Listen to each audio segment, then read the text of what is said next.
A voice echoes in the dark. Arthur blinks, trying to make sense of the words, but his mind is a total fog. Then everything shifts. He opens his eyes and finds himself standing in the middle of a cold, empty wasteland. "Bloody hell, my head," he groans, clutching his temples as a sharp pain stabs through his skull. Then the smell hits him, a foul, gut-wrenching stench of rotting meat. Where on earth has he ended up? He stumbles to his feet, realizing he's actually perched high up on a derelict rooftop. He edges to the side and looks down, and his heart nearly stops at the sight of the crowd swarming the streets below. Something is seriously wrong. He squints, looking closer at the staggering figures, and the blood drains from his face. Those aren't people. They're monsters, shambling, mindless zombies. Arthur recoils, stumbling back in pure terror. This is insane. Just seconds ago, he was in the normal world, safe and sound. Now, he's in the middle of a literal nightmare. Panic sets in. He frantically digs through his pockets, searching for his phone to check the news or call for help, but it's gone. Completely vanished. All he finds is a small, crumpled bag of salted crisps he'd grabbed at the market earlier that morning. Great. His last meal on Earth is a bag of snacks, and after this, it's probably eternal rest for him. "I haven't even had a girlfriend yet," he laments, but his pity party is cut short. The rooftop door creaks open, and a woman steps out from the shadows like a ghost. She starts walking toward him. Arthur ducks behind a vent, heart hammering against his ribs. How did a creature get all the way up here? He's a dead man. He's absolutely done for. But wait, the girl doesn't attack. She plunges a dagger into the water tank, and as the water pours out, she starts scrubbing the filth from her skin. She's just taking a bath. Arthur is floored. Since when do zombies care about hygiene? But as she wipes the grime away, he realizes the truth. She's not a monster. She's a living, breathing human girl. Crack, Arthur accidentally shifts his weight, and a loose stone snaps under his boot. The girl freezes. In an instant, her relaxed posture vanishes, replaced by a deadly killing intent. She's on him in a flash. Arthur tries a weak hello, but the only response he gets is a heavy fist to the jaw. Before he can even blink, she's got a weapon pressed against his skull. "Talk, now." "Don't kill me, please," he shrieks, trembling like a leaf. She looks absolutely disgusted by his cowardice. "Who are you?" she demands, but Arthur is so shaken he can barely remember his own name. His nerves are shot. Cold sweat pours down his neck, and his mind goes completely blank under her terrifying gaze. He's got no idea what to do. The girl's patience snaps. Seeing him blubber like a fool makes her blood boil, and she delivers a stinging slap across his face. "If you don't start talking, I'll end you right here." Arthur begs for his life, his voice cracking with fear. But then, a shadow falls over them. Something massive and winged drops from the sky, hurtling toward the girl's exposed back. She senses it at the last second and dives out of the way. The beast slams into the concrete right where Arthur was standing. He's horrified. Then, something hits the creature with a sickening thud. She opens fire, lead tearing into the beast's flesh. But this isn't any normal rotter, it's a mutant. The bullets seem to just bounce off its hide like they're nothing. She manages to clip its eyes, leaving the thing stumbling blindly in circles. The roof is too small, there's nowhere to hide, and all this noise is bound to bring every zombie in the district running. The monster is a mountain of muscle, but with one leg mangled, it's dragging itself along at a snail's pace. That's their only advantage. It lets out a bone-chilling roar. The girl tosses her gun and draws a wicked-looking blade. It's lined with jagged teeth, a weapon forged specifically for carving through the undead. The beast lunges. From the far corner, Arthur finds his voice and screams, "Watch out!" She doesn't hesitate. She charges head-on, her blade a blur of steel. In one fluid, brutal motion, she shears the monster's massive arm right off its shoulder. As the beast collapses, she loops her weapon around its throat and finishes the job. She reaches into the gore, pulling out a glowing blue stone. "𝑻𝒓𝒂𝒅𝒔, a decent soul core," she mutters. Then she looks down at her clothes and sighs. All that effort to get clean, and now she's covered in monster guts again. Talk about a bad day. She glares at Arthur. Why are you such a pathetic wimp? She snaps. And which house do you belong to? Tell me your faction. Arthur is having a total meltdown. This isn't real. It's the horror movies. I'm dreaming, right? I have to be dreaming. He's losing his mind. He starts stress-eating his crisps just to feel something. Suddenly, the girl snatches the bag away. She stares at the snacks like they're made of gold. How does a boy like you have the elixir of life? Arthur blinks. You like crisps. She doesn't laugh. She leans in close, her eyes narrowing. I asked you a question. Which house are you with, and why do you have such precious rations? The cold edge of her blade brushes against his skin. That sting. That's real. This isn't a dream. It's a nightmare he can't wake up from. I'm Arthur. I'm just a normal guy, he yells, his voice hitting a high note. I bought those at the merchant's quarter for a couple of copper coins, I swear. Crack, a sniper shot rings out, and the girl collapses as a bullet tears through her leg. She spins around, her face twisting in pain. More shots rain down from the high-rises above. Arthur crawls over, shouting to see if she's all right. She grits her teeth. I knew those mutants didn't find me by accident. Someone's playing puppet master. High above them, on a neighboring terrace. A man sneers, watching through his scope. Elixirs is good, I'll give her that. Sending the swarm to tire her out was a masterstroke. His subordinate grins. You're a genius, Captain. One of the soldiers looks worried. Sir, what if she survives and comes for our heads? The leader just laughs. He's not worried at all. That bullet was laced with Blight toxin, he says coldly. She'll be dead, or worse, before the sun sets. Arthur looks at her wound and gasps. The skin is already turning a sickly, unnatural color. Your leg! It looks wrong. The girl's face is pale. It was poisoned. She explains that while she's immune to the basic rot, this new strain of Blight toxin is a death sentence. There's no coming back from this one. The shooters, they're from the 17th house, she wheezes. They want the soul core. If they catch us now, we're both as good as dead. Arthur is shaking. What do we do? She looks him in the eye, her resolve hardening. I'll hold them off. You run. Get out of here while you still can. He stares at her. But what about you? She tells him there's only one thing that can stop the toxin, a rare medicine called penicillin. Without it, she's a goner. I can't move, she says, her voice failing. I'll turn soon. You have to find my sister. Tell her to run. Arthur is baffled. Penicillin. A simple medicine from his world can stop a zombie virus. The girl groans in frustration, thinking he's mocking her. Don't you get it? In this hellscape, penicillin is rarer than diamonds. Lady Alina makes a desperate choice. She'll stay behind to draw their fire, giving Arthur the only opening he has, a narrow escape through the stone rooftop hatch before the smoke clears. Find my sister, she whispers, pressing a tattered map into his palm. Before Arthur can argue, she unleashes a storm of arrows, forcing him to bolt into the chaos. He clenches the parchment, his heart heavy with a bitter truth. She's trading her life for his, and he's leaving her to the wolves.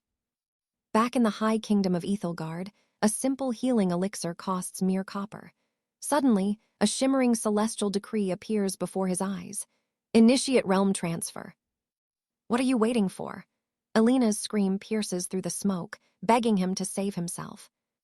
Arthur hesitates, asking the oracle if he can return to this nightmare once he's reached the safety of his own world. The decree glows gold. It's possible. Take me back, now! In a flash of light, he wakes in a sterile infirmary in 𝑨𝒏𝒂𝒅, but the bells are tolling.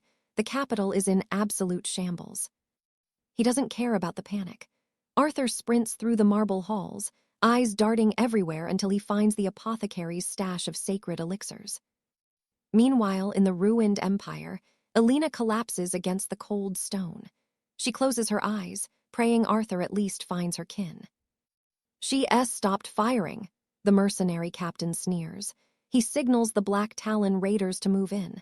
It's time to claim the prize. Back in the peaceful realm, a healer barks at Arthur to stop his reckless sprinting through the sanctuary. He doesn't listen. Seeing a tray of life-saving vials, he swipes every single one and vanishes into the shadows before they can grab him. Gate open. With a roar, he ripples back into the blighted realm, landing right beside the dying girl. He nudges her shoulder.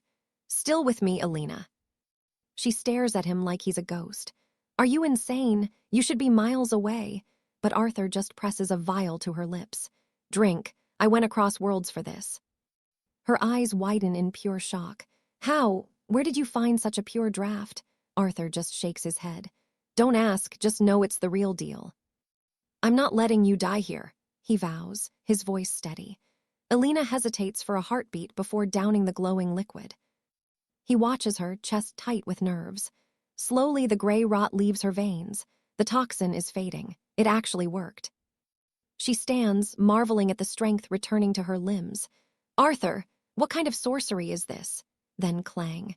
Someone is battering down the rooftop door. "Hide, now," Elena hisses, shoving Arthur toward the shadows as the heavy oak door begins to splinter. He tumbles into a hidden cellar, grumbling about his aching back. That girl is terrifyingly strong. Above him, the Black Talon Knights storm the roof. "Find her," their commander growls, a wicked glint in his eye. "If she's still breathing, do whatever you want with her. She's yours." But then a shadow moves. Elena steps out, blade gleaming in the moonlight. "Looking for someone, because I've been waiting." The commander pales. It's impossible. She should be a corpse. Panic hits the ranks like a physical blow as they realize the hunter has become the prey. Arthur sighs in relief. She's got this. Turning around, he spots a dusty leather-bound tome on a nearby crate. What's this, then? It's a forbidden diary, the scribe's secret journal. He flips it open, and man, the guy who wrote this was absolutely unhinged. July 21st, 1280. The scribe writes about a maiden across the courtyard. He describes her beauty with a focus that's honestly creepy. July 22nd. A new High Chancellor took office, a woman of incredible grace. But in the background, whispers of a red blight beginning to spread. He was so obsessed with the Chancellor's beauty he ignored the plague at the gates. A fatal mistake. Soon, that same woman became his worst nightmare. She turned into a corrupted stalker, hunting her own staff. The entire ministry was put under a magical quarantine. No one got out. Trapped in his study, door barred. July 24th, and the virus has claimed the city. He's down to his very last crust of bread. By the 25th, hunger wins. He realizes if he stays, he starves. It's time to face the horrors in the halls. He stepped out into a graveyard. The cobblestones were silent, save for the brutal brawls breaking out over the last scraps of food and medicine. Total anarchy. He managed to scavenge a few supplies, but the image of a man being torn apart right in front of him is burned into his mind. August 3rd. The town crier's voice went silent 2 days ago. No more news, just screams. The last message was grim. "We are all doomed." By the 17th, his larder is bare, but stepping outside means certain death. He's at his limit, skeletal and weak. Suddenly, a piercing scream echoes from the house across the street, a woman in mortal peril. He watched from the window as she was struck down, not by a monster, but by her own husband. Arthur's blood runs cold as he reads the next part. The husband didn't stop there. He was feasting on her. Pure animal hunger. Arthur nearly loses his lunch just reading the description. August 19th. 4 days without a single bite. He's ready for the end. But then a sharp knock on the heavy wooden door. A voice asks for the sacred elixir. The stranger trades a mountain of food for a single vial. It's a literal lifesaver. It's clear now. The elixir doesn't just heal. It's the only thing that holds back the corruption. Then, he sees someone eating the remains of the blighted. He wonders if he's gone mad enough to try it. August 30th. Disaster strikes. Thieves break in and steal every drop of his medicine. His hope is gone. September 1st. He decides to walk out into the sea of infected. Better to die fighting than rot in a cage. Be the predator or be the prey. If he stays strong, maybe he can survive like the monsters he saw. He finds a lone corrupted in the alley and draws his dagger. It's him or the beast. The diary ends there. Blank pages, pure silence. It was as if he'd vanished from the face of the earth. Maybe he'd actually died. But standing there, Cedric finally realized the nightmare this world had become. The infected, Total monsters, the Blighted. And here's the kicker, the pale elixir he carries. In this wasteland, it's worth more than an empire's treasury. While these people would literally kill for a single drop, Cedric can buy crates of it back home for pennies. That makes him the wealthiest man in this entire dying kingdom. The captain of the Black Guard levels a crossbow at Cedric's heart. He's obsessed. He knows Cedric is sitting on a box of that miracle cure. The same stuff that saved the girl's life. The captain holds up a vial, laughing. If he brings this back to the High Order, he's getting a major promotion. The man is ready to execute Cedric right then and there. But Cedric shouts, "Wait, you think that's all I have? I've got more." Suddenly, Seraphina bursts in, screaming for them to hold their fire. The captain just sneers, telling her to stay back or Cedric's a dead man. Blade in hand, her eyes turn to ice. She warns him, if he dares to scratch Cedric, she's taking his head right off his shoulders. "Our fight is drawing the Blighted," she yells. "Let him go and we might actually escape. Stay here, we're all lunch for the undead." They retreat to the roof, the tension thick enough to cut. The man still has a blade to Cedric's throat while Seraphina demands his release. The man spits in fury. "Seraphina of the Silver Veil," he blames her for slaughtering his knights, and now he wants her blood. In a flash, he fires a grappling hook toward the next tower. He shoves Cedric into Seraphina's arms as a distraction and swings away into the night. "Next time we meet, I'm feeding you to the monsters," he roars. Seraphina is fuming, but Cedric, he's actually enjoying being wrapped in her arms. Seraphina looks down, totally unimpressed. "How long do you plan on clinging to me?" Below them, the streets are absolutely crawling with the Blighted. She peers through a shattered window. They're trapped in a dead zone. They need to move, but first, they need to catch their breath. But first, she wants the truth. Who is he? And how does a nobody carry artifacts more precious than a king's crown jewels? Cedric thinks fast. She's his only hope in this apocalypse, but he has to be careful. One wrong word and it's game over. He needs a cover story and fast.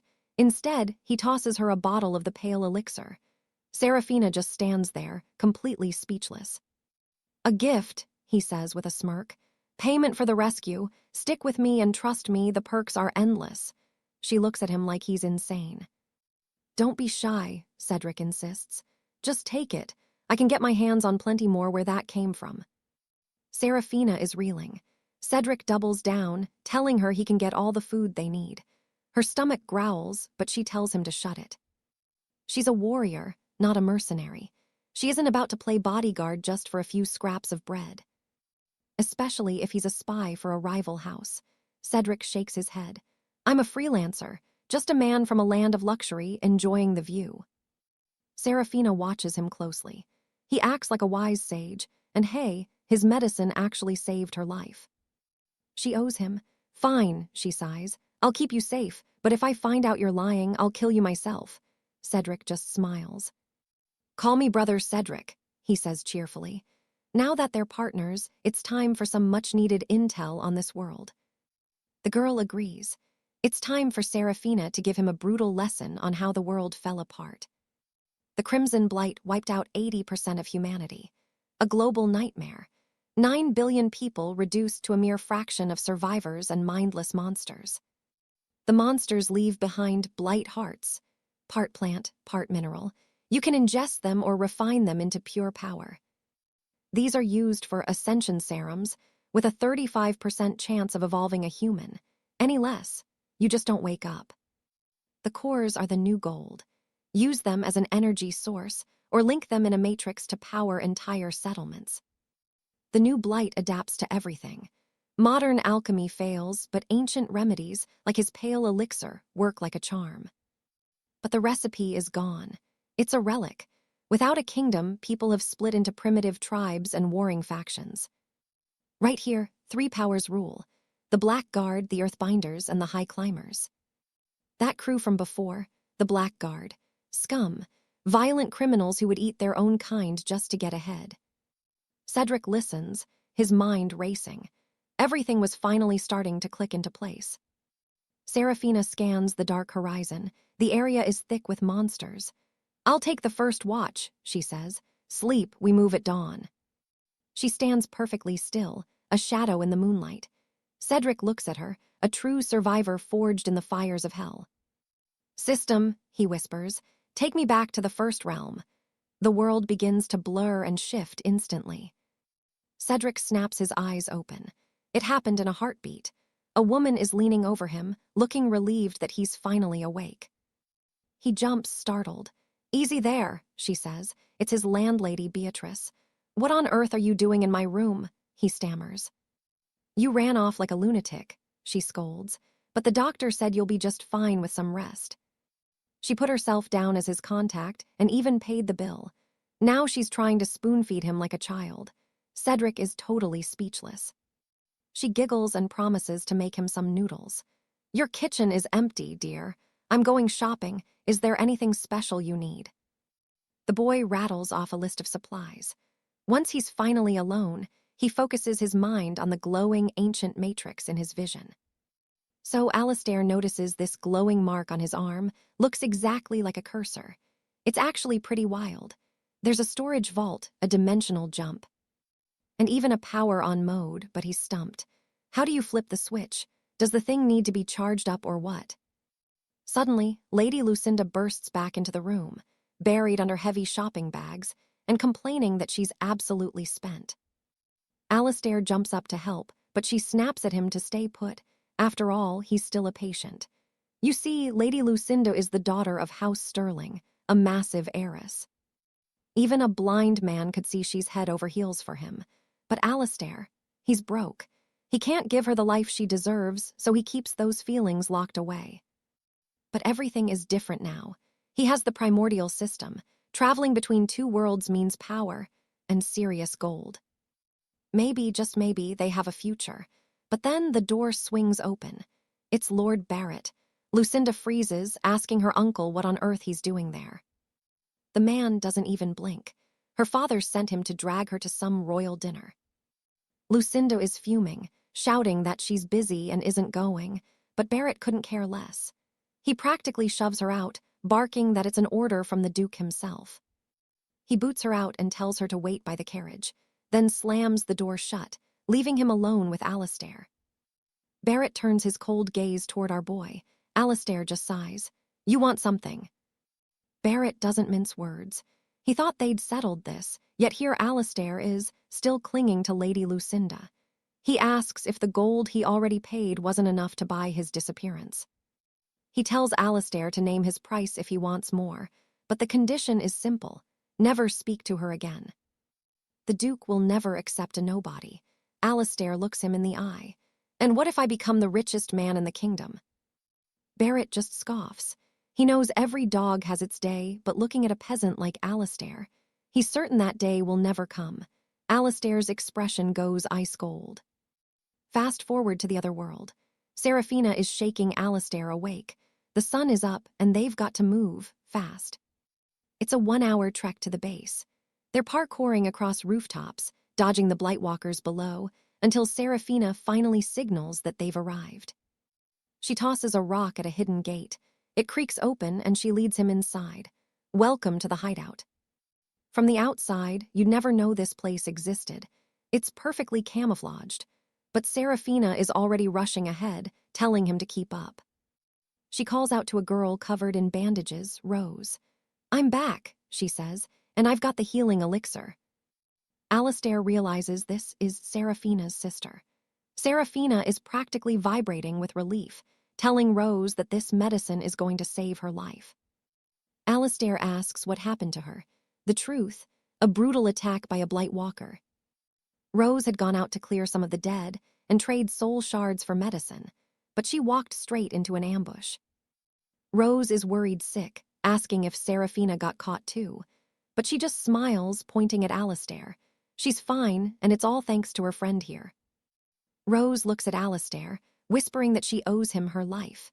Our boy gets all flustered, telling her it's really no big deal. He looks at them, 2 girls surviving this hell. It's a miracle, honestly. And outside, the dead are still screaming. Seraphina brings out some food. Alistair is starving, so he takes a huge bite and immediately spits it out. It's absolutely foul. She's confused. Is it really that bad? To her, this slop is just a normal Tuesday. Alistair is horrified. You guys actually eat this? Seraphina stares at him, wondering why he looks like he's about to cry. Is it truly that disgusting? No, Alistair says. He just feels terrible for them. He tells her to toss that garbage away and wait just 1 second. She's baffled, getting that food wasn't easy. But Alistair reaches into his pocket and tells her to open her mouth. He gives her a piece of imperial toffee. Her world stops, that creamy, sweet, heavenly taste. She just freezes in place. Alistair panics a bit. Hey, you okay? Then she makes this sound, pure bliss. She's never tasted anything like it. More, she begs. Give me everything. She's devouring the sweets so fast, she accidentally chomps down on Alistair's hand. She lets go, face red, gasping that it's just too good. Alistair laughs and dumps a whole pile of candies from his pockets onto the table. Seraphina immediately shares one with Rose. Rose's eyes widen. What is this? Cream candy, Seraphina chirps. Rose takes a bite and looks like she's seen heaven. For a moment, she's just happy to be alive. Seraphina tells her to slow down, there's plenty more. Alistair is actually tearing up. It's heartbreaking. He starts pulling out piles of real food, bread, meats, the works. They're in total shock. These are the kinds of treats you only see in dusty old books. Seraphina can't believe it. Is this all for us? Alistair nods.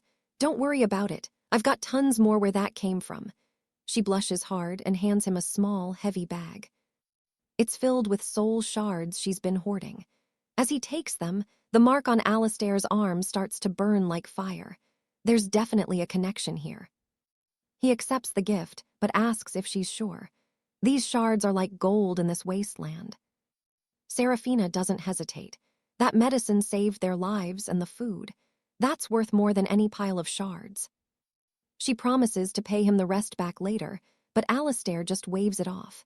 He asks where he can find the washroom. She points the way, and Alistair heads over, only to find it's just a miserable hole in the floor. Welcome to the apocalypse, I guess.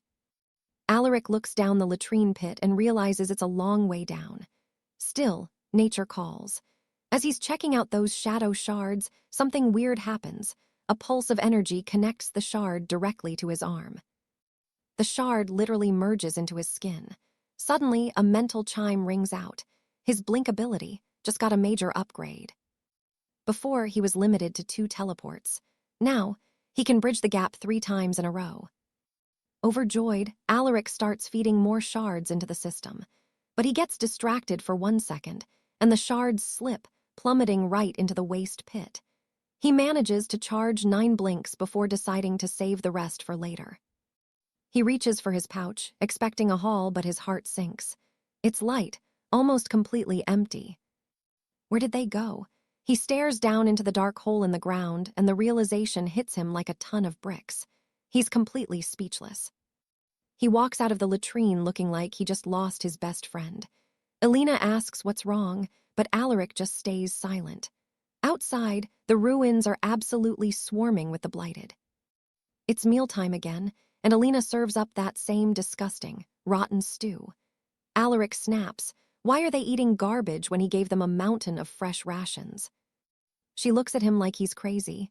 Food that good is a treasure. You don't just eat it all at once. But Alaric tells her to stop worrying. He's got plenty more where that came from. Now she's really confused. Didn't he hand over every bit of food he had? Alaric knows pulling supplies out of thin air right now would look like dark sorcery, but 3 people can't survive on scraps. He tells her he's a merchant and secret shipments are always coming in. Elena is annoyed. Why keep that a secret until now? His answer is simple. He didn't trust her yet. The next morning, Alaric announces he's heading out to pick up his goods. Elena stops him, handing over a tiny, ornate hand crossbow. He laughs at the size, but she doesn't crack a smile. It's not about how big it is, it's the power. This little thing packs a lethal punch. She offers to watch his back, but Alaric turns her down. I'll be back before you know it, he says, disappearing into the distance. Back at the hideout, Isolde finally sits up and calls for Elena. Elena is stunned to see her sister standing. that apothecary's tonic actually worked. Isolde tells Alina to tail Alaric discreetly. Watch where he goes. His gear, his talk, nothing about him fits this kingdom. He doesn't even know the local laws. He's been generous, sure, but in this world, you can't fully trust a stranger. After walking for a while, Alaric figures he's in the clear. He activates the blink and vanishes, crossing back into the high realm. He wakes up in a sterile infirmary bed and immediately starts packing. He's done. He can't afford these healers' fees for another day. Out on the cobblestone streets, he checks his purse. No work in months. His accounts are bone dry. Everyone back in the wasteland thinks he's a wealthy lord, but here, he's just another broke guy. Still, he needs to hit the market for items that are worth their weight in gold in the apocalypse. Bread and medicine are life itself in the blighted lands, but he doesn't have a guild connection to sell them safely. If he shows up at the 17th camp with this haul, they'll just rob him blind. He starts piling food onto the merchant's counter. Alina is a skilled knight, but she can only protect him from monsters, not greedy men. She mentioned another faction nearby that might actually play fair. The total comes to 1,054 marks. Alaric heads home, confident these items will fit in his magical storage. He grabs some extra tunics, too. Every blink costs a fortune in essence, so he has to make every single trip count. He still feels the sting of losing those shadow shards in the pit. Back in the ruins, Alina is baffled. Alaric has completely vanished. Is her tracking really that bad? She decides to stay put. If he's going to reappear, it'll be right here. Alaric blinks back into the wasteland, box in hand. He tries to look casual to avoid suspicion, but then he sees them. The entire area is now packed with the blighted. Where did they all come from? There are so many of them. He eyes the distance to the nearest stone roof. It's too far. No way he makes that leap. Maybe he should just retreat. But the blighted are already climbing. They're moving fast, closing in on his position. Panic sets in. Alaric falls back, narrowly grabbing a thick iron wire as the monsters lunge past him and plummet into the dark. He screams for a blink, but the system offers a choice, an upgrade for a spider's grip skill. He's dangling for his life, begging the sigil to just let him jump. The sigil shows 7 skill points. Unlocking this new ability only costs 1. He curses the system, but takes the deal. The new skill activates. Suddenly, he can hold his entire body weight with one hand like it's nothing. He could walk across that wire like it was solid ground. Alaric is buzzing with adrenaline. He feels like a legendary acrobat. He moves across the line with impossible grace. From the shadows, Alina is watching every move. She thought he was just some ordinary traveler, but those skills, that's high-tier power. Isolde was right to be suspicious. Alaric drops onto the neighboring roof. He looks back. The original path is a nightmare of snarling monsters. He'll have to find a high route back to the base. He starts using his new climbing ability to scale the side of the stone buildings. This is incredible. He's got so many more abilities to unlock. He peers through a high window, looking for a shortcut. Inside the building, a pack of blighted are waiting. The second they spot him, they go absolutely feral. Alaric mocks them. They're trapped behind the glass, right? Then the glass starts to crack. He freezes. The window shatters under the sheer weight of the monsters, and they're coming through. They charge all at once. Kenric doesn't hesitate. He strikes one square in the neck, and the head just pops right off. Kenric stares at his hands, wondering when he became strong enough to decapitate the undead with his bare palms. Suddenly, another ghoul lunges from behind. He catches it with a neck snap, finishing the job. But now he's boxed in by the horde, so he takes a leap of faith, clearing the building entirely. Talk about a close call. This world is absolutely brutal. Kenric feels strangely light, and then it hits him. His satchel is gone. It's sitting right in the middle of that ghoul-infested floor. Kenric breaks down, barely believing his luck. How could this happen? All that effort for nothing. He lost everything. His supplies, his gear, and every last coin he spent to get them. This is his only shot at becoming a wealthy man, and he's not about to let it slip away. Kenrick rushes back to the broken window and starts shouting to bait the monsters. They take the bait, charging like mindless beasts, but they can't stop their momentum. One by one, they go tumbling out the window. Room clear. Kenrick slips back inside and grabs his pack, realizing these undead freaks are actually pretty fragile if you play it smart.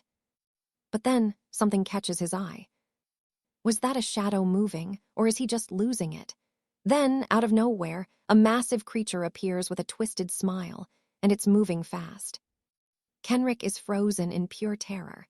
The monster lunges, slamming him into the stone wall with bone-crushing force. Pain flares through him as he tries to scramble away, but the beast just laughs.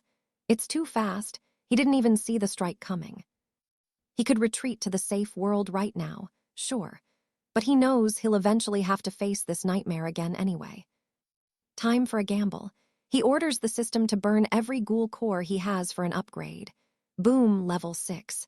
He unlocks 2 new skills, Fearless Focus and Iron Foundation. Instantly, Kenrick blurs out of the way. His vision is sharp now and his timing, absolutely perfect. The monster is relentless, but Kenrick is dancing around every strike, even though the creature refuses to back down. He dumped everything into his skills, but he's still just barely surviving. Frustration sets in. At this speed, his stamina is going to hit 0 any second. One slow move, and it's game over. He hits the ground and stares the beast right in the eyes. It's closing in for the kill. Kenrick grabs a jagged wooden stake and drives it through the monster's chest, but the thing just starts shaking and laughing while impaled. Seriously, it's still alive. To make matters worse, he can hear the rest of the undead outside getting restless. Finally, he digs out the creature's core. He's running on fumes, but at least he got the loot. Later, he makes his way back to the sanctuary. Charlotte watches him from the walls, stunned that he actually made it back alive. His combat skills are starting to rival her own. Kenrick walks through the gate with a grin, promising them some high-quality gear. Then, Rose, Charlotte's sister, steps out. She looks great. The bandages are finally off. She asks if Kenrick is back, and he's momentarily stunned by how different Rose looks without the wounds. She notices he's absolutely drenched in blood and rushes over. He tries to play it cool, saying it's just ghoul blood. Rose isn't buying the lie and insists on checking him for wounds. Kenrick can't help but feel a little spark of happiness at the attention. She's relieved he isn't hurt, but then she tells him he's absolutely filthy and needs a wash right now. Kenrick is a bit thrown off by the sudden bath invitation. Rose explains that water is precious, so they have to share the tub to save every drop. Before he knows it, she's already in the water, perfectly calm. Kenrick is a nervous wreck. She asks what the holdup is, wondering if he's scared Charlotte will kill him if she finds out. Rose laughs, asking why her sister would even care since they always bathe together anyway. She tells him to quit stalling and jump in. Kenrick finally relents and steps in. Rose gives him a warm smile, but then he feels a presence right behind him. It's Charlotte. She demands to know what he's looking at. Kenrick immediately claims he's been basically blind since birth and can't see anything even 2 inches from his face. Desperate to change the subject before he gets executed, Kenrick pulls out the goods he brought back to the sanctuary. He reveals a piece of exotic fruit he bought to help balance their diet. Charlotte stares at the banana in awe. Kenrick tells her not to be shy and just try it. She takes a bite and looks like she's gone to heaven. She's absolutely thrilled. Turns out she loves bananas. Kenrick is sweating bullets, while Rose says all this food feels like a beautiful dream. Charlotte can't believe it. She asks if he's really giving them something this precious for free. Kenrick reminds her that he's a man of his word. As long as they keep him safe, he'll keep the supplies coming. Charlotte feels a pang of guilt, remembering how she just watched him struggle earlier without helping. Meanwhile, Kenrick is stressing about how to make more money fast. Charlotte is confused. Why does he want money? To her, that old paper is only good for one thing, wiping your backside. He clarifies that he's talking about real wealth, gold and ancient treasures. His whole business is trading gear for the shiny stuff. Charlotte stands up and grabs a heavy block she was using to prop up a wobbly table. She tosses a literal gold bar to Kenrick and asks if that'll do. Kenrick is speechless until he realizes it's solid gold. She calls it useless junk, but realizes that's exactly what he's looking for. If that's what he considers treasure, she's got 5 or 6 more of those just holding up the rest of the furniture. She tosses them over with a shrug, telling him to just take the lot. They're nothing but worthless trinkets to them now anyway. That night, Arthur drifts off with a grin, feeling like the wealthiest man in the kingdom. But as he dreams of finally being worthy of Lady Guinevere, a shadow creeps through the moonlight toward his bed. Rowena looms over him, a wicked blade glinting in her hand. She drives it down with lethal intent, but a hand snaps out and catches her wrist midair. It is her sister, Sybil, demanding to know what madness has taken her. Rowena's voice is cold as ice. She whispers that if they end him now, every treasure he carries becomes theirs by right. Sybil isn't having it. She reminds her sister that this man saved their lives. They wouldn't even be breathing if he hadn't shared that rare alchemist's cure with them. "We don't repay mercy with a knife in the dark," Sybil hisses. But Rowena just snarls back, asking if she's already forgotten how they ended up in this hellish mess to begin with. Sir Percival earned their trust once, too, only to sell them off to the Black Banner faction like cattle. If Sybil hadn't stopped her back at the bathhouse, Rowena would have finished Arthur then and there. Sybil stands her ground, insisting Arthur is nothing like that traitorous knight. He had absolutely no reason to give them that life-saving medicine. Not all the gold in their pockets could have bought even a single vial of that cure. Suddenly, Arthur bolts upright, rubbing his eyes and asking what on earth they're doing in his room. Thinking fast, Rowena puts on a coy act, claiming she just wanted to sleep beside him. Arthur is totally baffled but shrugs and agrees. Then Sybil chimes in, saying she's staying too. He gives in, but on one condition. He's taking the middle of the bed. The night pulls through, and honestly, Arthur is loving every second of it. With a girl on either side, he's out like a light. Rowena tries one more time, reaching for a small sickle hidden in the sheets, but Sybil swiped her hand away before she could even move. Arthur jumps, startled awake when a stray leg thumps into him. He groans, asking what kind of chaos they're trying to pull now. Sybil looks him dead in the eye and says she's decided to sleep with him every night from now on, just to keep him safe. Arthur, blissfully unaware of the irony, just nods and goes back to sleep. The next morning, Rowena corners him, asking point-blank if he's a secret agent for the Iron Guard. Arthur just blinks, telling her he's just a normal guy trying to survive. She leans in close, asking how a normal guy escaped the Fortress of Shadows alive. Arthur freezes. How could she possibly know about that? She just taps her nose. The scent of that death trap lingers on him. That fortress is a nightmare where only the elite survive. She tells him straight up, he's either incredibly lucky or terrifyingly strong. Arthur just laughs it off, saying he got lost and owes his life to the repeating crossbow Sybil gave him. Sybil walks over with a smirk, glad to hear her craft didn't fail him. She decides it's time to see what he can really do and invites him to the practice range. A few minutes later, they're standing before the targets. Sybil watches him fumble and asks if he's actually aiming or if his eyes are broken.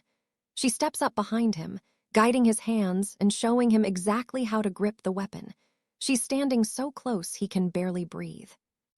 "Relax your shoulders," she whispers. "Don't fight the tension. Find your center, breathe, and then release." The bolt flies true, nearly splitting the center of the target.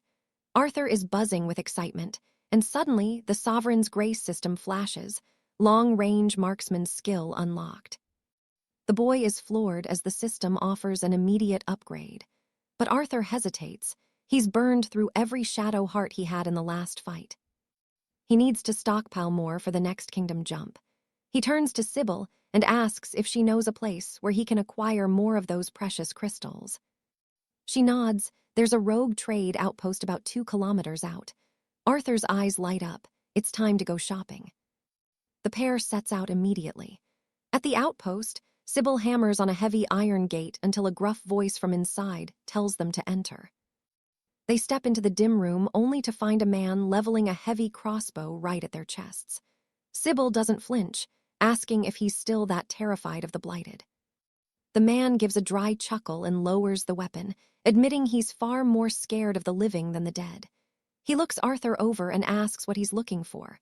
Arthur doesn't waste time. He wants shadow hearts. The merchant gets serious, asking what a boy like him has that's worth a damn. Arthur reaches into his pack and slams several tins of royal rations onto the counter. The man's jaw practically hits the floor. These are ancient delicacies from the Golden Age, almost extinct in this wasteland. Arthur quickly pulls them back. He wants to see the crystals first. The merchant laughs, realizing Arthur might look like a novice, but he's got the instincts of a seasoned shark.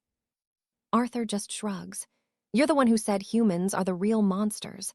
I'm just taking your advice." The man disappears into the back and returns with a heavy sack containing 11 shadow hearts. He explains the math. Normally a tin gets you 2, but for these rare royal rations, he'll do 4 per tin. That brings the total to 12 crystals, but he's only got 11 on hand. Arthur tells him not to sweat the missing one and tosses him an extra tin as a tip. But then, he pulls out a solid bar of gold and asks the man to take a look. The merchant isn't a jeweler, but he knows the real deal when he sees it. Arthur's heart starts racing with possibilities. He tells the man that since he's well connected, he wants more of this metal, and he'll pay in food. The merchant looks at him like he's insane, asking why anyone would want gold when you can't eat it. Arthur just gives him a mysterious smile and tells him not to worry about the why. Just get as much gold as possible. "We trade whenever you're ready," Arthur says, turning back to his system. He's got 24 skill points now. He hammers the upgrade for long-range marksman 4 times in a row. A new elite effect triggers, Calamity Shot. He's down to 9 points, and the next tier is going to cost him 16. Arthur picks up the crossbow, levels it, and starts firing. Thwack, thwack, thwack. Every single bolt finds the dead center of the targets. He asks the system to prep the Calamity Shot. The mechanical voice responds, telling him he gets exactly 1 free use of this devastating power per day. Arthur asks how to trigger it. The system's answer. He has to shout the name at the top of his lungs. Arthur groans. That is beyond embarrassing. The system actually sounds confused, asking if humans don't enjoy a bit of dramatic flair. It claims it tailored the command to his heroic preferences. Arthur mutters about how much he hates this thing. He looks around to make sure no one is watching, turns bright red, raises his weapon, and screams, "Doom bullet." A high-speed bolt whistles through the air. But outside the walls, Beatrice and Alara just watch in total confusion. Arthur is hyped about his newfound power, but then the doubt creeps in because that tower didn't even flinch. He's left wondering, was that just a dud? Back at the stronghold, he decides he needs to get to the bottom of that strange ammunition. Meanwhile, the 2 women are busy packing heavy supplies for his journey. He jumps, startled, and offers a hand. But Alara just laughs it off to her. This gear feels light as a feather. Turns out they're awakened. Arthur is floored. Alara explains that normal survivors can't even touch their level, and surviving the transition to an awakened state, rare as a solar eclipse. Naturally, Arthur is curious. He asks if there's a secret requirement and if a guy like him actually has a shot at ascending. Alara looks a bit stumped for a second, then breaks it down. There are 3 paths to becoming an awakened knight. Path 1, catch the Great Plague. If you don't die, you might evolve, but that was a lot easier before the virus started mutating into something nastier. Path 2, consume a monster heart. If your chest doesn't literally explode, there's a 10% chance of success.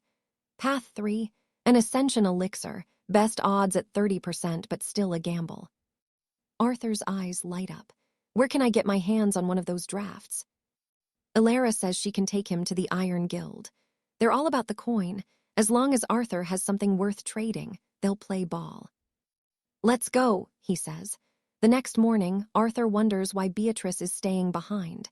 Does she actually have a grudge against him? Alara sighs. Beatrice isn't coming because her sight is failing her. a dangerous handicap in the wilds. Outside the gates, the world is crawling with the hollowed. 𝒓𝒂𝒅 notices the horde is growing thicker around the base and decides it's high time for a little spring cleaning. Back at the training grounds, Beatrice is venting her frustration. She still hasn't figured out how to deal with Arthur and his weird energy. Suddenly, she spots movement in the distance. It's the fortress Arthur shot earlier. Without warning, the entire structure just disintegrates. Beatrice is stunned. Why did it take so long to fall? Meanwhile, in a dark alleyway, a hollowed starts sniffing around. Crack, 𝒓𝒂𝒅 puts a bolt right through its skull. She warns him that the high road is a death trap, absolutely infested with the undead. "Keep it quiet unless we have no choice," she whispers, opening a hidden coach house. Arthur is impressed. "You own this place too." 𝒓𝒂𝒅's got caches all over the kingdom. They climb into an armored carriage and tear down the road with a pack of monsters screaming at their heels. Arthur's sweating as he sees them gaining, but 𝒓𝒂𝒅 tells him to keep his cool. She eyes him. "You're really sure about this ascension? Even the finest elixir can be a one-way ticket to a grave." Arthur plays it safe. He's not ready to drink it just yet, but he wants that power within reach, just in case. 𝒓𝒂𝒅 warns him that the Iron Guild is like a den of thieves. No kindness, just business. "Don't show your cards too early," she mutters. Thud, a monster slams into the glass. Arthur screams. 𝒓𝒂𝒅's jaw drops. They're crimson wraiths. Why are so many of these high-level freaks out in the sun? "Open fire," she barks. Arthur starts unloading his enchanted musket. But then, a wraith rips through the roof. Arthur's panic spikes. Why won't these things die? 𝒓𝒂𝒅 shouts that normal steel won't stop a wraith. She grabs the beast's arm and tells Arthur to drive like the wind while she handles the roof. She leaps onto the carriage, blades out. One swift, brutal arc and the monster is sliced clean in two. But they're not alone. More are closing in, but 𝒓𝒂𝒅 is a whirlwind of steel, cutting them down one by one. She's winning until a hand snatches her ankle. She's thrown from the carriage, crashing onto the hard road as the pack swarms her. 𝒓𝒂𝒅 closes her eyes. It's over. But then, a blinding light. Arthur is standing over her, radiating pure, raw power. "Don't you touch my knight," he roars. In a flash, every wraith is vaporized. 𝒓𝒂𝒅 is speechless. Arthur just annihilated a whole pack of elites. Just a minute ago, he was a shaking mess. But seeing 𝒓𝒂𝒅 fall, something inside him just snapped. He jumped from the moving coach, sprinting with impossible speed, taking down every single monster with a blur of strikes. He even started mocking them. "Too slow," he laughed, every shot finding its mark. Arthur's on a high, harvesting monster hearts left and right. 𝒓𝒂𝒅 can't believe his strength, but suddenly, Arthur feels a violent tremor. His body is hitting a wall. That kind of speed comes with a price his human frame isn't ready for. He's stumbling, losing focus. He drops a crystal, dazed, but 𝒓𝒂𝒅's scream snaps him back to reality. "Arthur, look around you." They're surrounded, a sea of undead. Arthur's panicking. Where did they all come from? "Back to the carriage, move," 𝒓𝒂𝒅 yells. They make a break for it. Arthur's firing wildly, but 𝒓𝒂𝒅 tells him to make every single bolt count. There are too many. The hollowed are literally burying the carriage. 𝒓𝒂𝒅 growls and slams the mechanism into gear. The carriage lurches forward, grinding bones under its wheels. But then silence. Arthur's heart sinks. Why did we stop? 𝒓𝒂𝒅's face is grim. Bodies are jammed in the axles. They're stuck, dead in the water, and the swarm is closing the circle. Arthur looks at 𝒓𝒂𝒅, his voice trembling. "How many bolts are left?" She looks back. "Not nearly enough." 10 shots. That's all Alistair has left. 10 soul bolts are basically nothing against a literal tide of the blighted, so his only real hope, the abyssal bolt skill. It's his one-shot ticket to survival. Alistair double-checks with his arcane system. Can he really fire one abyssal bolt for free every single day? The interface flashes. Yes, one shot of pure destruction on the house. But one isn't going to cut it, not even close. He asks the system how many more he can buy with his remaining soul essence, and the answer is simple, 1 point per bolt. The price of life is steep. He doesn't hesitate and drops 7 points. giving him 8 bolts in total. Suddenly, his weapon begins to hum, glowing with a terrifying purple energy that screams, overpowered. Alistair holds onto his last 2 points for a rift shift. If things go south, he can bail back to his own world, but then he looks at Alara Thorn. He can't just leave her. Without him, she's dead, plain and simple. Alara tries to stay brave, telling him the armored carriage is reinforced and they're safe, at least for a little while. Boom, Alistair lets all 8 abyssal bolts fly in one go. Total chaos. But Alara, she's horrified. She screams that he's just wasted every single bit of their firepower. "You should have saved at least one," she cries. Alistair is genuinely confused. Why save just one? What is a single bolt going to do against 1,000 of the cursed? Her answer is chilling. You always save the last one for yourself. Because in this world, nobody wants to be ripped apart and eaten alive while they're still conscious. In the Kingdom of Shadows, death is just a regular Tuesday. She's always been ready to meet her end. She just prays for the least painful exit possible. Alistair is left completely speechless. Time crawls by, but there's no reaction from his shots. Nothing. He's absolutely fuming. Did he just waste his essence for nothing? The Blighted are still out there, scratching at the steel. Then, the sky breaks. Rain starts pouring down, and Alara whispers that at least they don't have to run from the water. They can only pray that something, anything, distracts the monsters now.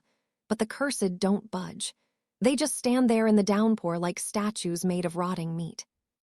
Alistair gags. The smell is becoming unbearable. Alara explains the grim reality. Since the monsters are made of dead flesh, the rain creates a stench that's beyond disgusting. The storm doesn't let up. In the back of the carriage, empty buckets are slowly filling with rainwater, a small, wet mercy in a hellish night. It's almost time to patch the leaks in the roof. Alara stares out the window and mentions it hasn't rained like this in ages. If it keeps up, things are about to get interesting. Alistair asks what could possibly be interesting about this nightmare. She explains that the cursed are basically dried out husks, but the moisture is going to soak back into their skin. See, it's the lack of water that makes them look like wrinkled, terrifying prunes. But that's about to change. Their flesh will start to swell. They'll actually begin to look human again, like they did before the curse took them. But don't get your hopes up, it's only temporary. They'll keep absorbing water until their skin literally cracks open. They won't die, they'll just look even more grotesque. Alistair grunts, feeling his stomach start to turn. "Look," Alara points outside. It's happening. Through the rain-slicked glass, the monsters are starting to look like people again. It's haunting. She stares at a girl-turned monster at the window, wondering if she was like that when she was alive. Maybe they were the same age, if the world was still normal. Alistair asks the big question, what would you even do if there were no monsters? Alara looks confused. She honestly hasn't thought about a future in years. If there were no Blighted and the kingdom was at peace, she whispers that she'd like to be the head of a pastry shop, a quiet life filled with sugar instead of blood. She asks if Alistair thinks that suits her. He smiles and says yes. Suddenly, lightning cracks across the sky. Looking at her, he knows he can't leave her behind. There has to be a way out. If he can just rest and recover his mana, he could use his speed to carry them both to safety. Then, boom, a massive lightning strike hits. Alara is stunned into silence. She's never seen a storm this violent in her entire life. It's like the heavens themselves are screaming. A bolt slams into a nearby tree, blinding them both for a second.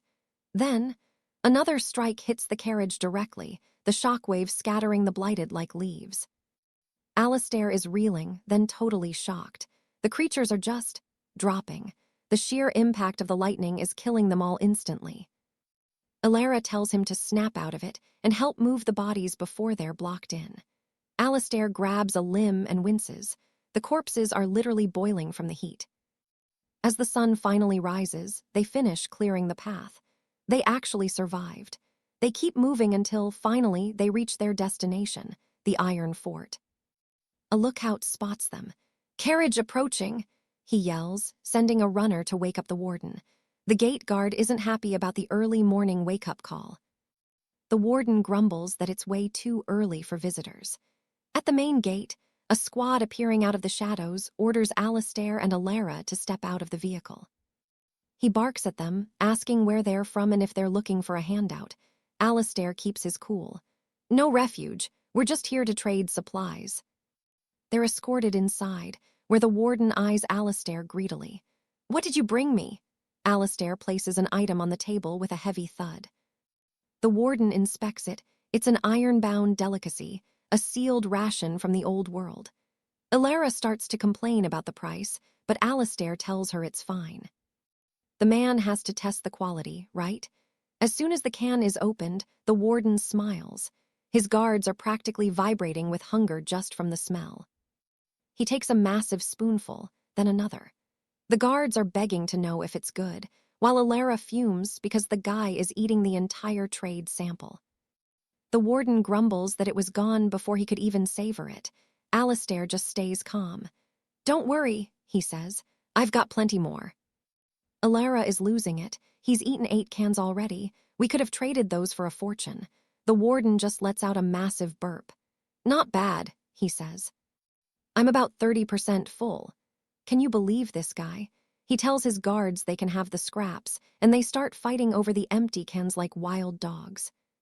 He admits the food is legendary and decides to take them to the High Lord. He orders a soldier to escort the pair to the guest chambers. As they walk through the settlement, Alistair is shocked. Everything seems so peaceful. There are markets and vendors everywhere you look. Alistair asks if all these houses are actually lived in.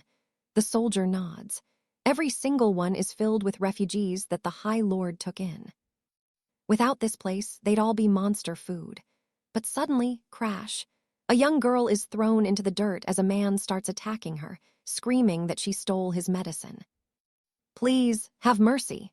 The girl's voice cracks as she begs for her life, swearing through tears that she'll never steal again. Arthur can't just stand there. He steps in to stop the man's hand, demanding to know why he's being so brutal. The man is livid. You want to know why? This brat stole medicine. In this kingdom, medicine is rarer than bread. It's a luxury. Stealing it is an automatic death sentence once the Duke gives the word. And apparently this girl is a repeat offender. This time, he finally cornered her. The man looms over the trembling girl, screaming at her to hand over the stolen supplies immediately. The knight escorting Arthur tells him to stay out of it. Don't bother, he says coldly. The capital has its own ruthless ways of dealing with low-life thieves. Arthur and Alara are forced to move on with the knight, while the man drags the sobbing girl toward the high court to decide her fate. They head deeper into the inner district, arriving at a more opulent part of the city. The knight checks in but returns with bad news. The Duke is swamped today and won't see anyone. He tosses Arthur a heavy iron key. Your quarters. Stay there until tomorrow morning. The night passes in a blur of unease, and the pair heads back out the next morning. Right in the city square, an old woman is frantic, stopping a passerby to ask if he's seen her granddaughter. The man just snaps at her, starting a loud argument right there in the street. Her voice is trembling now. Her granddaughter never came home last night. She begs the crowd, has anyone seen her? Anyone at all? Arthur's stomach drops. It clicks instantly. That missing granddaughter. It has to be the girl they saw yesterday. The knight confirms it with a shrug, telling Arthur to ignore her, but Arthur isn't having it. He walks straight to the woman. Your granddaughter. She was taken to the high court. The old woman's face goes completely pale. Desperation takes over. Taken. My little girl was captured. She starts wailing, her voice echoing through the square. It's my fault. I'm the one who needed that medicine. It should have been me. The knight drags Arthur away, barking that it's finally time for their audience with the Duke. The old woman stumbles off, muttering to herself about reaching the high court before it's too late. Inside a massive, gilded hall, an attendant announces the arrival of the merchant, Sir Arthur. The Duke doesn't even look up. Send him in. The sight is honestly disgusting.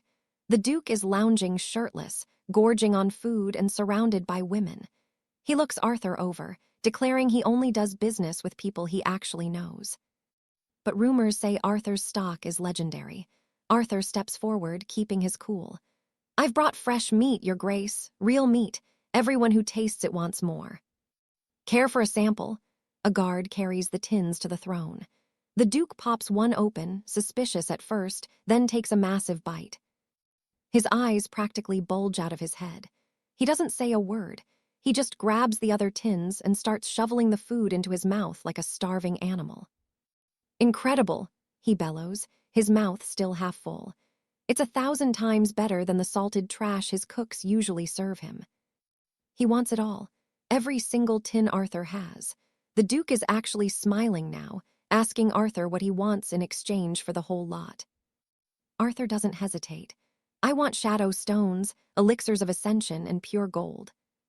The Duke looks confused at the mention of gold. It's been ages since anyone cared for it. His guard whispers an explanation, and the Duke just laughs. "Gold, if that's all, we have a deal." He barks an order for the guards to fetch the payment. But before they leave, Arthur raises a hand. "I have one more request, Your Grace." Arthur explains the situation. The girl who stole the medicine yesterday, and the fact that she's currently being held at the High Court. He offers to provide his own medicine to cover the loss if they just let the girl go. The Duke turns to his guard, who nods, confirming the girl was indeed arrested. The Duke shrugs. If Arthur is covering the cost, there's no reason to be stingy. "Fine. Once the trade is done, my men will escort you to the High Court to release her." Arthur breathes a sigh of relief, thanking the Duke for his mercy. A short while later, the guard delivers the loot. 10 kilograms of gold, 100 shadow stones, and 2 elixirs of ascension. Arthur stares at the haul. These stones will unlock insane new abilities, but his first move has to be getting back to the real world to sell that gold. He can't even wrap his head around the exchange rate, but he's looking at an absolute fortune. The guard hands Arthur a signed release order from the Duke. "Let's go. I'll take you to the High Court now." Arthur glances around, wondering where Alara went. She was supposed to be waiting for him, but as they approach the court, a massive crowd has gathered, and the air is thick with the sound of desperate murmurs. There's blood on the stones. Arthur's heart starts hammering against his ribs. Why is there such a massive crowd at the entrance of the High Court? The knight shouts at the citizens to clear the way. "Move it. Maybe you all need more work if you've got time to stand around and gawk." "No, let them stay," a voice cuts through. It's the man from yesterday. He called everyone here on purpose. "It's time these people saw exactly what happens when you steal in this city." He turns to the crowd, his eyes cold and pitiless. "Look closely, every single one of you. You only survive in this blighted world because of the Duke's city, because of his protection. Everything here belongs to the Lord. Defying him is a capital offense." In the front row, the old grandmother is on her knees, sobbing uncontrollably. Arthur freezes. His hand tightens, crushing the Duke's release order into a ball. There, behind the man, is the girl. Her small body is hanging from a makeshift gallows. What kind of sick joke is this?" Arthur whispers, his voice barely audible over the sound of his own blood rushing in his ears. He can't look away from her. Rage explodes. He lunges at the man, grabbing him by the collar and screaming. "What do you think a human life is? Tell me." "She only stole to save her family," Arthur roars. The man just stares at him, unimpressed. "I've never seen you before. A merchant, right? You've got a lot to learn about how the world works now." Then he grabs Arthur's wrist and twists. Crack. The boy's arm snaps like a dry twig. Pure agony. The man sneers, saying that since he's a traveler from another kingdom, he'll be spared this once. The knight accompanying Arthur steps in, confirming he's just a simple merchant and offering a humble apology for the boy's mistakes. But the man isn't done. He drags Lady Evelyn forward, demanding to know if she was his accomplice. Arthur is frozen in shock. How did it come to this? The cold truth hits. The man explains she was caught red-handed trying to infiltrate the royal dungeon. Apparently, she lost her temper because they executed a common thief, and now the High Inquisitor is debating whether her life is even worth sparing. The guard quickly intervenes, explaining that these two brought massive food supplies to the city. If they die, the Lord will never taste those rare delicacies again. The man doesn't care. He cold-bloodedly states he only needs one of them alive. Sensing the end, Arthur commands the Divine Codex to consume every mana crystal he has left. 200 skill points flood in. That's enough for 3 full level-ups. Arthur doesn't hesitate. Do it now. The Codex burns 28 points to reach level 7, and another 50 to instantly knit his shattered bone back together. Arthur realizes the truth. This monster really intends to kill Evelyn. This guy is on a different level. Arthur's only play: use pure, unadulterated speed to snatch Evelyn and vanish before they can blink. He just needs the skill to hold until they clear the gates. Arthur triggers his high-speed ability and surges forward like a bolt of lightning toward the girl. He blurs straight past the High Inquisitor, tearing Evelyn away from the guards before they even realize their hands are empty. Arthur screams for the system to push past the limit. He's ecstatic. His power is holding steady, lasting even longer than he imagined. Evelyn cries out his name, but he just tells her to hold on tight. They need to run. They burst through the city walls and don't stop until they're deep within the dark forest. Finally, Arthur's energy hits 0. He collapses, gasping for air. That was way too close. Evelyn starts to apologize, but Arthur cuts her off. It wasn't her fault. He should have moved faster. Evelyn just shakes her head. She felt helpless against that man's terrifying speed. Arthur looks at her, dead serious. Is High Inquisitor Blackwood really that much of a monster? She whispers that he's a level 5 ascendant. Arthur is baffled. Is level 5 really supposed to be that big of a deal? She explains the harsh reality. Every ascendant starts at level 1, and climbing is a nightmare. It took her 10 long years just to reach level 3. Every noble house keeps an ascendant for protection, but a level 5. That's rare. That's power. Some legends say a level 10 could wipe an entire city off the map with a single strike. Arthur realizes even in this ruined world, there are still titans walking the earth. He thought having the Divine Codex meant he'd be a god among men. Turns out, the road to the top is going to be a bloodbath. Suddenly, shadows move. Blackwood is already there. Watch out! Evelyn screams, but it's too late. Arthur is sent flying by a massive blow. Arthur tries to recover, but the man is relentless, raining down a brutal barrage of strikes. Blackwood even smashes the boy directly in the face. Evelyn screams in terror. Blackwood just looms over them, cold as ice. Who gave you peasants permission to leave my city? Arthur hits the dirt, broken and bleeding. Evelyn tries to charge him in a desperate rage, but he bats her away and cinches his hand around her throat. With his last bit of strength, Arthur pulls a glowing ascension elixir from his cloak and downs it. His blood begins to boil like liquid fire as Blackwood watches, intrigued. Evelyn's eyes widen in horror. Did he just drink that? Blackwood bursts into a mocking laugh, dropping the girl as Arthur screams in absolute agony. The High Inquisitor laughs until he's nearly in tears. He leans over the boy, asking if he'd really rather destroy his own soul than lose a fight. To him, Arthur is nothing more than a pathetic insect writhing in the mud. Arthur's screams echo through the trees. In the depths of the pain, a memory surfaces.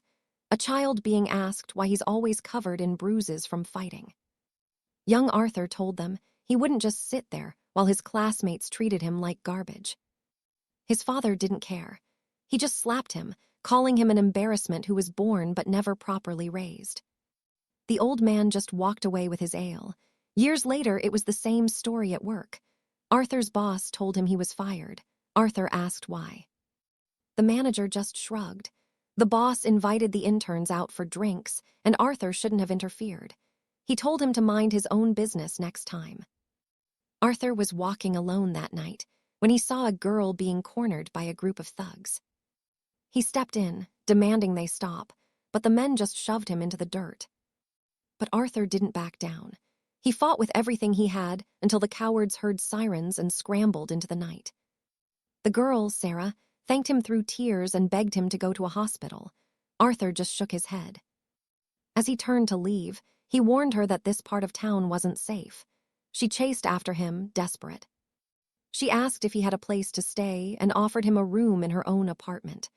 Arthur, exhausted and homeless, just asked how much the rent would be. She just smiled and said it would be cheap. She took him in, healed his wounds, and fed him. Now, back in this hellish world, Blackwood is kicking him like a dead dog. He mocks him, saying the ascension clearly failed. Inside Arthur's mind, everything is fading. He's drowning in the past. The odds of surviving a level 2 ascension are almost 0.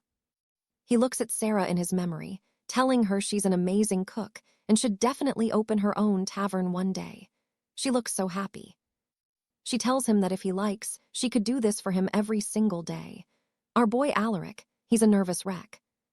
She hops up to grab that cake she bought earlier, placing the treat right on the table between them. Alaric mentions it's absolutely delicious, and she smiles. Apparently, the baker who made it is world-renowned. Suddenly, he remembers Alara mentioned wanting to be a pastry chef herself. He's startled, and when Captain Thorne asks what's wrong, Alaric just mumbles that he feels like he's forgetting something huge. But things take a dark turn. Lord 𝑻𝒓𝒂𝒅 kidnaps Alara, and she's so done that she begs him to just end it, but the monster refuses. He looks at her and thinks she's a bit too pretty to kill. Instead, he plans to cut her tendons and hand her over to the Duke like some twisted trophy. Out of nowhere, a bloody hand grabs his leg. It's Alaric, barely standing and covered in gore. He's furious, growling that 𝑻𝒓𝒂𝒅 isn't going anywhere. He lunges, grabbing 𝑻𝒓𝒂𝒅 by the collar and landing a brutal punch that sends the man reeling. Then, he just starts pummeled him, no mercy. Alara is stunned. The legendary High Justiciar is being absolutely trashed on the ground, but she can't help but worry about Alaric's condition. Our boy actually did it. He successfully ascended to a new rank. Alara's tearfully smiling, thinking he'd died, but he just laughs it off. Taking him down isn't that easy. Then, bam, a hand pierces right through Alaric's chest. 𝑻𝒓𝒂𝒅 isn't dead, and Alara's scream of pure desperation echoes through the air. Alaric is hoisted into the air like a doll. 𝑻𝒓𝒂𝒅 grins, admitting that while the boy's ascension was a success, it's far from over. He mocks him, saying that even with a new rank, a level 1 novice can't touch him. Alaric's teeth are gritted, and then something starts to shift. 𝑻𝒓𝒂𝒅 is frozen in shock. Alaric's body is literally levitating in the air. He can't wrap his head around how this is even possible. It's the golden abyssal physique, a legendary form only seen at level 10. Terrified, 𝑻𝒓𝒂𝒅 turns tail and bolts, using his speed ability to vanish.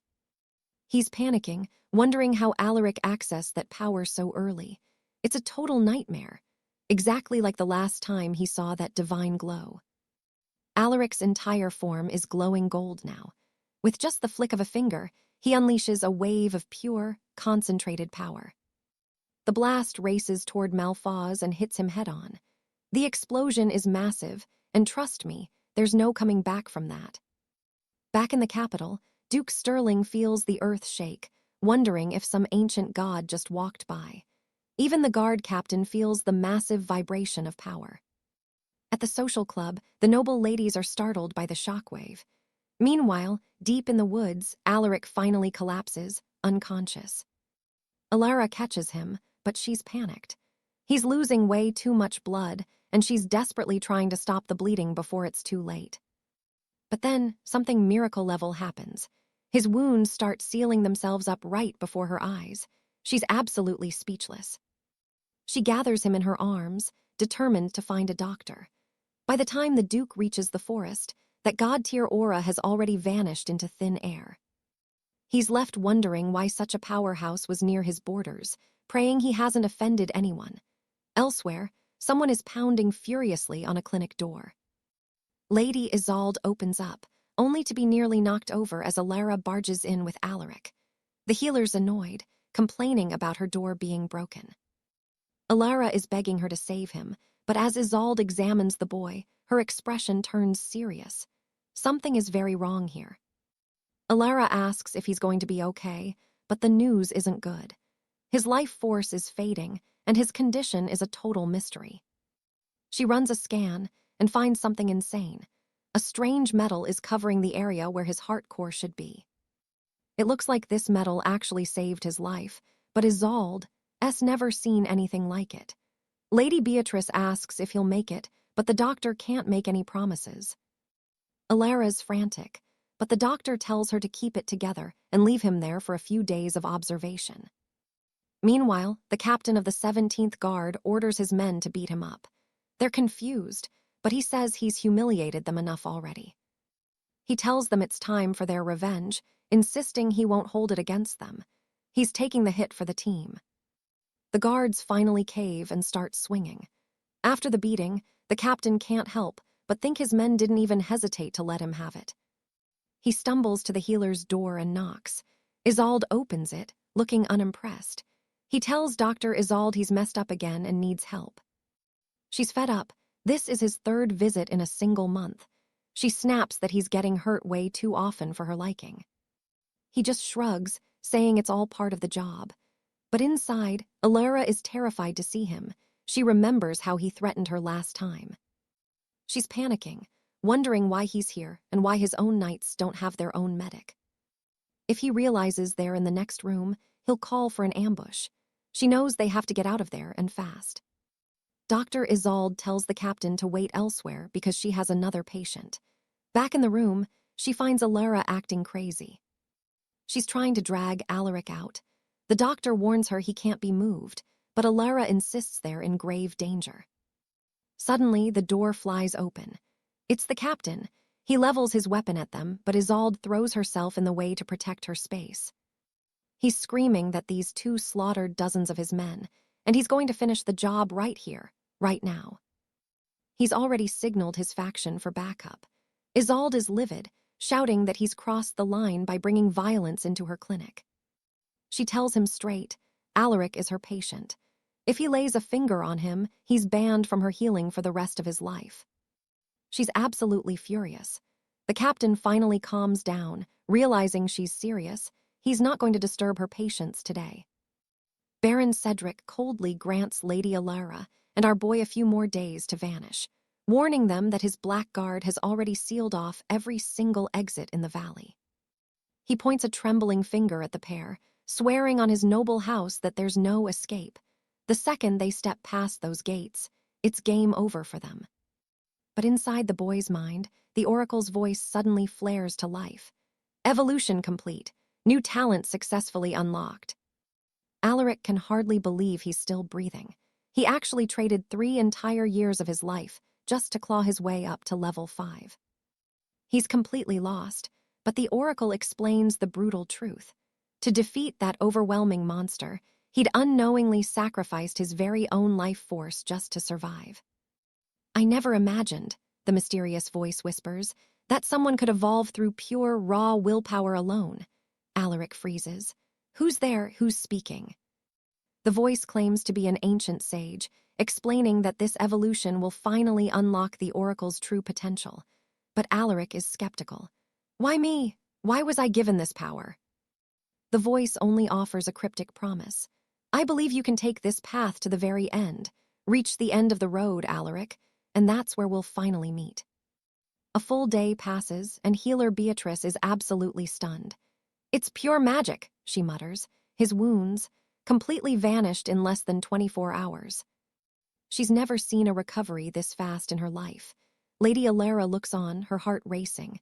Then why hasn't he opened his eyes yet? What's wrong? Beatrice agrees that he needs a serious jolt to wake up.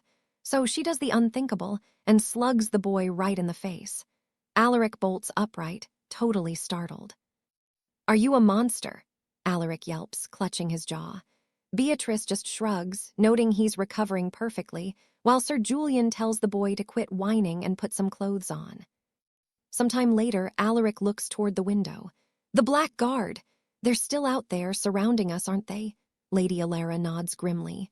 They're trapped. She admits she'd normally take Baron Cedric down herself, but she's still too broken from the last clash. Seeing her pain, Alaric's blood boils. Stay here, he says. I'm going out to handle him. Sir Julian offers to join the fray, but Alaric stops him with a confident smile. Focus on healing. I can handle these vultures all by myself. Trust me. Outside the walls, a soldier asks the Baron why they're just waiting around. Why not just invade? Cedric sneers. I gave my word to Lady Beatrice. We wait. But another knight leans in with a wicked grin. The healer has to leave for medicine soon. The second she's gone, we strike and take them both. Cedric's eyes light up with pure malice. That'll work. Perfect. We stick to that plan. Get ready. He orders his men to draw steel, kill the boy, but bring the girl back alive. But before they can take a step, the manor door swings wide open. Cedric blinks in confusion. It's Alaric standing there alone. Save your breath, the boy says coldly. You don't need to come find me, I'm right here. Enraged by the boy's sheer audacity, Cedric screams for his men to tear him apart. Finish him. Now, don't let him breathe. But suddenly, glowing pulses of energy begin to swirl around Alaric. He doesn't flinch. In his vision, the status panel flares to life, revealing the exact power level of every man in front of him. Most are just level 1 fodder. The Baron, he's a level 3 threat. And Alaric, he's technically level 1, but there's a massive twist. He's a perfect evolutionist. The Oracle kicks into high gear, surging through his veins to multiply his speed and raw power to insane levels. Victory probability, 90%. Alaric becomes a total blur of motion, weaving through the knights like a ghost and landing a crushing blow right on the lead soldier's jaw. The entire squad collapses in seconds, and Cedric is left shaking, his voice failing him. Last time I saw you, you were just a commoner, an ordinary human. The boy just looks at his hands. If I'd actually used a weapon, he whispers, every single person standing here would be a corpse right now. But I'm giving you a choice, he adds, his voice turning like ice. Kneel, every one of you, start barking like dogs if you want to live. Later, at a hidden merchant's den, the trader coughs up a heavy sack. That's all the aurum I could find. Alaric nods, handing over crates of rare food in exchange. Keep stockpiling it, Alaric commands as he walks out. The merchant stands there, baffled. Why would anyone want useless gold when food is the real currency these days? While everyone else trades for survival, Alaric now has 20 kilograms of pure gold. He turns to Lady Alara. I'm heading out for more supplies. Water, food. I'll handle it. But his search isn't local. Deep in the shadows, away from prying eyes, he whispers the final command. Initiate the void step. He wakes up back in his own world to a frantic pounding on the door. He opens it, and Juliet practically tackles him, wrapping him in a desperate, tearful hug. Where were you? She cries, terrified. Alaric quickly improvises. Relax, it was just a business trip. High in the mountains, zero signal. I'm fine, really. Juliet isn't buying it. She's absolutely fuming. You can't just vanish for days like that. You have to let me know, Alaric. Anything could have happened. I was minutes away from calling the guards, she snaps. Nervously, Alaric tries to de-escalate the situation. Look, I'm sorry. I've got a gift for you, an apology. Juliet just shakes her head, still hurt. I don't want your gifts, Alaric. You shouldn't be wasting your money on me. He just smiles. Don't worry about the coin. I've made quite a bit lately. Let's go to the capital. Pick whatever your heart desires. It's on me. They head to the city's most elite boutique. Juliet is hesitant, seeing the insane prices, but Alaric doesn't even glance at the tags. Anything you want, he insists. It's yours. Juliet looks at him, bewildered. Alaric, how on earth did you get this much money? Alaric turns to the clerk. Bring out your finest merchandise. The woman presents a shimmering necklace of sea pearls. Alaric gently clasps it around Juliet's neck. She blushes, leaning in to kiss his cheek. It's beautiful, she whispers. I'd love any gift you give me, truly. We'll take it, he tells the clerk. Then he excuses himself. Wait here a moment. I need to make a quick deposit at the bank. I'll be right back. At the Imperial Bank, Alaric approaches the counter. Do you buy raw gold? The teller nods politely. Of course, sir. How many grams were you looking to sell? Alaric doesn't say a word. He just opens his backpack for the banker. Moments later, the bank manager comes sprinting into the room, face pale with pure shock. Arthur apologizes to Lord Sterling for making him wait, then asks to see the gold he brought. The young man tells him to check inside the leather rucksack. The Lord is stunned by the sight. Arthur tells him to verify the weight, 20 kilos of pure gold, ready for testing. Moments later, a clerk brings over a scroll for Arthur to sign, finalizing the massive trade. As Arthur walks out, a treasury guard asks the manager just how much they paid the lad. The manager confirms it was 99.6% pure, worth over 6.6 million crowns in cold cash. Arthur heads back to the luxury boutique, but something's wrong. Lady Elixirs is in a heated argument with a noblewoman. Elixirs claims the necklace is hers, but the woman snaps back that without payment, she has no right to it. Arthur steps in, asking what the chaos is about. Elixirs cries out that this woman is trying to snatch her jewelry. The noblewoman tosses coins at the jeweler, demanding the piece. But Arthur, he calmly holds out a solid bar of gold, offering to buy the necklace right then and there. That single bar is worth 20 of those necklaces. Fuming with rage, the woman shrieks that the gold must be a cheap counterfeit. The jeweler isn't having it. She explains the necklace was already reserved, so no amount of money will let the woman take it home. She neatly wraps the jewels and hands them to Lady Elixirs. The noblewoman storms out of the boutique, absolutely livid. Elixirs suggests they head to the town square for more shopping, and Arthur agrees. Suddenly, thud, a metal tin hits him. A group of scarred mercenaries blocks their path. The noblewoman sent them. One of the brutes growls that Arthur made a big mistake stealing his lady's necklace. The thugs close in, looking for blood. Arthur pulls Elixirs behind his back. She screams for him to run, but he doesn't move a muscle. Arthur turns around calmly, telling Elixirs they should keep heading to the market. Confused, she asks where the hired thugs went. She looks down and gasps. The entire gang is sprawled out, unconscious. Arthur just shrugs, claiming he has no idea what happened to them. They continue their walk until Elixirs' uncle suddenly appears. She's shocked, asking how he found her and if he's been tracking her phone with magic. The man's face is cold. He asks if she's already forgotten the solemn vow she made to her father. He orders her to return to the estate, but Arthur steps in his way, telling the man she isn't going anywhere. Enraged, the uncle sneers that Arthur is a nobody, completely worthless to a girl of Elixirs' status. Her father is already scouting for a highborn husband. The second a match is made, she'll be forced into marriage. The man looms over Elixirs, asking if she remembers the brutal fate her father promised if she refused to obey. Her father threatened to pay someone to hunt Arthur down and dump his body in the river. Defeated, Elixirs bows her head and agrees to leave, but Arthur calls out for them to wait. He stares the uncle down. Could Elixirs stay with him if he became a man of immense wealth? The man laughs in his face. "You mean having 6 million in the bank?" He tells Arthur to stop dreaming and come back once he's earning 600 million a year. 600 million sovereigns. Arthur does the math. That's the price for Elixirs' freedom, and he's going to get it. He'll gather the gold, no matter what. Meanwhile, at Fort Sterling, a high-ranking official asks a scout if the item was found. The answer: yes. The Continental League is demanding a steep price. Thousands of shadow shards in exchange for the artifact. The official explodes in rage. Thousands. Are they trying to bleed him dry? The soldier simply replies that if he won't pay, they'll sell it to a rival house instead. The man grinds his teeth. It's an insane price, but he starts reflecting. Although it's expensive, it might be worth it. If he buys it and gifts it to the right person, the political backing he'll receive will make him the most powerful man in the kingdom. "Fine, do it," the man snaps, ordering the soldier to retrieve the goods.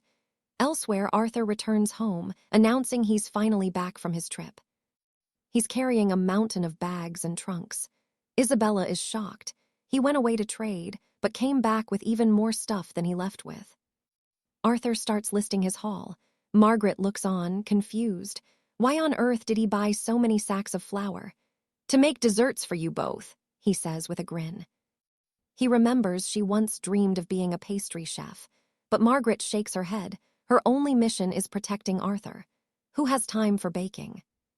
Arthur steps closer, telling her she's still recovering from her old wounds. She should stay at the fortress and rest for a change. Beatrice beams, saying she'll be the one to hit the road with Arthur this time. He agrees, but Isabella immediately cuts in. Absolutely not happening. Isabella glares at her sister, asking what she's really plotting. Is she trying to get Arthur killed out there in the wilds? Beatrice looks hurt. Why would she be so cruel? She's tired of being a burden and wants to actually help Arthur on this next mission. Arthur decides they leave at dawn. Fast forward, and the duo arrives at the gates of Fort Sterling. He wonders why the entrance is so cramped. Beatrice explains it's designed that way, easy to hold and impossible to storm, especially against the blighted and enemy knights. Inside, 2 guards carry a heavy iron chest. The commander asks if that's the treasure and barks an order to flip the lid. Inside lies a dark stone scepter. The commander scoffs. It looks like a piece of junk. He starts to wonder if they've been cheated. He reaches for it, but the guards scream for him to stop. The scepter is pure poison. Even an ascended warrior would be dead within minutes of touching it. Even a level 5 ascended master can only survive holding that cursed thing for 15 minutes, max. The commander is stunned. Why would anyone want something so lethal? He asks if they're absolutely sure this thing is the real deal. The soldier nods grimly. They tested it on 5 commoners. Every single one of them mutated into a monster the moment they touched the stone. Lord Alistair smirks. It feels good having a loyal hound handle the dirty work for once. A sentry interrupts. 2 travelers just rolled in with a haul, bags full of rare elixirs, ready to trade. The Lord lights up. Perfect timing. He's completely bankrupt, and this miracle is exactly what he needs. Outside, Arthur and Lady Rose are waiting. Rose is nervous. She's never stepped foot in this fortress before. Arthur tells her to relax. He needs the coin fast, and there's nothing to fear. Alistair bursts in, all smiles and fake apologies for the delay. He gets straight to the point. He heard they've got goods and wants a look. Arthur opens the packs, revealing the stash. The Lord is stunned. One of these vials is worth a kingdom's ransom, and they've got dozens. He shots a glance at his guard. What's your price? Rose doesn't hesitate. They want soul shards, gold, and jewels. Suddenly, the heavy iron door slams shut. Arthur's eyes narrow. What's that for? Alistair just smiles. Nothing to worry about. I just want to negotiate the value more privately. Then the trap springs. Alistair barks the order to seize them. Rose panics, screaming at Arthur to run, but he doesn't move. Arthur just sighs. Why is it always like this? Even when the world is ending, people never change.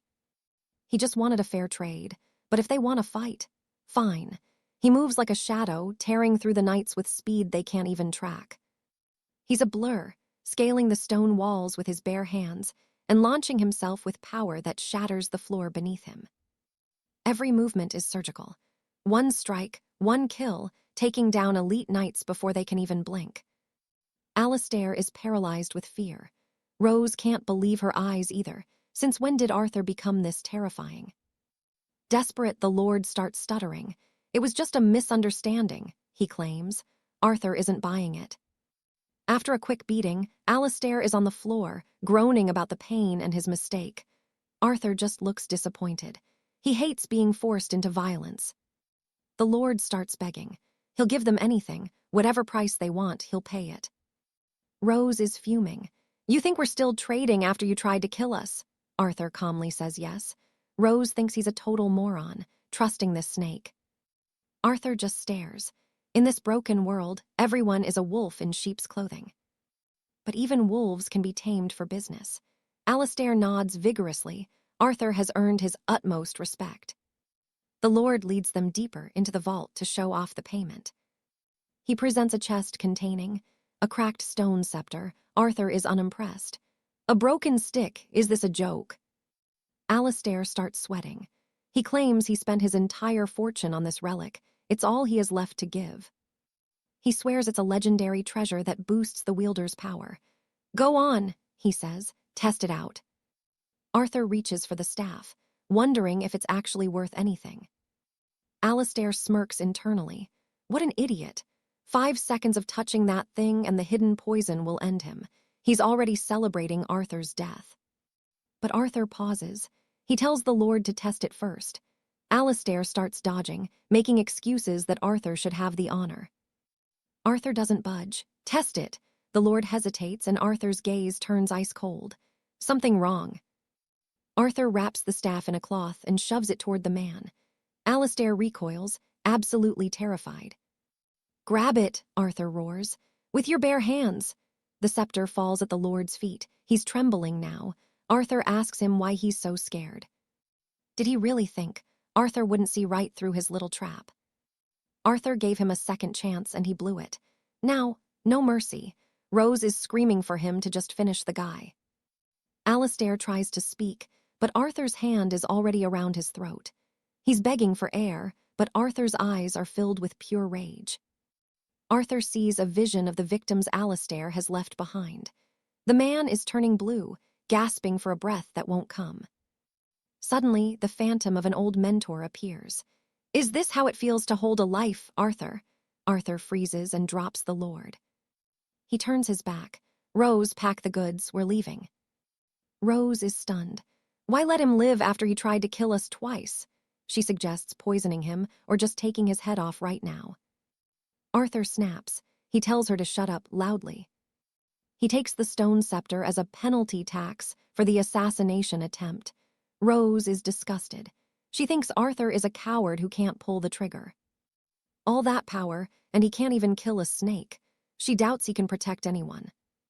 As they walk away, Alistair calls out, desperate, "Wait, can you save our kingdom?" Rose laughs in his face. "You think we're a charity?" Alistair begs, promising them every remaining treasure in the vault if they help. He's terrified. The fortress is on its last legs. If Arthur leaves now, they're all dead. Rose isn't buying the act. "Still trying to play us? You're literally begging for death at this point." Sir Alistair explains they've sent wagon loads of gold and iron to hire an elite knight, but the mercenaries keep demanding more. Now, they've got nothing left to give, only what they can steal from the shadows. "Follow me," he says. "You need to see this to believe it."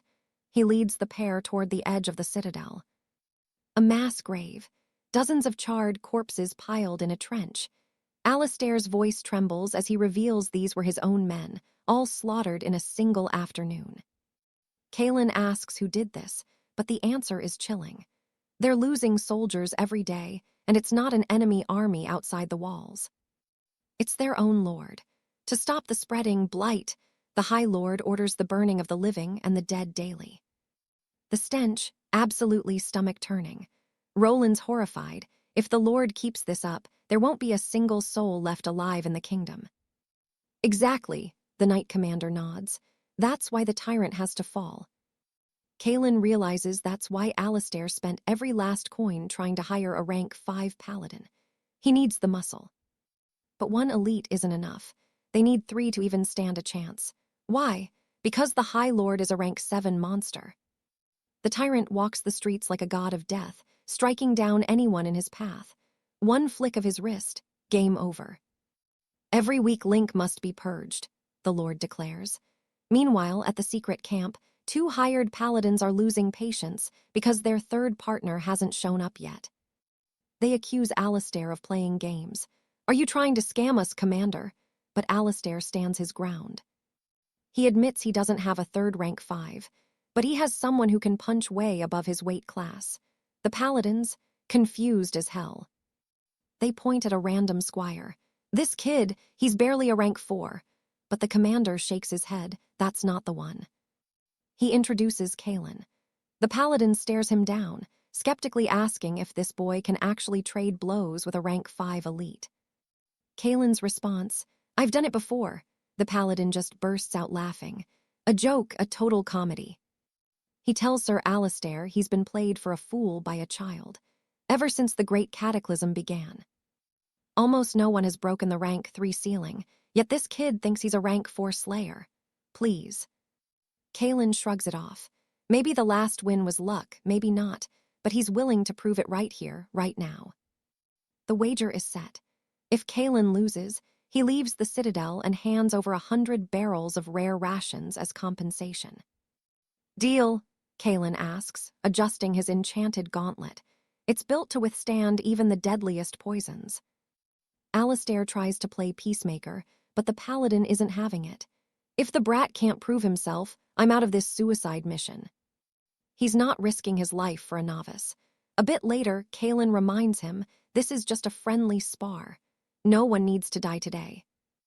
"Understood," the paladin grunts. They square up, the signal drops, Geo. The paladin lunges like a thunderbolt, but Kalen catches the strike with his blighted scepter. Boom! The impact shakes the very ground. Damn, this guy is fast, faster than Kalen expected.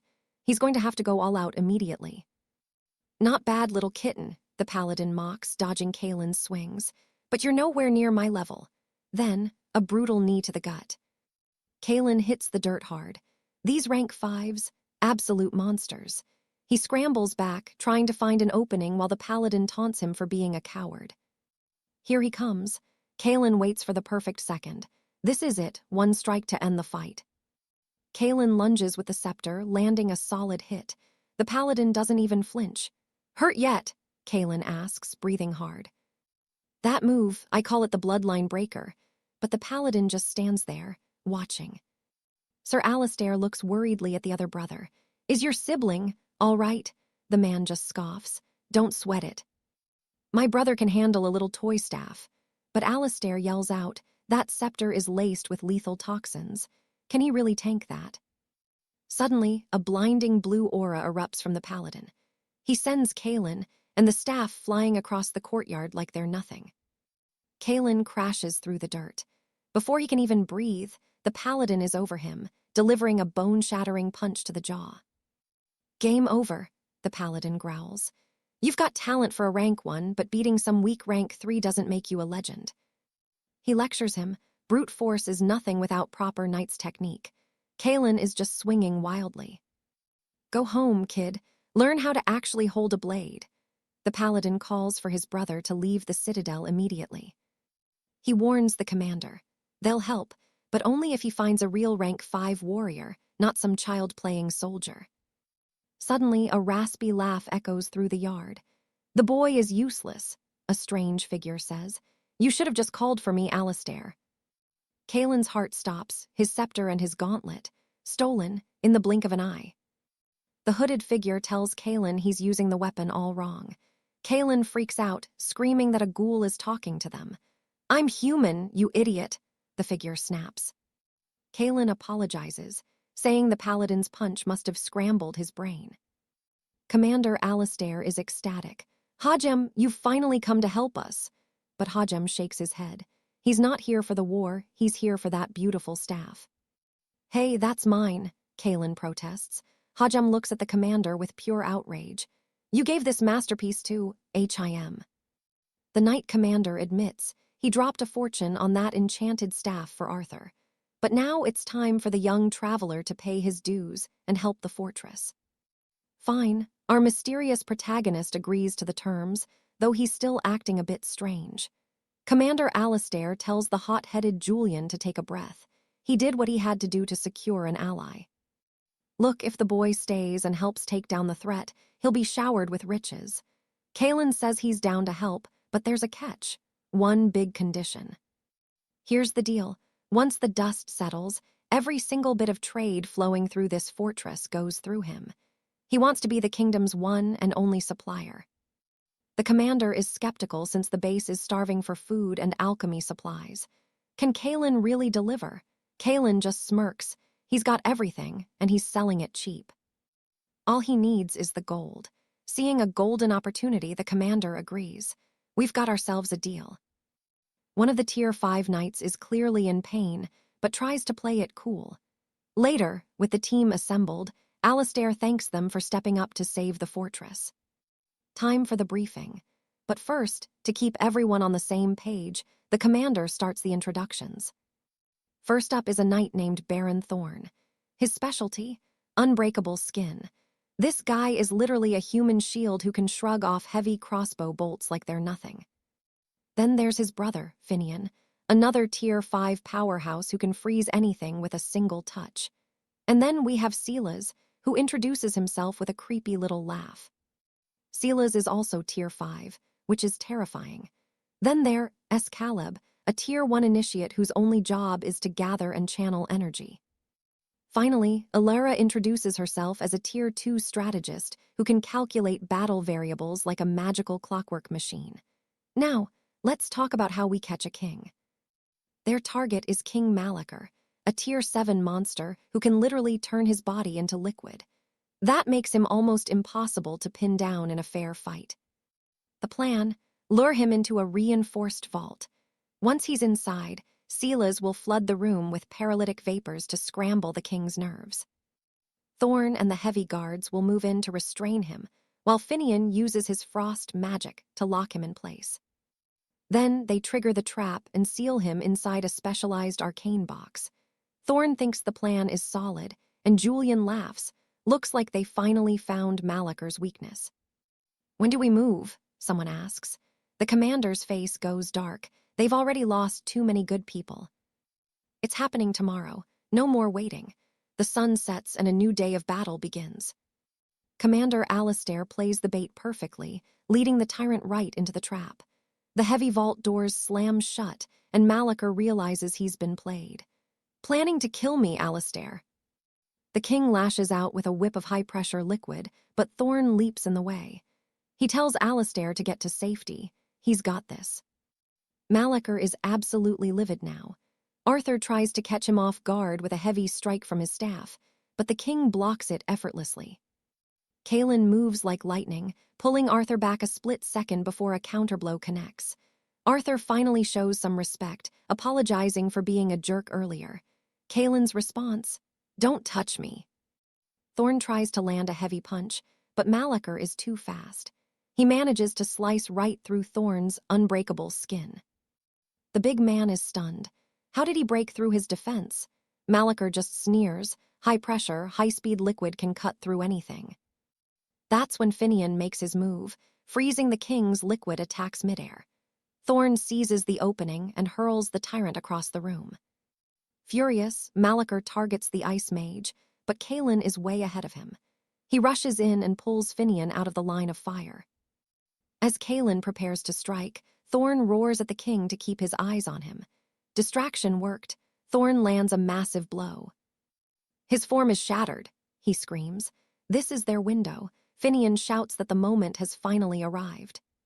Kaelin practically teleports Finian right to the target. The Ice Knight begins the deep freeze, but a sudden whirlpool of water blocks the attempt. Kaelin wonders if it's over, but the commander knows better. 𝒓𝒂𝒅 dispersed his body into a puddle to avoid the freeze. He's still alive. Alistair barks orders at the guards to block every exit. 𝒓𝒂𝒅 isn't going anywhere. Slowly, the liquid begins to reform into the tyrant's shape. He's surrounded by a swirling aura of water. Finian is confused, but the commander's blood runs cold. He knows this move. It's 𝒓𝒂𝒅's trump card. "Get behind the shields. Now!" Alistair screams. 𝒓𝒂𝒅 unleashes a rain of liquid blades, cutting in every single direction at once. Even the heavy steel shields are being shredded. The captain takes a hit. Thorn shouts for everyone to huddle behind him for protection. The onslaught is relentless, but Alistair sees the opening. That move cost 𝒓𝒂𝒅 everything. He's drained, and he'll be stuck in liquid form for exactly 10 seconds. Finian, it's now or never. Kaelin sprints forward, carrying the mage right into the center of the storm to start the freeze. 𝒓𝒂𝒅 desperately tries to shift back into a human, but Finian isn't letting go. 10 seconds is more than enough time to turn this puddle into a glacier. The ice climbs higher and higher until 𝒓𝒂𝒅 is completely encased. Kaelin exhales. It actually worked. For a second, there's total silence. Then, crack, the ice is splitting. Finian panics. The king is breaking out. But Celas just steps up with a creepy grin. "Relax, I've got this." He plunges a needle into the cracking ice, injecting a dark liquid. It's a lethal toxin that spreads through the veins in seconds. Celas laughs, saying 𝒓𝒂𝒅 will sleep forever now, and without the antidote, there is no escape. Finally, the block of ice goes completely solid. No more cracks. The captain breathes a sigh of relief. The tyrant has fallen. That night, the great hall of the fortress is lit up. It's time to celebrate a victory that felt impossible. The commander thanks the crew for their bravery. The land is finally free from 𝒔𝒂𝒅's shadow. He's laid out a massive feast, and Kaelin isn't holding back. Our boy is eating like a king. Alistair even mentions he's brought in some lovely ladies to keep them company. Suddenly, Kaelin and Finian look way more nervous than they did during the actual fight. Classic. Baron Humphrey seems thrilled, but the moment those stunning highborn ladies appear, the whole group loses it. They start mingling instantly. One maiden asks Arthur if he is the legendary champion of the fortress, noting how remarkably young he looks. Lady Rosamund watches from the side, muttering that all men are exactly the same. Before long, the wine flows too freely, and everyone is completely wasted. Lord Alistair orders his servants to escort the guests to their private chambers. Two young maids help carry Arthur to his room, gently laying him across the silk sheets. They whisper to each other about how adorable he is, failing to hold his liquor so easily. Noticing he is drenched in sweat, one girl suggests a warm bath is the only way to cool him down.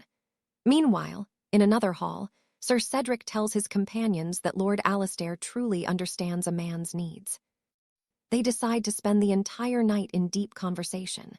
Elsewhere, Humphrey giggles to himself, mesmerized by the gorgeous women Alistair provided for his entertainment. The ladies are visibly startled by his eccentric behavior, but he quickly reassures them he has no intention of causing any harm. In Sir Roderick's quarters, the cold knight dismisses the girls immediately.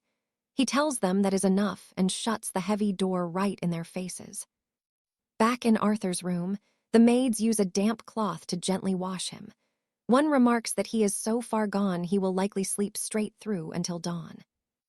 Their lord told them to provide the best care possible.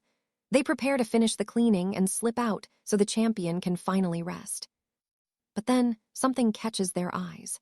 They share a look and decide they will stay by Arthur's side for the remainder of the night. Morning arrives with a sharp sting. Rosamund slaps Arthur right across the face. She sneers that he clearly had a bit too much fun last night, and it is time to face the day. She demands to know how long he plans on being lazy. Grabbing him firmly by the ear, she orders the pervert to get his act together and stand up. Their shouting matches echo through the room. Meanwhile, Sir Roderick and Sir Cedric are already making their way through the stone corridors.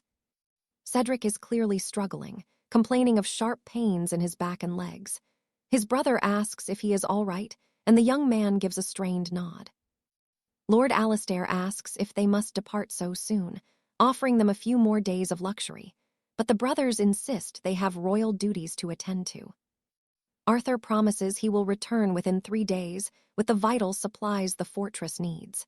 Humphrey scoffs, telling Arthur that being a mere merchant is beneath him, and he should join his ranks instead. He promises that if Arthur follows his lead, he will teach him the secret methods to evolve his powers at lightning speed. Cedric pulls Arthur aside and warns him not to trust a word that man says. If his methods actually worked, Humphrey would have reached a higher rank long ago. He mentions seeing Humphrey with a young squire once who has since vanished entirely. Then, Roderick tosses a small object toward Arthur, who catches it with a confused look.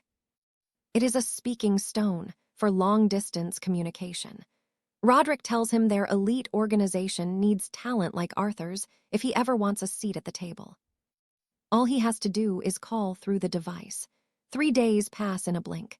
A scout rushes to Lord Alistair to announce that Arthur has returned to the gates. The Lord asks if the supplies were actually secured. The soldier just tells him it is something he has to see with his own eyes. Arthur has arrived with 3 massive heavy wagons. Alistair is completely stunned. He had requested an enormous amount, yet Arthur delivered it all in record time. The boy looks Alistair in the eye, telling him everything is accounted for and inviting him to verify the cargo himself. They begin the massive task of organizing the hall. One of the laborers mutters that he has never seen such a mountain of supplies in his entire life. With these rare resources and fertilizers, the fortress will finally be self-reliant. The threat of famine is officially over. Alistair stares at Arthur, asking if he is some kind of hidden deity. Arthur just brushes it off, telling the Lord to pay the agreed price and the goods will keep coming. A soldier steps forward and hands Arthur a heavy leather pouch, calling it his well-earned reward. Arthur frowns, asking why the pouch is so light after he delivered 3 wagon loads.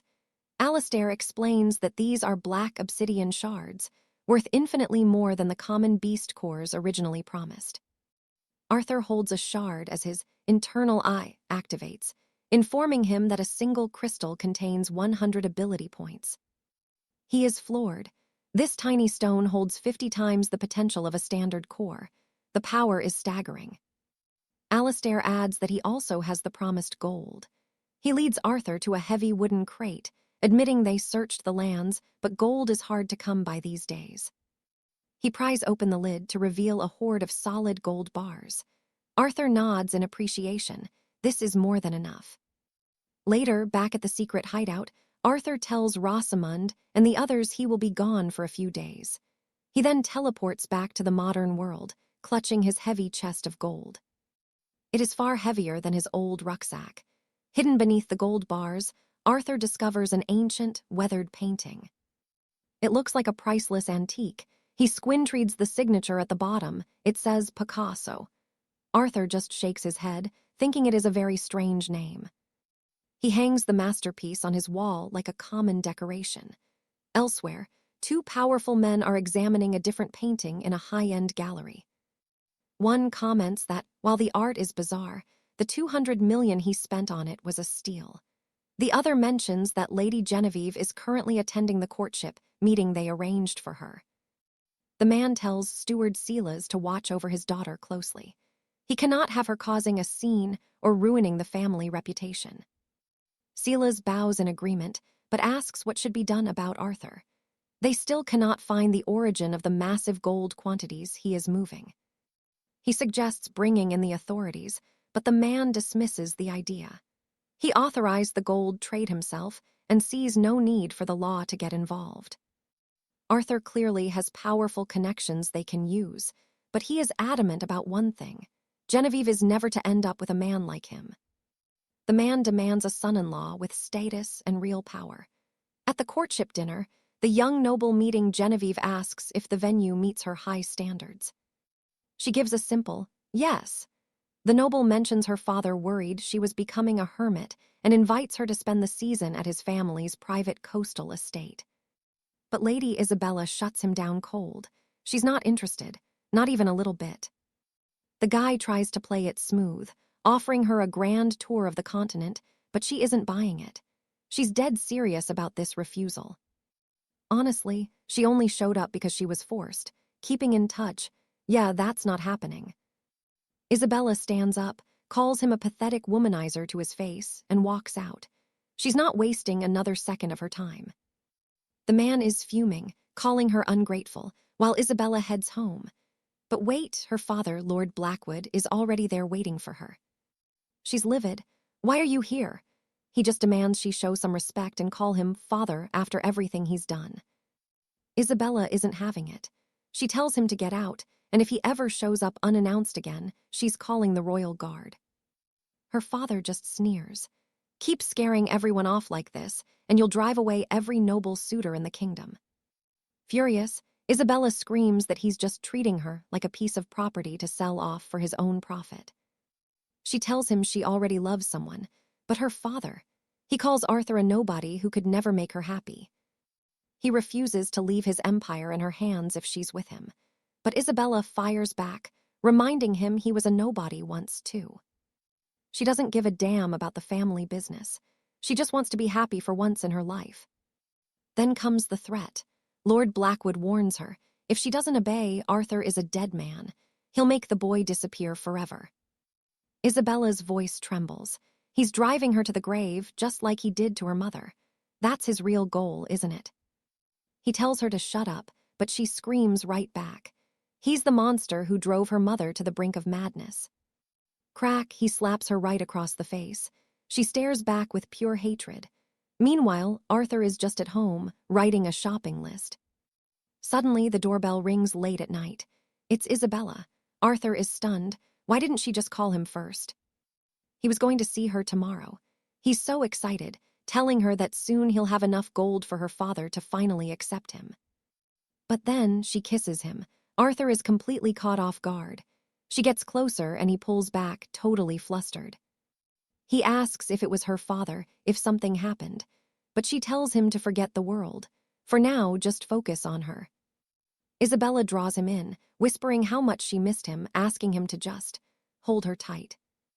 Later that night, Arthur is a nervous wreck. She asks for help with her dress and he nervously obliges. She lies down, finally looking peaceful. He's so shy, just thinking about how beautiful she is. They spend the whole night just talking, trying to drown out their reality. Lying there, Arthur realizes he's 20 years old and life has always been a struggle. But now, everything's different. He has Isabella, someone so incredibly kind, and she's right here with him. He feels like the luckiest man alive. An ordinary guy like him, with her. He vows to protect her happiness no matter what. But when the sun comes up, the bed is empty. Instead of Isabella, Arthur finds a mysterious envelope. He's completely lost. He reads the letter. She's gone, fled to a distant land to save him from her father's wrath. It's a goodbye to protect his life. But she isn't just running away and abandoning the person she loves. She's going to get strong enough to face her father and come back. That night was her promise. "Wait for me," she says. Arthur is left speechless. Sometime later, he crosses back over into the post-apocalyptic wastelands. He stumbles into the hideout, looking like a total wreck. Depressed, exhausted, and completely hollowed out. Elena asks what the hell happened to him. Rosa wonders if he failed to find any supplies this time. Arthur drops a massive haul, more food than ever, enough for months. He tells them he's going to be away for a while. The girls are confused. Isn't he here for the gold? Arthur just sighs. His heart is broken. Even gold is useless right now. The sisters are stunned. Elena realizes it. The guy has a girlfriend. Rosa can't believe it. Arthur laments that they hadn't even started officially dating before she vanished without a single goodbye. Her number is disconnected. She's completely off the grid. He has no idea where to even start looking for her. He turns to leave, but Rosa stops him. "It's just a breakup, Arthur. Go find someone else." But she doesn't get it. He's shattered. He doesn't have the energy for anyone new. Then, Rosa grabs his arm and leans in close. Arthur gets nervous. Rosa teases him, saying if he keeps bringing her treats, she might just give him a reward. It works for a second, but then she pushes him away. "That's enough attention for today. You're fine." Arthur slumps again. That tiny bit of flirting isn't enough to cheer him up. Elena steps in, asking if he wants her attention instead. Arthur nods. He just really needs a hug right now. So, while Rosa snacks on a piece of bread, Arthur just holds on to Elena, trying to find some peace. The girl starts complaining, but Arthur just shrugs. It hasn't even been 30 seconds. Robin's just watching them, honestly finding the whole thing hilarious. Far from the city, a soldier asks Captain Leonard if they really need to go through with this. Thawing out Lord Celas to drain his dark energy. It's a death sentence. If that man wakes up, the consequences will be absolutely nightmare tier. Leonard doesn't care. He knows Fort Grimsby was only respected because people were terrified of Celas's raw power.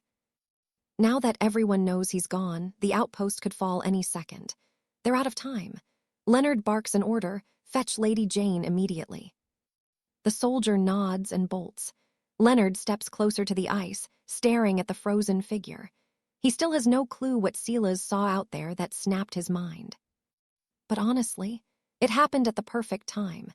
Celas spent years refusing to expand the kingdom, even though his power could have made them masters of the entire realm.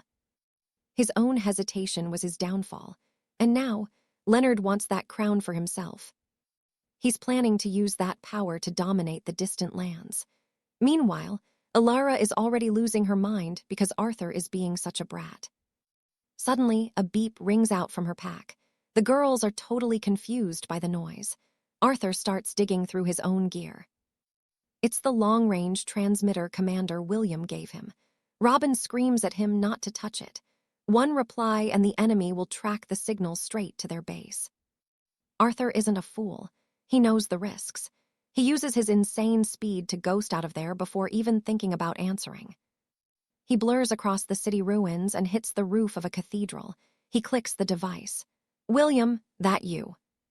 Arthur starts to apologize for being missing in action, but William cuts him off fast. No time for small talk. He needs a favor, and the reward will be massive. Sounds like they're in deep. They need Arthur's special talents, and they need them yesterday. A massive shipment of medical supplies was swarmed by a horde of the Blighted. There are still people trapped inside that hell. Arthur has to get there now. The commander drops the exact coordinates. Arthur scans the horizon, locking onto his next destination. Over at the site, the Blighted are losing it. The survivors are huddled on the floor in total despair. They're out of options and completely out of ammo. The monsters are literally tearing the place apart. One guy tries to keep it together, whispering that the Alliance promised a rescue team was on the way. Arthur finally makes it to the scene. He's looking around, trying to get his bearings, when, bam, something hits him hard and sends him eating dirt. A woman on the comms scoffs at William, calling the kid careless. But William tells Sarah to back off. This boy is the key to everything. Sarah's not convinced yet. "We'll see about that." She tells Arthur to keep up as a convoy of heavy trucks rumbles down the road. A driver tells Chief Fletcher they got incredibly lucky. He never expected to find this many medical supplies since Sir Christopher's death. Which means the seat of high justice is officially up for grabs. The guy asks if Fletcher is eyeing the promotion, but Fletcher just wants to do his job and stay alive. Then crash. The convoy hits a wall. "Red Blighted," someone screams. The men jump out and start unloading their clips, but these monsters are tanks. They just won't die. The driver leaps out, using his elasticarm mutation to pin the ghouls down. Now the others can actually aim without the creatures dodging like crazy. But a stray shot rips into a fuel tank. Fletcher doesn't even blink. No big deal. Just move the supplies to the other truck and keep moving. Then a scout on top of the rig spots something. A massive horde. 800 meters out and closing fast. These things are moving at a terrifying pace. Fletcher screams for everyone to grab the meds and get in the car. Now. A soldier realizes the fuel tanks are still on the damaged truck. Fletcher shuts him down. No time. If that horde catches them, they're all dead. Forget the fuel. Everyone piles in and they floor it. But time passes and the needle starts hitting empty. The driver delivers the bad news and Fletcher orders a full stop. Everyone piles out, stressed. Fletcher needs to know their range. 10 kilometers, maybe 15.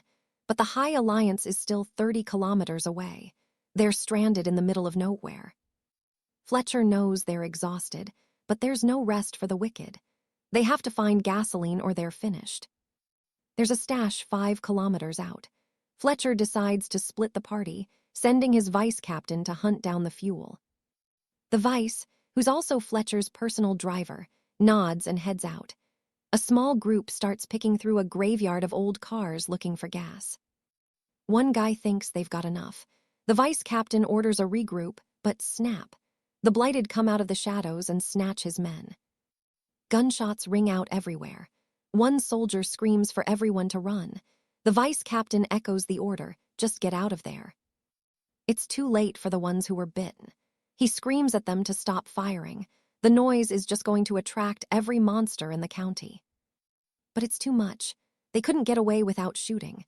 Now they're trapped inside a truck, out of ammo and surrounded. "Breathe," the vice captain whispers. "Slowly." Then the banging starts. The zombies are hitting the metal like hammers. Pure panic inside that truck. As the monsters try to tear their way in, the vice captain keeps lying to them, telling them the base is coming. Back at the command post, William gives the orders. 2 decoys will lure the main horde south.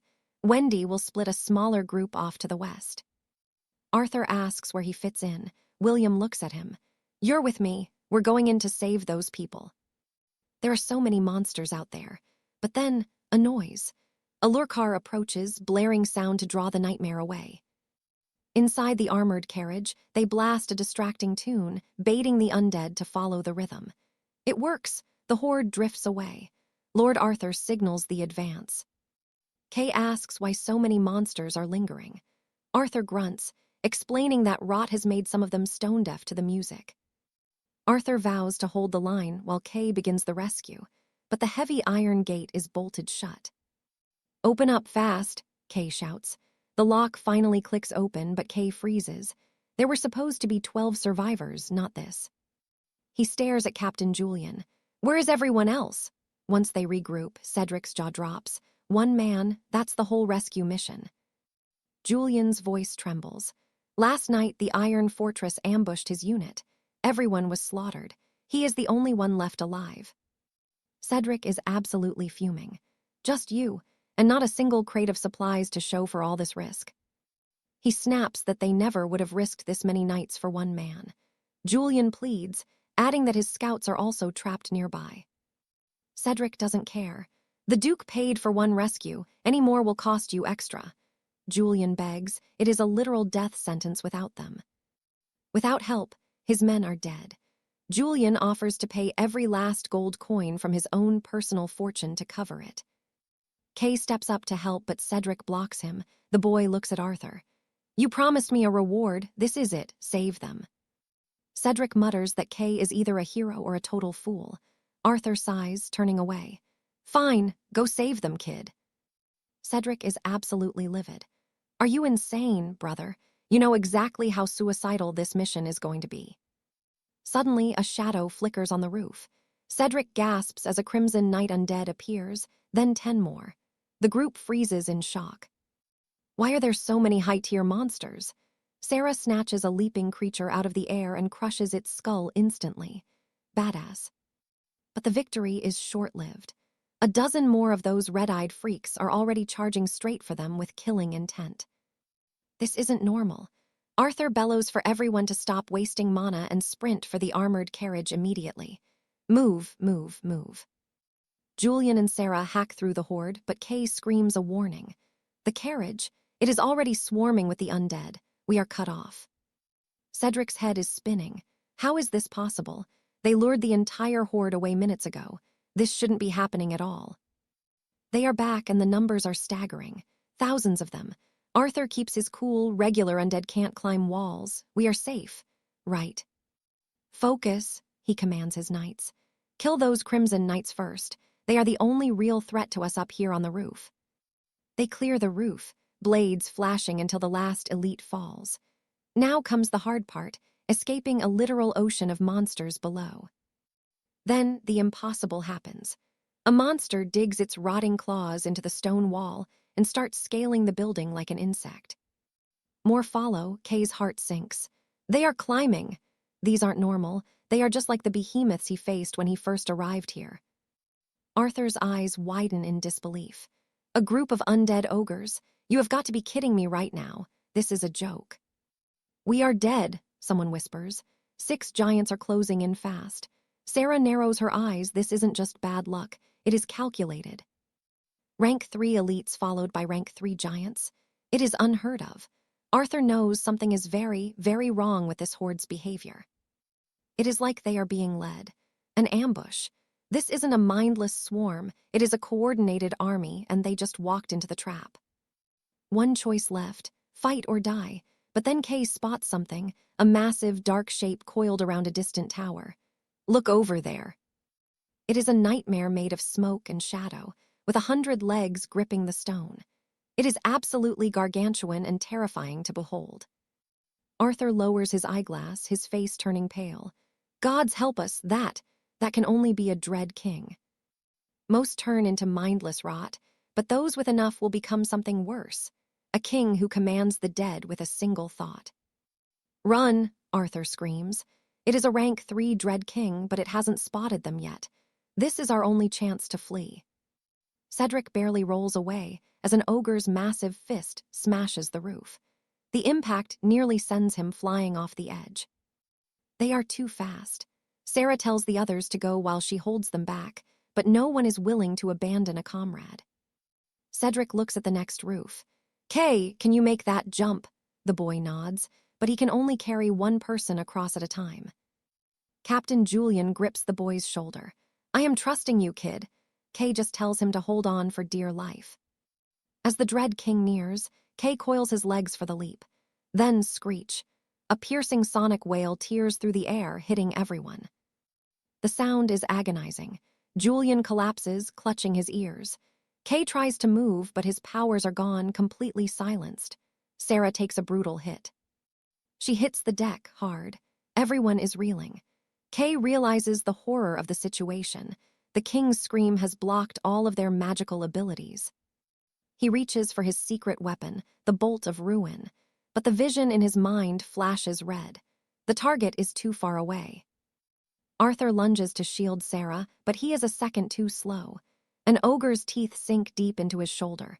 Blood sprays everywhere. There is only one way to fix this. System, consume every dark shard and mana stone I have. Evolve me now. The warning flashes, risk of death. "Do it," he screams. As his friends are torn apart, Kay's body begins to fracture and glow with a terrifying, ancient power. The system glitches, evolution failing, but he pushes through. The undead close in as the Dread King finally arrives to finish the job. Alaric is fuming. The ascension process is glitching out, failing over and over while his internal system crawls at a snail's pace. But finally, boom, the breakthrough hits. He's officially a Tier 4 Ascendant, unlocking 2 insane skills, super focus and a perfectly clear mind. And here is why that matters. With these active, the Blight Lord's soul-shaking roar. Yeah, it won't even touch him. His mind is sharper than it's ever been. Everything is clear. Even those advanced combat techniques he struggled with before, now he understands them perfectly. Meanwhile, William Sterling is screaming for his life. A hulking, giant Blight Walker is looming over him, ready to end it all. William closes his eyes, praying that if there is a next life, it's far away from this nightmare. Thomas Sterling isn't backing down, though. He throws himself in front of a young girl, acting as a human shield and taking hit after brutal hit just to keep her safe.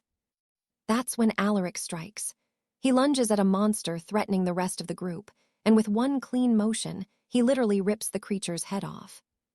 The monster pinning William collapses, lifeless. William looks up, dazed, wondering if Alaric really just saved his skin. Nearby, the Blight Lord is mid-roar, but suddenly it stops, commanding the swarm to halt with a single, chilling gesture. Alaric's expression is dead serious. Down below, the creatures are changing. They're getting agitated, and holy hell, they're sprouting wings. They launch themselves at the building like living missiles. Alaric watches them fly, realizing they're moving faster and jumping way higher than anything they've faced yet. This is the Blight Lord's trump card. He can force mutations on the common hollowed, giving them elite skills right before their bodies give out and explode. The winged swarm starts scaling the walls at high speed. A commander shouts for the soldiers to hold their positions, but these things are too quick. They're literally dodging every strike. William is paralyzed with fear. He realizes the monsters aren't even looking at the group. They didn't even give them a second glance. They have one target, Alaric. Every single monster is diving straight for him. Seeing the danger, the Sterling brothers and the others rush in, forming a tight circle around the boy. William shouts a warning, but then, kaboom! A massive energy explosion rips through the air, sending the monsters flying in every direction.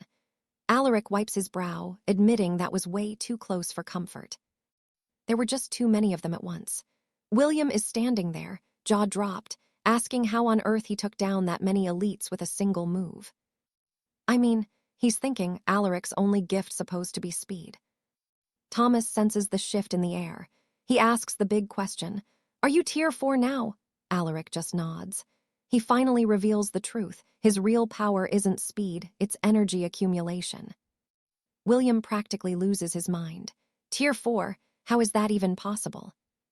He starts rambling about how Alaric was only Tier 1 not long ago, but Alaric shuts it down. "Not the time," he snaps. He tells the group to move out while they have the chance. he'll stay behind to handle the Blight Lord alone. They hesitate, asking if he can really take that monster solo. Alaric doesn't sugarcoat it. If they stay, he'll spend all his time worrying about their safety instead of fighting. Without missing a beat, Alaric drops into a crouch and starts ripping the mana cores out of the dead monsters. Waste not, want not. He lets them in on a little secret. He has an escape plan. If things go south, he can use a dimensional jump to get out of there. He's not planning on dying today. Go, he insists. You'll only slow me down. Reluctantly, they flee. Minutes later, the top of the building is rocked by a series of massive magical explosions. Alaric is in the zone. 2 hours of non-stop combat have passed, but thanks to his evolution, his stamina is off the charts. He's just getting started. By now, the Sterling group should be miles away. He's drained a massive chunk of his energy, fighting the small fry just to make sure their path was clear. Now he can focus on the real threat. Alaric points his blade at the Blight Lord and gives him a mocking smirk. He taunts the beast, calling it out for hiding behind a bunch of weaklings. You clearly don't like me, he laughs. So why don't you come over here and finish this yourself? The Blight Lord's eyes flare with rage. It clearly understands him. It roars and charges at Alaric with terrifying force. The impact is insane. With one strike, the monster brings the entire building crashing down. Alaric barely manages to leap clear, genuinely surprised by the power. He's actually getting excited now. This monster is fast, scary fast. He starts wondering how a Tier 3 creature can have this much raw speed. He needs to end this, and fast. He remembers the fight with the Mad Leader, where he condensed his power into a water-thin blade that could cut through anything. That's the key. He just needs to push his concentration to the absolute limit. Alaric pours every last drop of his power into one final strike against the Blight Lord. The monster lets out a scream of pure agony. It's a direct hit. Far away from the chaos, the Mad Leader is floating unconscious in a massive glass vat. A dark sorcerer named Julian is busy pumping the tank full of a strange, glowing extraction fluid. In 3 days, every bit of his dark energy will be harvested. A man named Lord Lee asks if it's really that simple. Julian explains he's done this 1,000 times, but never on someone this powerful. Patience, Lee, Julian says. In 3 days, all that energy will be ours. Meanwhile, the Sterling brothers are flooring it in their enchanted wagons. The communication stone glows. It's Alaric. William answers immediately, confirming they've successfully rescued everyone from the ruins. It turns out the Blight Lord was so obsessed with Alaric that he ordered every monster in the city to attack him, leaving the rescue mission wide open. Alaric breathes a sigh of relief. He was genuinely worried they'd get hurt, and he's impressed they moved that fast. William tells him to relax. The survivors they rescued brought plenty of alchemy and medicine, so the blight poisoning is already being neutralized. William starts to ask how Alaric is holding up, but Thomas interrupts. If the kid has enough breath to call us, he's doing just fine, he grumbles. Alaric chuckles and tells them to head to the rendezvous point so they can link up. He checks his internal system. The Blight Lord's core is worth a staggering 10,000 skill points. He thought he was in trouble after spending everything on his evolution, but this is a jackpot. But then the adrenaline fades. Suddenly, Alaric's vision goes dark and he collapses. His energy is completely spent, and he slips into a deep, magic-induced coma. As a lone carriage speeds down the road, a young girl looks out the window. She turns to the knight driving and asks, "Where are you taking me? The Order of Light is the other way." Arthur argues that this trail is better for the supply carriages, fewer monsters, and a much smoother ride. But as they approach the clearing, a mercenary levels a heavy siege cannon at them. "Finally!" he growls. Then, boom, a direct hit. Both carriages vanish in a massive wall of fire. Arthur stumbles out of the wreckage, coughing through the thick smoke. He's tough, but that explosion, it nearly sent him to the afterlife. Fire he can handle, but a blast like that is a different story. The mercenary group closes in, and the leader doesn't even look sorry. "Taking down you four in a fair fight? Impossible," he admits. They weren't about to waste a golden opportunity to wipe out the whole squad in one clean shot. Thanks to the ambush, they've secured their prizes.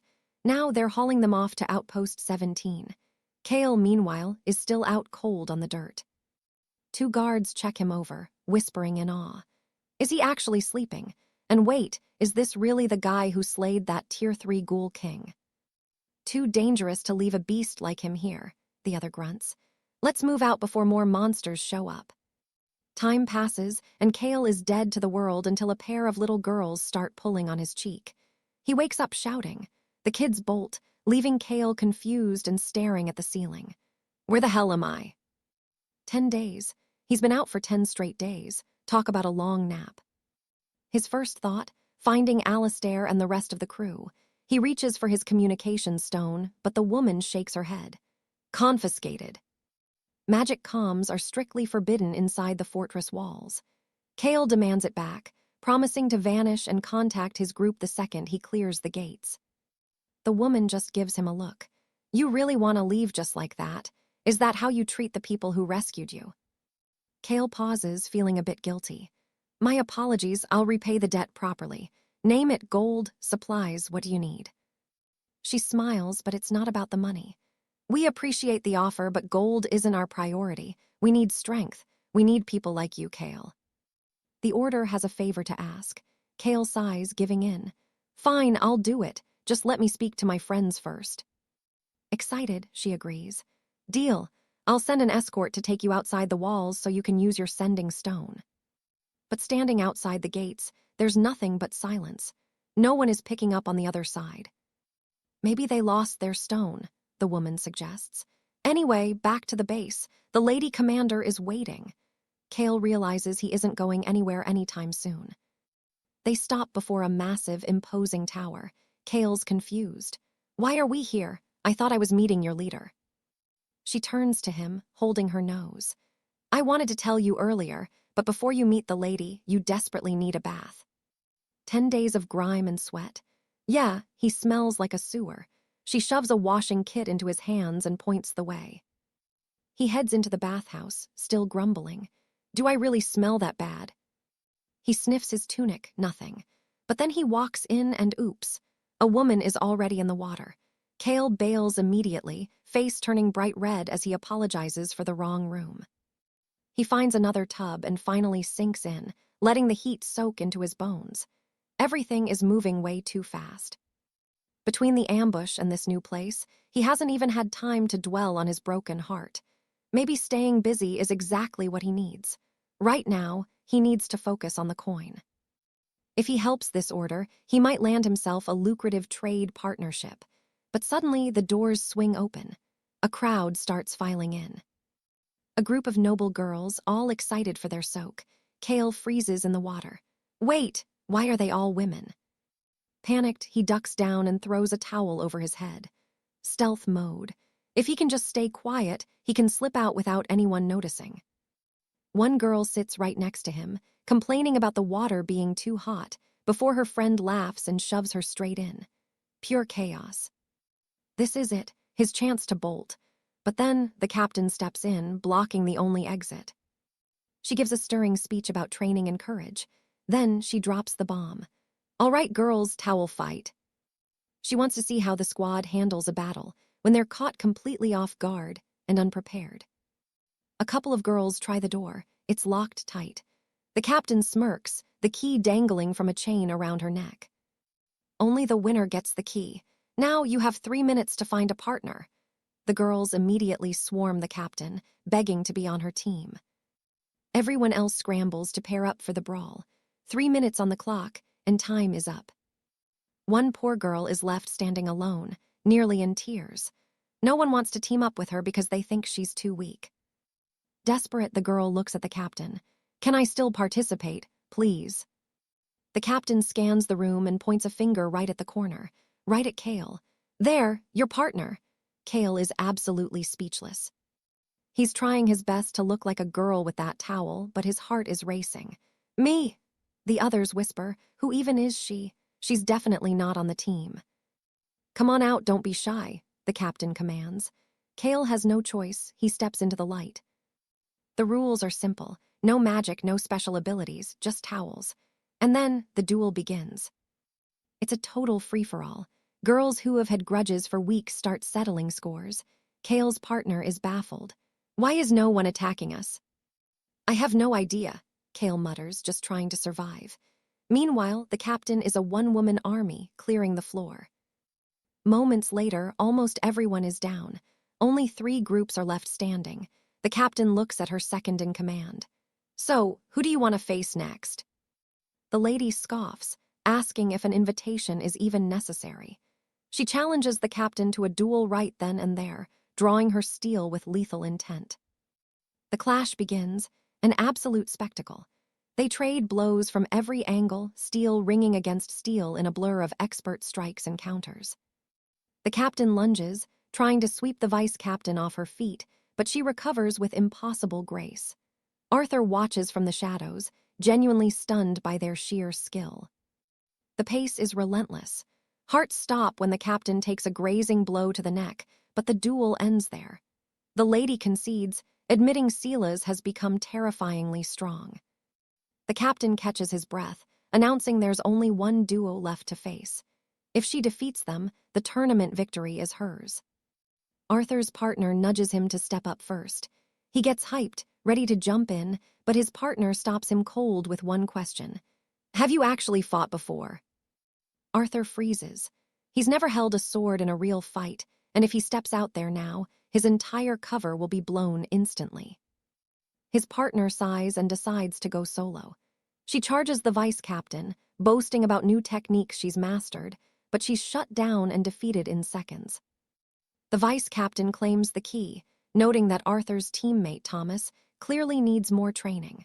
Regardless, the relief is palpable as everyone prepares to finally leave that place. Stomachs are growling after all that action, so they decide it's high time to find some decent food.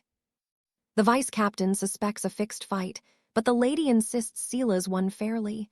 He's strong, just plagued by doubt. Arthur watches them depart, knowing he needs to vanish before things get complicated. As his partner stands, she notices a loose thread dangling from Arthur's disguise. Without thinking, she reaches out and gives it a sharp tug. Disaster, Arthur's disguise unravels completely. He panics, but the girl just stares. Then she starts screaming for the captain. Arthur lunges, dragging her away before she alerts the entire guard. While the officers depart, Arthur tries to explain it was all a huge misunderstanding, but the poor girl is shaking like a leaf. Desperate, Arthur drops a cold threat to silence her. It works. He relaxes slightly, pleading with her to just listen. He's a runaway, not some creep. Rewind to a week ago. In a distant estate, Rose corners her sister, demanding to know exactly where she's heading in such a hurry.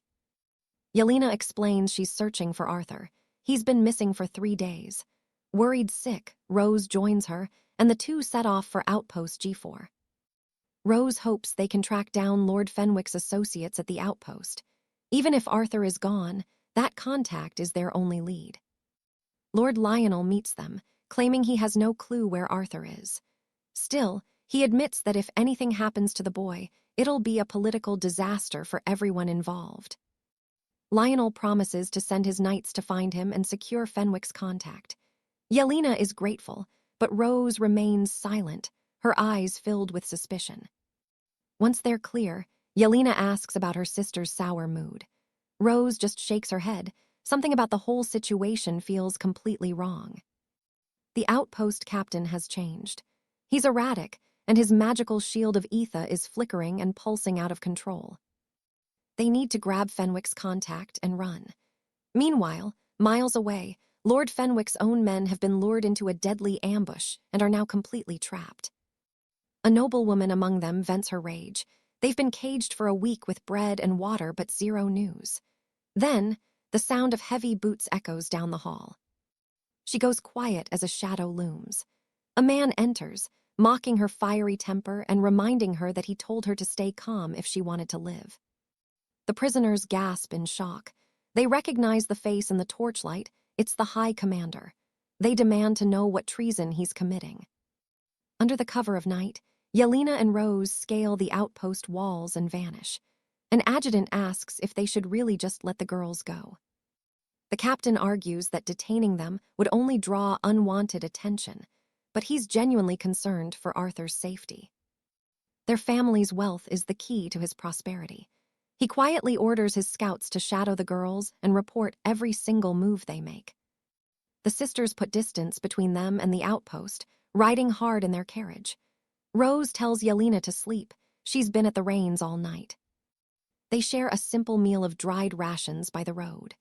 Rose admits it's surprisingly good, and Yelena smiles, noting they'd never have tried such commoner food if not for Arthur. Then comes the big question. Rose asks point-blank if Yelena has feelings for Arthur. Yelena just stares into the fire, unsure of her own heart. Her whole life has been dedicated to protecting Rose, but with Arthur around. For the first time, she felt like she could actually breathe.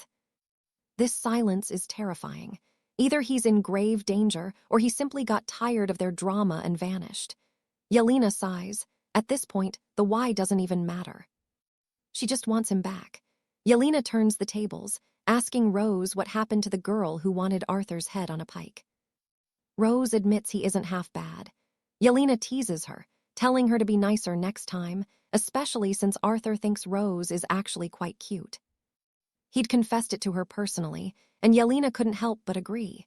But suddenly, the carriage axle snaps, bringing them to a grinding halt. Yelena asks if it's fixable, but Rose shakes her head. They'll have to scavenge a part from another carriage of the same make. Rose curses their luck. The carriage always fails at the worst time, and Lord Fenwick's territory is still 10 leagues away. Yelena suggests finding a new ride, but Rose insists on fixing this one. They make their way to a nearby traveler's rest to find parts. They scour the abandoned wagons until Rose finds exactly what they need. But then, the sound of wheels approaches, a strange, clattering merchant's cart. Yelena shouts a warning. The cart skids to a stop, and the driver, none other than the captain of Fenwick's guard, jokes that he isn't in the business of kidnapping ladies. He's stunned to hear they're looking for Lord Fenwick and tells them to hop in immediately. He's heading that way right now. He offers them a lift, and despite the dust, the sisters climb into the back of the rugged transport. Rose whispers that trusting a total stranger is a recipe for disaster. Yelena points out he carries Fenwick's seal, but Rose just sighs. A seal doesn't make a man a saint. Lady Alina makes it crystal clear. If Sir Celas is lying, she'll end him personally, and Lady Rosamund is more than ready to help. Hidden inside the carriage, a silent witness hears every word. Later, at the Iron Vanguard's fortress, the commander demands to know when their guest will finally arrive. His subordinate can't give a straight answer. Maybe late afternoon, maybe not at all. The intel is a total mess. Furious, the commander threatens the man's life if he hears one more excuse. Down in the village market, Sir Cedric's battered wagon rolls into view. He pulls the horses to a stop, warning the sisters they're too close to the Vanguard's territory and need to stay hidden while they wait. Cedric plans to extract the rest of the crew, but leaves them with a grim choice. If he isn't back by sunrise, they have to leave him behind. Suddenly, a scout announces that Sir Celas has arrived. Celas approaches the gates with a cold apology for the delay. Surprisingly, the Vanguard members act like old friends, welcoming him with open arms. They invite him to sit, offering a feast they prepared just for him, but Celas doesn't budge. He isn't there for pleasantries. Celas snaps that they kidnapped his people to force this meeting, so he's not about to break bread with traitors. "Get to the point," he growls. He has zero patience for this petty band of rebels. The Vanguard leader just smirks. He knows Celas's mercenaries only care about gold. Their offer: betray the kingdom's 4th Legion so the Vanguard can launch their invasion. Slunking through the market shadows, Alina tries to catch a glimpse of the meeting while asking her sister if the carriage was a safer bet. Rosamund shakes her head. They don't know who's an ally anymore, and standing still in this place is a death sentence. By staying mobile, they can track Celas when he leaves, but they aren't alone.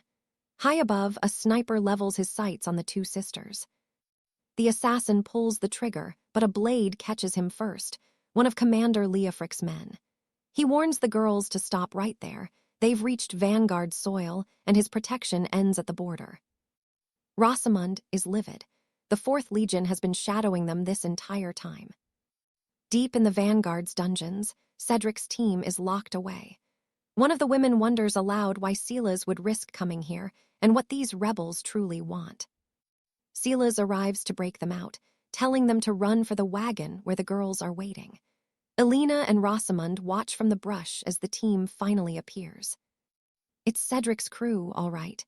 They pile into the wagon, and while they joke about the creaky old wood, Cedric reminds them it was his late wife's, a relic he'll never give up. Finally feeling safe, Elena and Rosamund step out from the shadows to join them. Hours later, Cedric tries to activate his communication crystal to reach Prince Kian. Silence. Elena's voice trembles. Did something finally happen to him? Cedric won't believe it. With Kian's insane strength, he's probably out there right now trying to find a way back to them. To be sure, Cedric and his brother vow to lead the search. Their first stop, mapping the ruins of the Blight Lord's territory for any sign of a struggle. After a grueling 3-day trek, they find him. The Blight Lord, a monster of legend, lies dead on the scorched earth, defeated by Kian 10 days prior. Even looking at the carcass, it's hard to wrap their heads around it. Kian took down a god-tier monster all by himself. Rosamund is absolutely stunned, a Tier 3 abomination, slaughtered by a boy. Cedric realizes the truth. Kian isn't just strong anymore. His power is evolving at a terrifying speed. Meanwhile, a hidden Legion scout records every word. There's no sign of Kian's body, meaning he moved on. Rosamund tells them to hold on while she begins a search. She activates her arcane insight, her eyes glowing as she scans the dirt. There, a handprint. It's Kian's. But the marks tell a darker story. 2 different sets of boots, different drag marks. Kian didn't leave this place on his own 2 feet. It all clicks for Rosamund. 10 days ago, Kian was captured and hauled away by the Highland Rangers. If the Rangers have him, there's hope. They're a nomadic tribe with a code of honor. They don't kill the innocent. Cedric tries to lighten the mood, joking that Kian isn't answering his crystal because the Ranger girls are too pretty to leave. The Legion spy suggests they've pushed far enough and should break for a meal. Everyone's exhausted, so they agree to settle down. As the sisters prepare food, Cedric wanders off toward a nearby ruin. But he's not alone. Alaric, the Legion's mage, is right behind him. Cedric tries to play it cool. You here to answer nature's call too, friend. He mentions that Commander 𝑭𝒐𝒂𝒅𝒔's protection hasn't gone unnoticed, promising a hefty discount the next time the Legion needs mercenaries. But Alaric isn't there to talk. He triggers his domain, a terrifying spell that strips any warrior of their powers and noble status. In an instant, Cedric is powerless. 𝑭𝒐𝒂𝒅𝒔's orders were a lie. Alaric wasn't sent to protect the girls. He was sent to neutralize their biggest threat. Cedric is a sitting duck. Alaric muses that with this power-nullifying domain, he's practically a god among men. His true mission, capture Cedric. The boy's untapped magical potential is a weapon the 4th Legion intends to own. Alaric remembers his master's cold, mocking laughter as he hauls the unconscious Cedric away into the dark. As Cedric is dragged off, his communication crystal falls into the dirt and starts to glow. A voice crackles through. It's Kian. He's trying to call them. Back at the Rangers' hidden camp, a young girl approaches the village elder. She mentions the intruder they caught hiding in the restricted zone. The girl nods eagerly. She says Kian even tried to bribe her with a rare sweet to keep her mouth shut, but she'd never betray her people for a lollipop. The vice commander sneers, looking Cale up and down with pure contempt. Is this the hero the captain dragged in from the mud? She demands he be thrown out for breaking their laws. No rule breakers allowed. But Sir Hugo, he just wants to teach the kid a painful lesson first. Cale's panicking now. It was a mistake, I swear. I saw a woman in the men's wing and thought I was the one who was lost. He spins around, pointing a shaking finger at the person he stumbled upon in the bath. She's the one, Cale shouts. He argues that if she hadn't been in the men's quarters, he never would have gotten confused in the first place. But the person just glares. They drop their robe and show Kale the cold, hard truth. They aren't a woman at all. Kale's jaw hits the floor. Total silence. Finally, a girl steps in, calling it a huge misunderstanding and defending Kale's clumsy mistake. She tells Sir Hugo to untie Kale and move him. Later, Kale knocks on a heavy oak door. Lady Alara greets him with a warm smile and an apology. She hands him the Wraith King's heart he took down earlier. Kale freezes. He totally forgot to loot the thing. He almost lost a fortune. Alara warns him with a serious look. A heart this powerful is priceless in these lands. Keep it hidden and keep it safe, Kale. Kale can't believe his luck. Not only did she save his life, she gave him the loot back. In this brutal world, finding honest people is rare. The girl tells him to take a seat so they can talk business. Kale sits beside her, promising he'll help their group with whatever they need. But her face turns pale. What I'm about to ask is suicide. I need to explain the nightmare we're currently facing. They found this fortress right after forming the order. It was perfect because of the massive Great Dam providing all their power. But there was a problem. She noticed the main water intake was being choked off by something massive and dark. They sent Celas down to scout the freezing, dark waters. Deep at the bottom, he found the source of the blockage. A literal mountain of giant, bloated, drowned ones. One look at those monsters, and Celas fled for his life. They tried everything to clear the dam, but nothing worked. 10 brave knights have already been torn apart in those depths. Kale's eyes narrow. I've seen these drowned ones before. What's their level? She whispers, level 4, and they move like lightning underwater. Kale's hesitant. I've never fought them in the deep personally. I can't promise anything until I see what we're dealing with. They lead him to the edge of the Great Dam, staring down into the murky abyss where the monsters are lurking. Kale says he's going in. The girl freaks out. Are you insane? You'll be shredded. We only go down in heavy armored teams. Kale just shrugs it off. I'll be fine. If things get hairy, I'm out of there. Then splash, he dives right into the cold dark. He swims deep into the abyss. Suddenly, he's surrounded by massive, waterlogged, drowned ones. This is bad. He needs to get closer to read their stats. Kale creeps forward, his heart hammering against his ribs. These are level 4 aquatic wraiths. They move like shadows underwater using high-pressure water jets to strike. Kale sees hundreds of them. 1 or 2, maybe, but this many, no way. Suddenly, a shadow looms behind him. A monster is closing in. Kale spins around just in time to see the rows of teeth. He grabs its massive jaws, but the bite's strength is unreal. Even for their size, these things are silent. The water doesn't even ripple as they kill. Think I'm an easy snack, you overgrown weed? Kale snarls under his breath. He starts channeling pure energy into his legs. Boom! He kicks off the monster's face with a massive burst of power, propelling himself upward like a spear. He realizes he's totally outclassed here. Time to get the hell out. On the surface, the girl is pacing, worried sick that he's gone. Kale breaks the surface, gasping for air. She throws him a ladder. Good news, he pants. They can't swim, they just crawl along the bottom. The girl just sighs, shaking her head. I told you it was a death trap, Kale. You're lucky to be alive. Kale peels off the wetsuit, but oops, his trunks come off with it.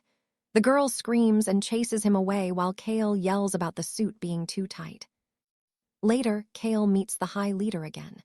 She leans forward, asking, Did you actually see the bottom of the reservoir? Kale nods firmly. I did, and I know how to kill them. I just need a specialized underwater weapon to do the job. The leader looks hopeful, but the vice commander scoffs. A rifle? You think that'll stop a level 4? Don't be so arrogant, kid. Kale just looks her right in the eye, his voice steady. You've seen me work before. You know what I can do. He reminds them of the time he and Younglin were cornered. He used only 8 predator bolts to wipe out hundreds of the undead. 20 shots and those bloated freaks are history. But the captain sighs. They don't have underwater gear, and explosives were a total failure. Kale frowns, looking around the room. That's it. No other aquatic weapons in the whole armory. He checks with his internal system. Can I attach predator runes to explosives? The system's cold response. Negative. Runes only work with high-velocity projectiles. Kale's heart sinks. He already promised he'd handle it. Now he's in a real tight spot. Then a spark of an idea hits him. He turns to the captain with a grin. I need your help with a little project. Call me Yulu, she says, stepping forward. Whatever you need, I'm in. Kale grabs some parchment and starts sketching a new kind of weapon. Lady Alina says the mechanism is a piece of cake. She'll have it ready by sunset. Then, it's straight back to the great reservoir for round 2. Alaric is gripping a heavy enchanted crossbow, telling the others to stay back. This isn't your average bow. It fires bolts with the speed of a falling star. The system chimes in requirements met. Without a second thought, Alaric dives into the freezing depths, swimming straight for the lake floor. Time to get serious. He commands the system to load 20 rounds of bane bolts, burning through exactly 1,000 mana points to do it. He circles the giant drowned spirits, picking his shots carefully. He empties the clip, but there's a catch. The effect takes 20 hours to kick in, and these monsters just spotted him. Up on the shore, the girls are biting their nails waiting. Suddenly, boom, a massive underwater eruption sends Alaric flying out of the waves like a ragdoll. He's coughing up water and losing his mind. What happened? Those bolts weren't supposed to go off for another day. The system basically shrugs, saying the timing is completely unstable and impossible to control. Alaric is fuming. He's never touching those cursed bolts again. Back at the camp, Sir Cedric is laughing his head off at the failure. Meanwhile, Rose is just chilling, finishing off one bowl of stew and reaching for another. Elara complains that Arthur always wins their games, but he just points out she spent way too long in the washroom. Then, Arthur stands up. He's going to look for his brother. He searches the old stone tower, heart sinking as he spots his brother's communication crystal shattered on the cold floor. Arthur rushes back, breathless. William is gone, and that crystal on the floor is a bad sign. Rose frowns. She hasn't heard a single strange noise all afternoon. It's haunting. How does a grown man like William just vanish into thin air without making a sound? He had to have been taken when his guard was down, but Arthur saw everyone. No one else entered that tower. He starts wondering, was it the Duke's men or someone closer? William wouldn't just desert his post. Something is wrong, very wrong. His brother is in serious danger. He needs to tell the rest of the squad. Arthur promises he'll still help them find Alaric, and the girls tell him not to worry about it. As long as he's with the mountain scouts, he should be fine. Sir Thomas mentions that Duchess Catherine sent him specifically to keep an eye on them. Arthur nods, trying to stay calm. But late that night, Thomas spots a shadow lurking behind an oak tree and demands to know who's there. It's a man who looks exactly like him. The twin asks if Thomas hasn't noticed how much the captain has changed since Julian arrived. It's not just him. The same thing happened to Lady Yaya. Thomas calls it all wild talk. The captain's dream is to unite the kingdoms and protect the people from the spirit beasts. The twin just scoffs. He's going to find the proof Thomas refuses to see. Why? Because Julian helped them since they were kids, and he's not about to let some newcomer ruin their legacy. Elara approaches Thomas, asking who he's whispering to. He covers quickly, saying he was just reporting their move to the scouts' territory tomorrow, then asks why she's still awake. Elara just sighs. She can't sleep when there's still someone else roaming around the camp. Meanwhile, back at the scouts' fortress, Alaric is getting patched up after that brutal explosion. Lady Alina leans in, warning him that the medicine stings like hell, but it's the only way he'll recover quickly. A healer walks over and tells him he did a good job. Even if the plan failed, they appreciate the effort. But Alaric, he's not done. He'll find a way. There's no way he's letting those bloated monsters win. Sir Cedric just rolls his eyes. What, you planning to blow us all up again? Alaric snaps back, insisting he's going to fix the mana forge once and for all. Just you wait and see. He was saving that abyssal lord's heart for a rainy day, but he can't wait anymore. His pride is on the line, and those spirits have to go. He asks the system if this abyssal heart is good for anything besides a quick mana top-up. The system gives a flat no, so Alaric tells it to burn the core. Just like that, his mana bank hits 10,050 points. If he spends all 10,000 on an upgrade, he could hit level 7 instantly. Alaric decides to go for it, 10 attempts at once. Let's go. Evolution failed. Brutal. He tries 30 more times. Still nothing. He clenches his teeth and throws 50 more attempts into the fire. He's leaning in, hoping for a miracle, but it's a total bust. He's losing his mind, and the system just coldly asks, "Want to keep going?" Alaric hesitates. He's almost tapped out. If he tries one more time and fails, he's going to be completely broke. Somewhere else in the fortress, a scout runs up to the leader. 3 strangers are at the main gate, claiming they've been tracking Alaric for weeks. The lady gives the nod. Let them in. The massive iron gates creak open, and the trio steps through. The leader hears they're friends of Alaric and asks which house they serve. Alara speaks up. They're just freelancers, no banners, no masters. Rose isn't here for small talk. She demands to see Alaric immediately. It's a matter of life and death. The leader just smiles and tells Pippa to show them the way.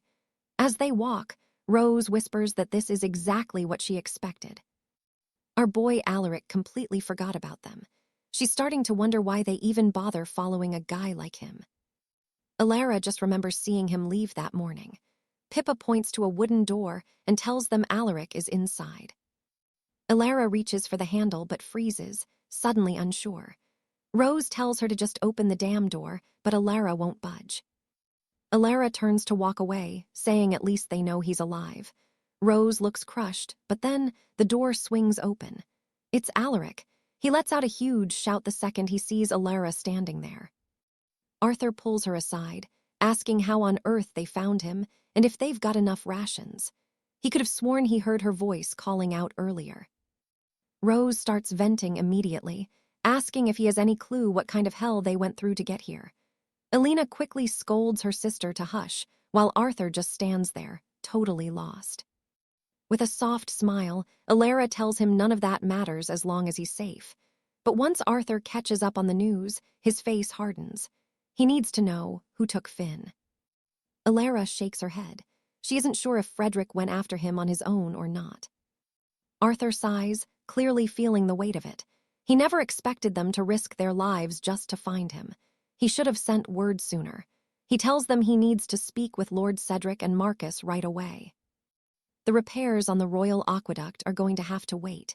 His priority now, helping Frederick rescue his brother from the enemy's clutches. As they march out of the outpost, Elena is stunned. She didn't think the Lord would let them go without a fight. Arthur just shrugs. The man's a good leader, simple as that. Meanwhile, in the back of a moving carriage, Finn is bound tight. He fumbles with his wrist, searching for a hidden trigger, and finally, he presses it. Miles away, Frederick's enchanted stone begins to glow and beep. It's a signal. Finn's transmitter is live and broadcasting his exact coordinates. That device was grafted under his skin for emergencies only, the ultimate, in case of death, move. The map points directly to Ironhold Fortress. Back at the stronghold, a scout rushes to Duke Leofric with the news. Finn has arrived. The Duke grins, pleased with the catch, and demands they summon Alistair immediately. The scout looks worried, though. He asks if the Duke is actually holding up. Ever since that forbidden soul energy was forced into him, his health has been spiraling. Leofric just brushes it off. He claims he's fine, better than ever, actually. He tells the man it's just a minor rejection phase. All he needs is a little more of that alchemical serum to keep his body in check for a while. The soldier is sweating now. He warns Leofric that they're trusting Alistair way too much. Why would a dark alchemist help them for free? Leofric snaps at him to shut his mouth. He knows his men are scared, but he's got a vision. They have to stay focused on the endgame here. He wants to build a sanctuary, a fortress where no one ever has to fear a hollowed attack again. He wants humanity to evolve, to finally move past the nightmare. But the world is fractured. Too many noble houses, too many factions. Peace. No, he believes power has to be taken by the edge of a blade. Once he crushes the other factions and takes control, humanity will finally be united. Only then can they build a wall that nothing can break. Elsewhere, William figures his job is done since Arthur is safe. Arthur mentions that Alara told him everything, how William was the one who kept them alive out there. William nods. The only reason he didn't follow them inside was because he can't stand the High Council's assistance. He turns to leave, but Arthur stops him. He didn't realize William's house was so loyal. As a thank you, the next time they trade, Arthur's throwing in 10 tons of grain, completely free. Arthur then pulls out his communication stone. He reaches Frederick, letting him know he's alive and well. Frederick breathes a massive sigh of relief, but then his tone shifts. He asks if Arthur is alone. He needs to talk privately. Arthur gets the hint and steps away from the group. That's when Frederick drops the bomb. Finn was captured by the Ironhold raiders. Arthur goes cold. Are you certain? Frederick confirms it. Arthur demands to know where he is right now. Frederick is currently perched outside the Ironhold gates. He's already called for backup. Once the knights arrive, they're going to storm the place and burn it down. Arthur tells him to hold his horses. Ironhold's defenses are legendary. A frontal assault is suicide. He tells Frederick to wait until they can actually form a real plan. Frederick is panicking, though. Every second they wait is another second his brother could be facing a blade. Arthur gets the fear, but he reasons with him. If the Duke wanted Finn dead, he would have killed him on the road. He asks for 20 hours. At dawn, they strike. That's when they'll be most vulnerable. Besides, Arthur plans to be inside the walls by then to cause chaos from the heart. Frederick finally relents. 20 hours, that's it. They hop into a wagon and head out. Arthur tells the escort he wants to personally thank the Duke for everything. The soldier confirms the Duke is expecting him, so William leads the way to Ironhold. Inside the master chambers, Duke 𝑙𝒉𝒄 is doubled over, coughing violently. He pulls a cloth away from his mouth. It's soaked in thick, purple fluid. He glares at Alistair, demanding to know why the medicine isn't working and why his energy feels like it's exploding. Alistair just smiles calmly. He tells the Duke not to rush the process. Evolution takes time, and his body needs to adapt to the new power. He hands 𝑙𝒉𝒄 a new vial, the next stage of his treatment. 𝑙𝒉𝒄 downs it instantly. Alistair asks how he feels, and the Duke's eyes light up. This stuff is fast. The energy is already steadying. Alistair tells him that's the trick. Whenever the power feels like it's going to tear him apart, just take another sip. Later, Alistair slips away to a private room. He's got a report to make, and he's not talking to the Duke. He wonders if the Crimson Queen will finally reward him for his work. He activates a magic crystal, and a woman's silhouette appears. He bows low, praising her name. She doesn't waste time. She wants to know one thing. How is the experiment coming along? Alistair purrs that everything is on track. If this goes right, they're about to birth the perfect killing machine. The Queen promises a reward, but only if it actually works this time. He gets bold, asking if he might get a special embrace from her if he succeeds. She just laughs. She tells him if he delivers, he can have whatever his heart desires. But she's heard these empty promises before from a lot of men. They all swear they can do it, right up until her patience runs out. So far, no one has given her results that actually satisfy her. He better hope he's the exception. Meister Alistair was a disappointment, plain and simple. And in this court, failure has a price.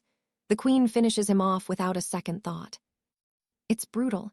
The Shadow Queen drains Alistair's very soul, drinking in his life force until he's nothing but a hollow husk. She actually smiles as she drops his lifeless body onto the cold stone floor. She scoffs, muttering that at least the man was useful for one thing before he kicked the bucket. Then, she coldly orders her guards to toss his remains out like yesterday's trash. The Queen summons her right hand, Seraphina. The mission: if the experiment works, Seraphina needs to personally seize it from the High Cleric. No mistakes this time. Meanwhile, over at Fort Blackwood, Lord Cedric is all smiles as he welcomes Arthur back. Arthur plays along, thanking him for the hospitality. The commander tells him to relax. It's the least he could do. After all, he's not about to lose his most valuable supplier over some stiff formalities. Baron Thorn steps up, noting that Arthur is looking much stronger these days. Arthur's suspicious, though. Why is this alchemist here?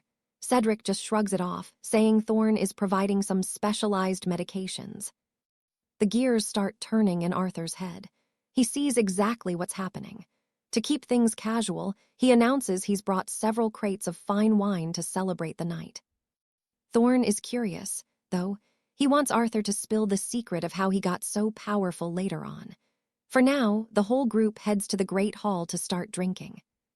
The wine is sweet, maybe a little too sweet. Arthur warns them that the hangover will be legendary, but Thorn just laughs it off, claiming 2 cups aren't nearly enough to touch him. Cedric agrees, boasting about his insane tolerance. But get this, he admits that after 3 cups of the strong stuff, even he can't keep his feet. Arthur lets out a laugh, acting surprised by the kick. He decides to tap out early, asking Alina and Isabella to help him back to his chambers. The second they're alone, Arthur whispers the real news. Julian is being held somewhere in this fort. He couldn't say a word earlier because Captain Celas was watching them like a hawk. They've got a deadline: find Julian's cage before 3 in the morning. Outside, their ally is waiting, so Arthur sends Alina to shadow Lord Cedric. He tells Isabella to stick to Captain Celas, since that guy definitely knows where the bodies are buried. As for Arthur, he's going after Baron Thorn himself. The plan is simple. Find the target and regroup in Arthur's room by 3 sharp. Alina slips away after the commander, Isabella tails Celas, and Arthur begins his hunt for the Baron. Thorn stops at a wall panel and starts punching in secret codes. Arthur is watching from the shadows, eyes narrowed. Sure enough, a hidden door slides open, just like he thought. Arthur creeps inside and finds a laboratory bathed in an eerie purple glow. Thorn is in there like a madman, cackling to himself while stirring up some glowing potions. The man is spiraling, muttering about being short on time. He gulps down a sedative just to keep his hands steady so he can get back to his twisted work. Everything rides on this experiment. He's right on the edge of the second adaptation stage, the point of no return. Once he hits stage 3 and downs that final draft, he'll undergo a full mutation, doubling his raw strength. Arthur watches from the dark, wondering who the hell the test subject is. That's when he sees it, a massive glass tank and floating inside, Gareth's body. The horror sinks in, they're actually experimenting on living people. Was Julian captured for this same nightmare? Suddenly, Gareth's eyes snap open. Arthur nearly jumps out of his skin. Gareth is alive.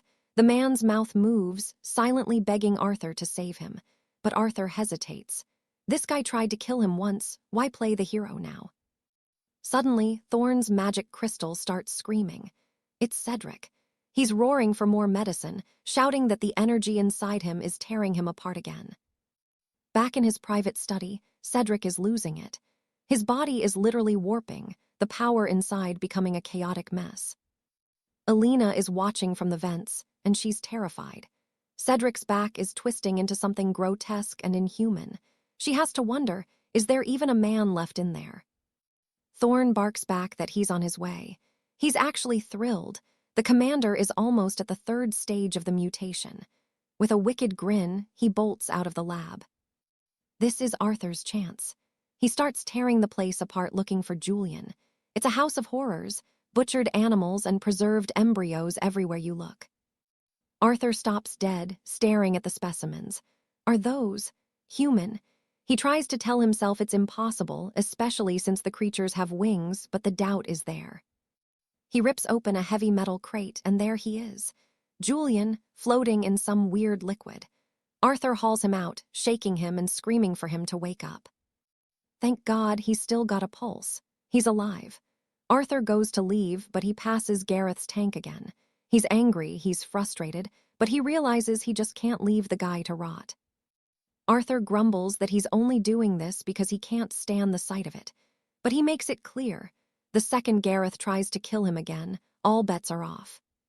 He gives him a hard look, but Gareth doesn't move a muscle. Arthur realizes the guy can't even walk. He takes a deep breath, preparing for the worst. So now he's stuck carrying two grown, naked men out of a fortress. Talk about an awkward rescue. Meanwhile, a shadowy figure approaches the main gate. The guard barely has time to ask what he's doing out so late. In one fluid motion, the stranger slits the guard's throat and swings the gates wide open. A massive war party is waiting outside. It's the Iron Brotherhood, and they aren't here for a chat. Elsewhere, a woman tells the sniper they can't move in just yet. The sniper agrees. They have to wait for Arthur's signal. But then, they hear the rumble of engines. Several armored carriages are fast approaching. It's the Brotherhood, and they're moving early. The sniper reacts instantly, picking off the tower guards before they can sound the alarm. Another assassin scales the wall to finish the job. He clears the last guard and signals back to the main force. The towers are clear. The Brotherhood floods in. A soldier spots Captain Celas, and the moment the captain turns around, he takes a bullet straight to the head. Isabella watches from her hiding spot as the attackers push deeper, their leader shouting that the commander is upstairs. But then something impossible happens. Celas stands right back up. He digs the bullet out of his skull with his bare hands, the wound sealing up in seconds. Isabella pales. She recognizes that healing factor. These aren't just random thugs, they're high-ranking members of the Iron Brotherhood. Back in the quarters, Cedric downs the medicine Thorn brought. The transformation stabilizes, and he lets out a breath of relief. He's back in control. For now. Master Harold announces they're nearly at the third stage of the alchemical treatment. One more step, and success is theirs. Just one more. Harold is thrilled that Lord Arthur's body accepted the third dose without rejection. It's perfect. But then, gunfire shatters the silence. The 17th Guard is moving in to execute Captain Leon. Crossbow bolts and lead rain down on the door until they finally kick it in. Lord Cedric is stunned. Not a single shot touched Captain Leon. Leon just glares, asking if he's really the traitor leading the 17th. Cedric just smirks. He isn't just the captain of a rebel faction anymore, and he's more than happy to let Leon know it. Now he's the self-proclaimed Lord of Fortress Valerius. In the halls, Sir Kay is still hauling the two nobles when an explosion sends someone flying. It's Lord Cedric. He hits the stone floor hard, tossed like a rag doll. Captain Leon looms over him and he looks pissed. Water energy swirls around the captain's body. Cedric pales. He's looking at the raw power of a 7th Circle awakened knight. Kay is completely lost. Why is there a war in his own halls? He told the scouts to wait, and he doesn't even recognize this intruder. Forget logic. Kay decides to use the absolute chaos as a distraction to slip away. He makes a break for the main exit. If he can just reach the gate, he can call for reinforcements, but something stops him cold. A runed stone scepter blocks his path. Master Harold is waiting. He knew Kay was acting shady ever since he invited them for those drinks. Harold demands he drop the two nobles immediately. They're far too valuable to lose. Kay doesn't say a word, he just keeps walking. Harold isn't playing. He thrusts the scepter forward, striking Kay right in the spine with a sickening thud. Kay's legs tremble. He nearly collapses, but he forces himself to run through the agony. The sting is cold. Necrotic blight is entering his blood. Harold hurls his scepter, shattering the gate right in front of Kay. "You aren't going anywhere," Harold growls. "Return the captives and I'll let you live." Kay hesitates. They were brothers in arms once. He really didn't want it to come to this. But if Harold insists, fine. Kay sets Lady Alina and Lord Arthur down. Time to handle this. Harold just scoffs. Kay talks too much. Harold is already imagining how he'll dissect Kay's corpse. Kay doesn't respond. He just starts gathering pure energy in his fist. Harold unleashes his toxin, eager to test it. One drop could paralyze a giant, and he's betting even the scouts couldn't survive this blight. The poison is meant to freeze Kay's every muscle. Kay knows the danger, but he doesn't hesitate. He charges straight at Harold. Harold swings, but Kay is too fast. He dodges the strike and buries a massive blow into Harold's gut. "Let's end this," Kay mutters. With Harold gasping on the floor, Kay doesn't waste a second. He scoops up Arthur and Alina and keeps moving. Across the fortress, Leon and Cedric are locked in a standoff. Cedric is baffled. Leon shouldn't have Duke Arthur's liquid manipulation powers. Then he starts laughing. It all makes sense now. The Duke was murdered by his own trusted men for a reason. Leon stole the power for himself. Cedric mocks him, saying a legend like Arthur was a fool to ever trust someone like Leon. Leon answers with a wave of water. It crashes towards Cedric, but the traitor simply vanishes into thin air. Leon freezes. Cedric is suddenly right behind him, a cold barrel pressed against his temple. "Looking for me, Captain." Cedric pulls the trigger. Again and again. But the bullets just ripple through Leon's head, which has turned into pure, flowing liquid. Cedric's eyes go wide.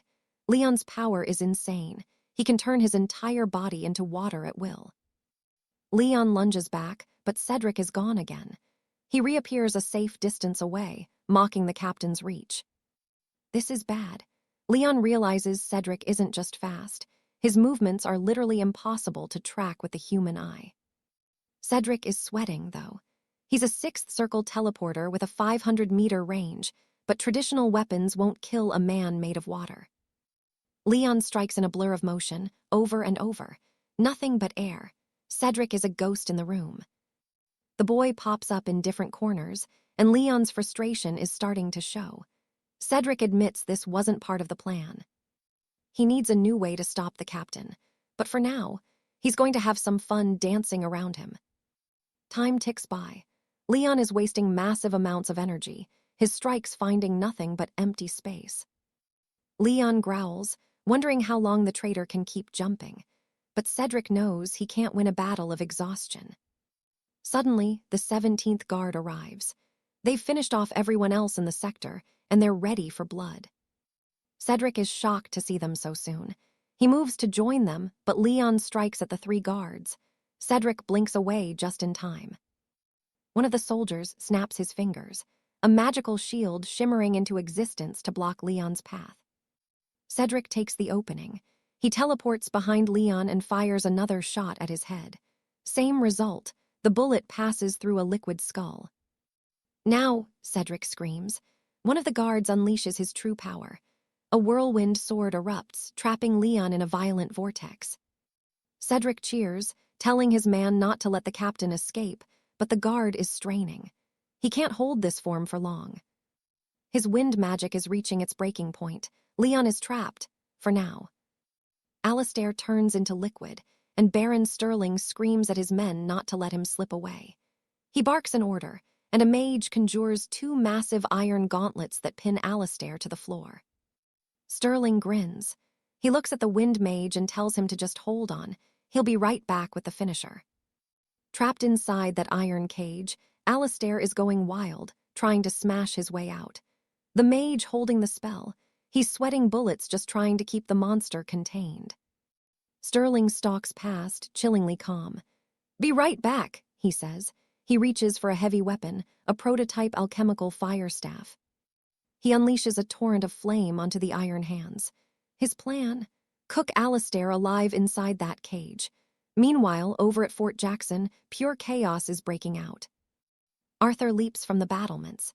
He's carrying 2 wounded men over his shoulders, sprinting through the brush toward Lord Frederick's position. Frederick is stunned to see Arthur. The boy explains he managed to pull him out, but couldn't get him to wake up. Frederick just nods, breathless with gratitude. Arthur shakes it off. "Don't thank me," he says. "He's doing it for a friend, and that's all that matters." Rose picks up Lady Alara and spots a figure nearby. Frederick looks closer and gasps. He can't believe how far this person has fallen. But Arthur doesn't wait around for an explanation. He's already turning back toward the burning fort. He shouts that Juliana and the others are still trapped inside. Frederick asks about Alara, but Arthur is already gone, vanishing back into the smoke. Inside the fort, Juliana finds Rose. She's desperate. "Any word on Frederick?" she asks. Juliana shakes her head. Worse news. The Iron Vanguard has invaded. Baron Sterling is currently clashing with Alistair, and the whole situation is a bloodbath. Rose says they have to run, but Juliana won't leave without Frederick. Just then, Arthur bursts into the room. "He's safe," he yells, "but we have to move now." Fort Jackson is literally coming apart at the seams, fire and explosions everywhere. Outside, the vanguard is butchering the local villagers. Juliana watches in horror from a distance as a man is shot down in the street. Rose clenches her teeth. The Iron Vanguard did the same thing to her home. These people, they're facing a total massacre. It's brutal. A soldier drags a child by the hair while the others just laugh. One thug grabs a young girl and strikes her right across the face. "Obey me," the man snarls, "and maybe I'll let your little brother live." The girl is terrified, eyes streaming with tears. But before he can touch her, bam, a frying pan to the head. Arthur drops the guy like a sack of stones. "You all right?" he asks, crouching down. Her brother rushes over, sobbing, and pulls her into a hug. Arthur doesn't linger. "Stay inside," he tells them, and then he's back in the fight. He hauls the unconscious soldier away. The little boy asks who their savior was, but the sister has no idea. She didn't even get to say thank you. Back at Castle Galen, Juliana takes down a guard. Out cold, Rose reports the area is finally clear of the Vanguard's scum. But Juliana knows it's not over. There are more out there. Arthur agrees. It's time to hunt down every last member of the Iron Vanguard. It's a mess. Sir Alistair had been kidnapping people for sick, forbidden alchemical experiments. Arthur has zero intention of saving a monster like Alistair. But the Iron Vanguard, they're killing innocents like rabid dogs, and Arthur doesn't let rabid dogs run free. He's taking them down, one by one. Meanwhile, Sterling is laughing as he tries to incinerate Alistair, but then he sees Celas, his wind mage, get sent flying. "Watch out," Sterling bellows to his men. Another soldier tries to pin Celas down with a gust of magic, but Alistair is too fast. He slices through the fuel line of Sterling's fire staff. Sterling is fuming. His weapon is trashed, but his subordinate tells him to chill. Alistair has stopped moving. But wait, the wind mage suddenly gasps. He feels something wrong, like his very life force is being sucked out. Sterling feels it too. A chilling realization hits. Alistair isn't dead. He's absorbing every drop of moisture and energy from his surroundings to heal. Far from the carnage, a young woman tries to rouse Malachi. She's the messenger sent by the sorceress queen to bring him home. She looks at his ragged state and sighs. Looks like another failure, and his precious experiment is currently being roasted alive. Malachi just starts laughing. He's not worried. If Alistair can't survive a little heat from the Vanguard, then the experiment was a waste anyway. Suddenly, boom, a massive blast rocks the horizon. Arthur sees the mushroom cloud of fire and smoke rising from where Alistair was held. Vanguard soldiers are tossed like ragdolls. Sterling is slammed against a stone wall. Alistair has changed. He's become a horrific water creature. His body is shifting, taking on a monstrous liquid form. Sterling can't believe his eyes. Celas is frozen in terror. What is that thing? Is it a ghost? A revenant? Malachi and the messenger sprint through the castle halls. He stops at a balcony, looking out at the chaos with a twisted grin. Success, he's done it. He's created an artificial abyssal revenant. The water beast that was once Alistair begins to stalk forward, slow and deadly. Celas is shaking. Is that still the captain? Sterling doesn't have an answer, but he knows one thing, that monster is pure evil. "Run," Sterling screams to his men. "Get out of here." But the soldiers are stubborn. They've fought too hard to just turn tail and flee now. "You idiots, move," Sterling yells. But it's too late. Alistair crouches, then launches himself forward with bone-shattering force. He's behind them in a heartbeat, massive liquid claws wrapping around their throats. Sterling panics and fires his pistol, but the bullets just whistle through the water body without leaving a scratch. Alistair tightens his grip, and in seconds, he sucks the moisture right out of their lungs, leaving them as nothing but withered husks. One of the knights shears off Sir Alistair's arms. Lord Arthur screams for the survivors to run while they still can. But the monster is too fast. Alistair traps both fugitives in spheres of cursed water, drowning them right where they stand.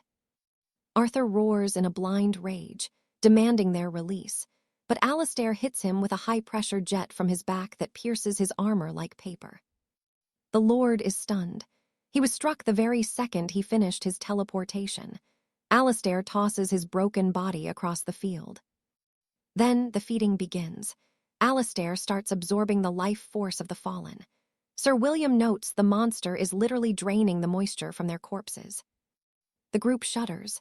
Is that still their captain, or has he truly become a mindless husk? William mutters that if he turns on them, he's nothing but a beast. Alistair drops 17 cold bodies of the Iron Guard onto the dirt. William calls out, desperate to see if any spark of recognition remains. No luck. The abomination lunges and drives a fist straight through a soldier's chest. Sir Cedric charges from the blind spot, but the undead knight dodges with impossible grace. Cedric freezes. Does this thing have eyes in the back of its head? The monster counters instantly. Cedric barely rolls away, realizing this creature is far more lethal and agile than the man he once knew. As he dances on the edge of death, Cedric looks up, wondering what kind of nightmare is pulling the strings from above. High on the ridge, Lord 𝑻𝒓𝒂𝒅 watches his creation with a twisted grin. He knows the Shadow Queen will be ecstatic when she hears this news. 𝑻𝒓𝒂𝒅 explains that this beast is a rare mutation, a fusion of a Tier 4 and Tier 7 sorcerer, though its core remains Tier 4. It is the first of its kind, their first true success in cross-species alchemy. This isn't just some common undead king. Even if it hasn't reached Tier 10 yet, 𝑻𝒓𝒂𝒅 is confident he can forge one that will. Cedric keeps dodging for his life. William watches as Alistair's wounds knit back together instantly. His suspicions are confirmed. Without that twisted symbiosis ability, the captain wouldn't have survived the initial transformation. It's a shared life force. As long as one cell lives, the monster endures. Sir Julian insists they have to restrain the captain now. If they don't, everyone on this field is going to die by his hand. They need William to use his nullification magic. William hesitates. His silence spell only works on those of a similar rank, and Alistair is currently radiating the energy of a Tier 7 master. Julian snaps back that having the energy doesn't make him a true Tier 7 sorcerer, so they have no choice. They have to try. William agrees, but there's a problem. He can't get within 10 paces of that monster. Elixirs and Rosalie step forward with a plan. Rosalie claims she has a way to get the mage close enough to strike. From the shadows, 𝑻𝒓𝒂𝒅 is impressed. He didn't think a lowly knight like Cedric could dodge a Tier 4 undead king for this long. He becomes obsessed with how the boy evolved so quickly. Now, 𝑻𝒓𝒂𝒅 wants Cedric captured alive for his next experiment. Above, the girls move into position. Rosalie finds the mark. There's no time to explain the strategy to Cedric, but it doesn't matter. The boy is already playing the bait, drawing the monster's full attention. Elixirs prepares to launch them the second there's a gap in the beast's guard. William is floored by Elixirs' strength as she heaves him upward, but she just scoffs. She's carried much heavier gear than a mage. Rosalie knows Cedric is at his limit. They need to move, now. She watches the undead king's every twitch, waiting for that one opening. She tells her sister to be ready for the signal. Elixirs tenses up. She lifts William high. Across the clearing, the other survivors spot them and wonder what kind of suicide mission this is. 𝑻𝒓𝒂𝒅 watches from afar, muttering that if they want to throw their lives away, he won't stop them. But then he sees William and remembers the mage's nullification power. He panics. He won't let some brat ruin his masterpiece. Rosalie stays hyper-focused.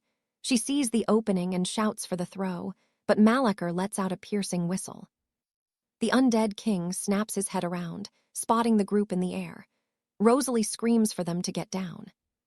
A massive strike comes for them, but Cedric lunges in, grabbing the liquid tentacles midair. He's pissed. The monster didn't even care he was there. With a roar, he uses a super jump to rip the watery limbs clean off. Cedric shouts that now they'll see how the beast fights without its reach. But the water in his hands dissolves. He begins to fall, and suddenly Cedric's own head is wrapped in a crushing sphere of water. Elixirs is horrified. The monster is still controlling the tentacles even after they've been severed from its body. William realizes the horror. This thing has the same power as the old masters. It can pull the moisture directly out of any living human nearby. Elixirs tries to fire her crossbow, but it's useless. The bolts just whistle through the liquid. She begs her sister to think of something fast.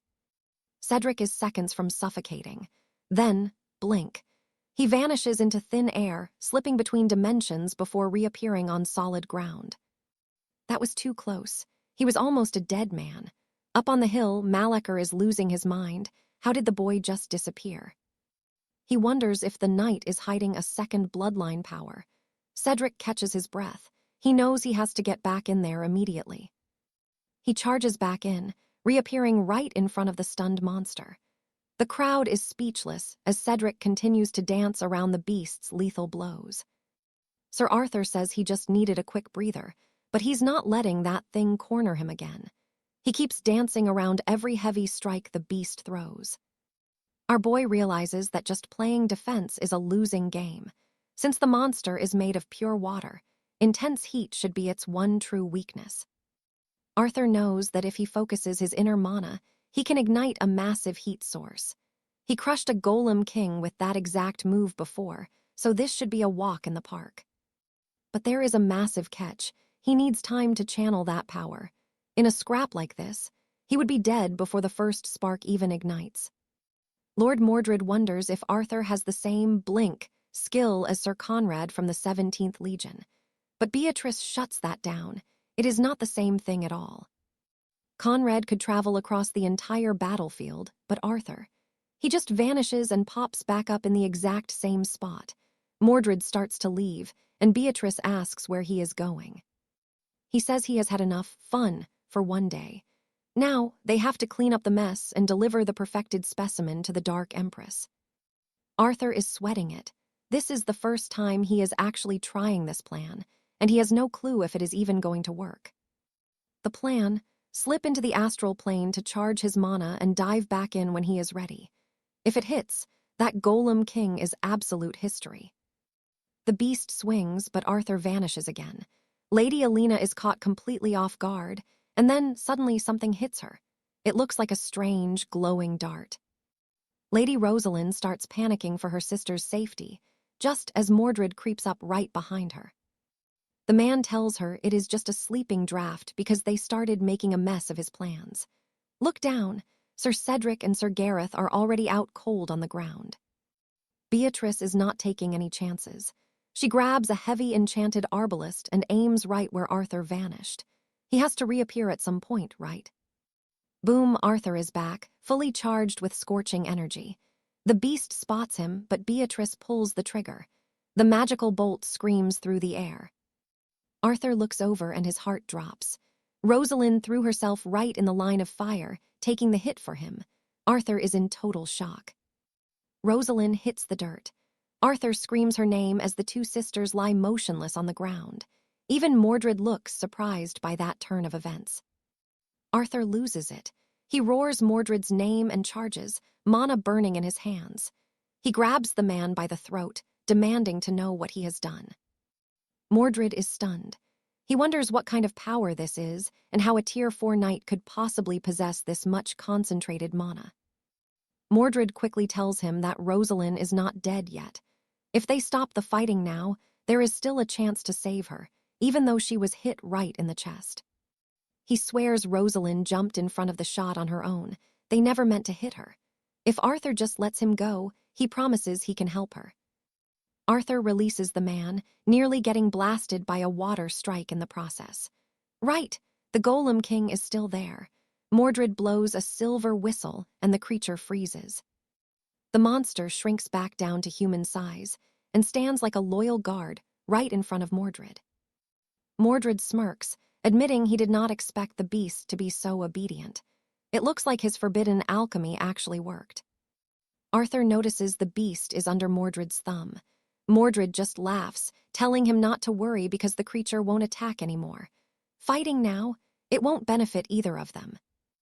A little while later, Mordred injected a numbing toxin into Rosalind that can stall the bleeding for exactly 2 hours. That is all the time Arthur has to find a real healer. The others will wake up in 2 hours too. But given the absolute chaos in the city, finding a proper doctor is going to be a nightmare. He turns to Beatrice and tells her it is time to leave. The girl gives Arthur a long, thoughtful look, but he just glares back with pure hatred. Mordred, Beatrice, and the Golem King vanish into the shadows. Later, far from that spot, someone is pounding like a madman on alchemist Alara's door. She flings it open. There is Arthur, cradling a bloody Rosalind. He tells her she has been shot and needs help immediately. Alara does not waste a second. She preps the operating table. Arthur is desperate, asking if she will be okay. Alara just snaps at him to get out and stay quiet so she can focus on the surgery. The boy steps outside, his head spinning. Beatrice tried to kill him, and Rosalind, the girl who always hated him, protected him. Why? He thought he was strong enough. He even dreamed of being a legendary hero, but look at him now. He could not even protect his own friends. It feels like a sick joke.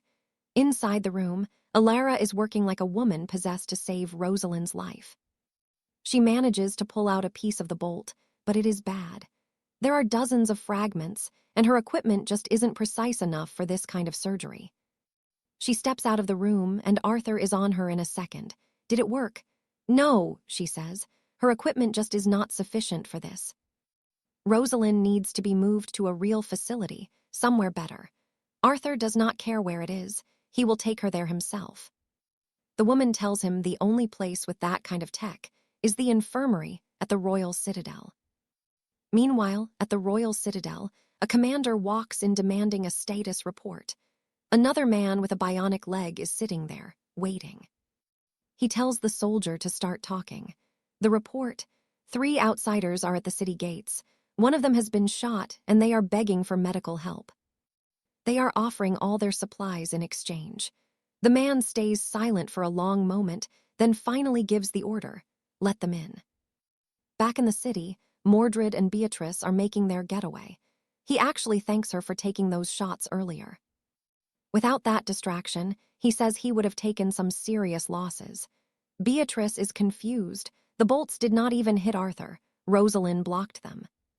Exactly. That is how they lured Arthur's focus away. If he had unleashed all that concentrated mana, it would have been a total catastrophe. He cannot afford to make a single mistake with his very first successful masterpiece. Lord Harold scoffs, claiming that no matter how powerful Alaric has become, there is no way he can escape the 3 of them. But Duke Haddon stops him, whispering that the time just isn't right yet. He believes a good seed should only be harvested once it has grown into a towering oak. This boy is a complete anomaly, and Sir Hugo is dying to see just how far he can truly evolve. They need to wait for the fruit to ripen. Once he reaches his peak, Alaric will become the most valuable medicinal ingredient they have ever laid eyes on.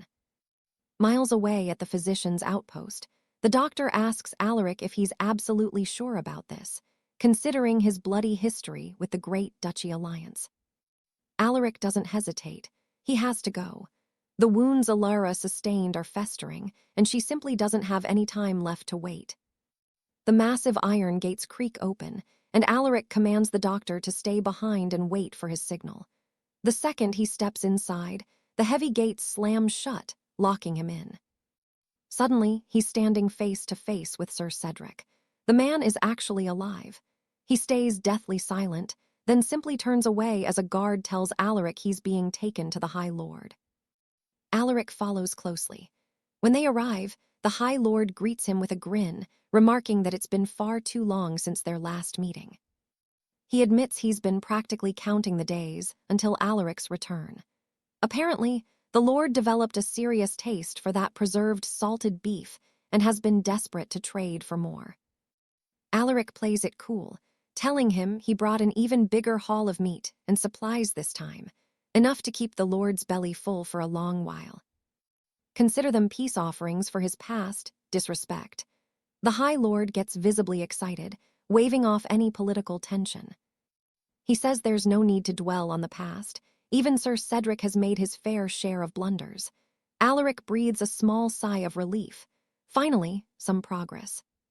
The Lord listens as Alaric explains that his companion is gravely injured and needs urgent care. With those gifts on the table, the Lord agrees to help, but, of course, there's a catch. He needs a favor. If Alaric agrees to the task, the Lord will personally send his finest royal physician to treat the girl. Alaric agrees immediately. The Lord then explains that his scouts recently discovered an ancient, abandoned mine on the edge of the territory. The scholars say it's packed with the rare minerals they need, and the old steam elevator should be an easy fix. Sounds simple, right? Wrong. After the first recovery team descended, they vanished. Total radio silence. They sent a second group, then a third. Not a single soul ever came back up. Now, the common folk are absolutely terrified to even look at the entrance. But that mine is vital for the kingdom's survival. It has to be cleared out. It doesn't matter how much gold he offers the miners.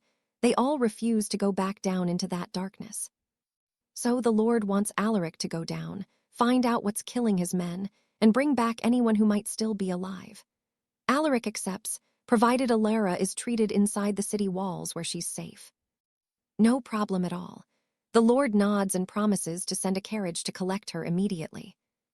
Meanwhile, Alaric has to head to the mine with a guide to get the full briefing. Once at the site, Alaric begins his descent into the deep. He walks and walks. It feels like he's been trekking through the damp tunnels for hours, but he hasn't found a single trace of the missing teams. 30 minutes pass. The silence is so heavy he starts losing track of time itself. Then, something breaks the monotony. The tunnel splits into a dark fork. He decides to carve marks into the stone walls so he doesn't end up wandering in circles. Then, he picks a path and heads deeper into the gloom. Alaric keeps moving, still seeing nothing but dust and rock. He starts wondering if this is all just some sick joke until he hears it. A faint, haunting sound. It sounds like a woman sobbing. He moves toward the sound until he spots a slumped figure in the corner. It's a woman, shaking and crying her heart out. Alaric calls out, asking if she's all right. No answer. He starts getting suspicious. Who is she? How did she survive down here? Is he looking at a ghost? Alaric yells again, demanding to know if she's a phantom or one of those cursed ghouls. Still, the woman doesn't move a muscle. Losing his patience, Alaric snaps that if she's trying to scare him, it's not working. He marches over and flashes his magic lantern directly at her. She turns around, and for a second, Alaric's heart stops. Her face is a nightmare, deathly white skin with hollow, pitch-black eyes that look like bottomless pits. Alaric nearly jumps out of his skin and bolts, but the girl screams for him to wait. She swears she's human. It was just the glare of the lantern and his own fear playing tricks on his eyes. Startled, he slowly approaches her again, and they both sit down to catch their breath. Alaric grumbles that if she were human, she should have spoken up a lot sooner. The girl just sighs, saying she honestly thought he was another hallucination, so she figured there was no point in responding. She tells him she's been trapped in the dark for so long she'd already accepted she was going to die here alone. Alaric goes quiet, feeling a bit of pity for her. He asks if she's hungry and offers her some of his rations. She thanks him desperately. Alaric notices she doesn't exactly look like a rugged miner and asks what she's doing in a hellhole like this. She explains she's not a miner. She and her group only fled into the tunnels to escape a horde of ghouls that were hunting them above ground. Alaric asks if there are any other survivors, but instead of answering, she suddenly moves in and hugs him tight. He freezes, asking if she's okay, but she just complains about the freezing cold and begs to stay close. Alaric tries to be professional, telling her they can't stick around for long because he's got a mission to finish. But the girl just whispers that she hasn't felt another living person in so long. She just wants to feel his warmth for a few more minutes. Feeling awkward, Alaric gives in. She thanks him, but then she starts leaning in toward his neck, muttering about how lonely she's been. Alaric suddenly realizes something is very wrong and shoves her back. "What the hell are you doing?" he demands. She just smiles and says she likes him, that they should just stay here and live together forever. Without warning, she leans in and kisses him right on the mouth. She tries to pull him closer, but Alaric pushes her away hard, shouting at her to knock it off. She looks at him, totally confused. Alaric yells that she's definitely a ghost trying to suck the life force out of him, but she just shakes her head, insisting she isn't a spirit. She claims she has her own warmth, something a ghost could never have. Alaric is completely baffled, but he stops fighting for a second. Then she tries to crawl close to him once again. Arthur swallows hard. He can't, he's got missions to finish first. But leaving her here? No way. He's taking her somewhere safe. Dark tunnels, endless walking. The girl Elinor whimpers. "How much longer, Arthur? My legs are hurting." Arthur stops, sweating. This doesn't make sense. He was sure this was the way. He even marked the stone walls with his blade. She's in pain. Why? Bare feet. She explains she lost her boots while fleeing for her life from the shadow beasts earlier. He sighs but smiles, hoisting her onto his back. "You're actually kind," she whispers. Then she starts tugging his ears. They're turning red. "Hey, hands off the ears," he snaps. Elinor pouts. "Fine, forget I said you were kind, you're a jerk." "I just asked for space," he groans. She just giggles, completely unfazed. "But it's fun." "Don't squeeze my legs so tight," Arthur warns. But honestly, he's getting worried. The further they go, the more lost they seem to be. "Are we in a cursed maze?" she asks, voice trembling. Arthur shrugs. "Cursed mazes? No clue, but I did team up with a weird girl in a red cloak." She's offended. Typical, but then movement. Arthur freezes. A group of men is approaching from the gloom. Survivors, he hopes so. "Are you guys okay?" he calls out. "Thank the heavens we found someone else down here." One man steps forward. "Lost boy, we found the gate, follow us." But Elinor leans in, shivering. "Don't, Arthur, don't go with them." She's terrified. "They aren't human," she breathes. Arthur realizes something's off. If they found the exit, why are they heading deeper into the path? There's no way they could have known. He was even in this wing of the cavern, if they were just trying to escape. He looks back to check on her, and she's gone, just like that, vanished into thin air. A chill runs down his spine. Was she a ghost this whole time? "Move it, kid," the men growl. One of them claims the mine is a labyrinth and he'll never survive 5 minutes alone. Arthur grins. "Fine, lead the way." He wants to see what these things really are. Behind them, the girl in red just watches him walk into the dark. "I wanted to play a bit longer," she whispers to the shadows. "I warned him, I really did." After a few minutes, the light hits them. Blinding, white light. It looks like the end of the tunnel. Is it real, an actual exit, or another trap? "Don't just stand there, boy, hurry up." He steps forward, squinting, and stops. His jaw drops. What on earth is this? A village, hidden deep underground. "Elder, we brought another member to the village," one of the men shouts. Children run up, pulling at his tunic, but an old man, the village chief, waves them off. "Quiet, little ones, let him breathe." The children keep clinging to his hands. Arthur is stunned. Since the apocalypse started, everyone's been obsessed with food or avoiding zombie bites. But these people, they're calm, peaceful. It's a sight he hasn't seen since the world fell apart. Inside a cozy wooden cottage, a feast is laid out. An old woman serves him with a smile. "Eat, dear. I hope you enjoy it." "You have farms down here?" Arthur asks. She nods. "That's where everything comes from. Go on, eat up." She heaps meat onto his plate, watching him closely. Arthur prepares to take a bite, then pauses. The woman is staring, wide-eyed, like a madwoman. "Take a bite," she whispers. Arthur feels a cold sweat breaking out. In a locked storage shed, a nightmare exists, a mutant made of several fused bodies. The old woman enters, whispering to her deity. "Another one has arrived," she says. "A strong young man for the village." She's happy to see their numbers growing, all thanks to this creature.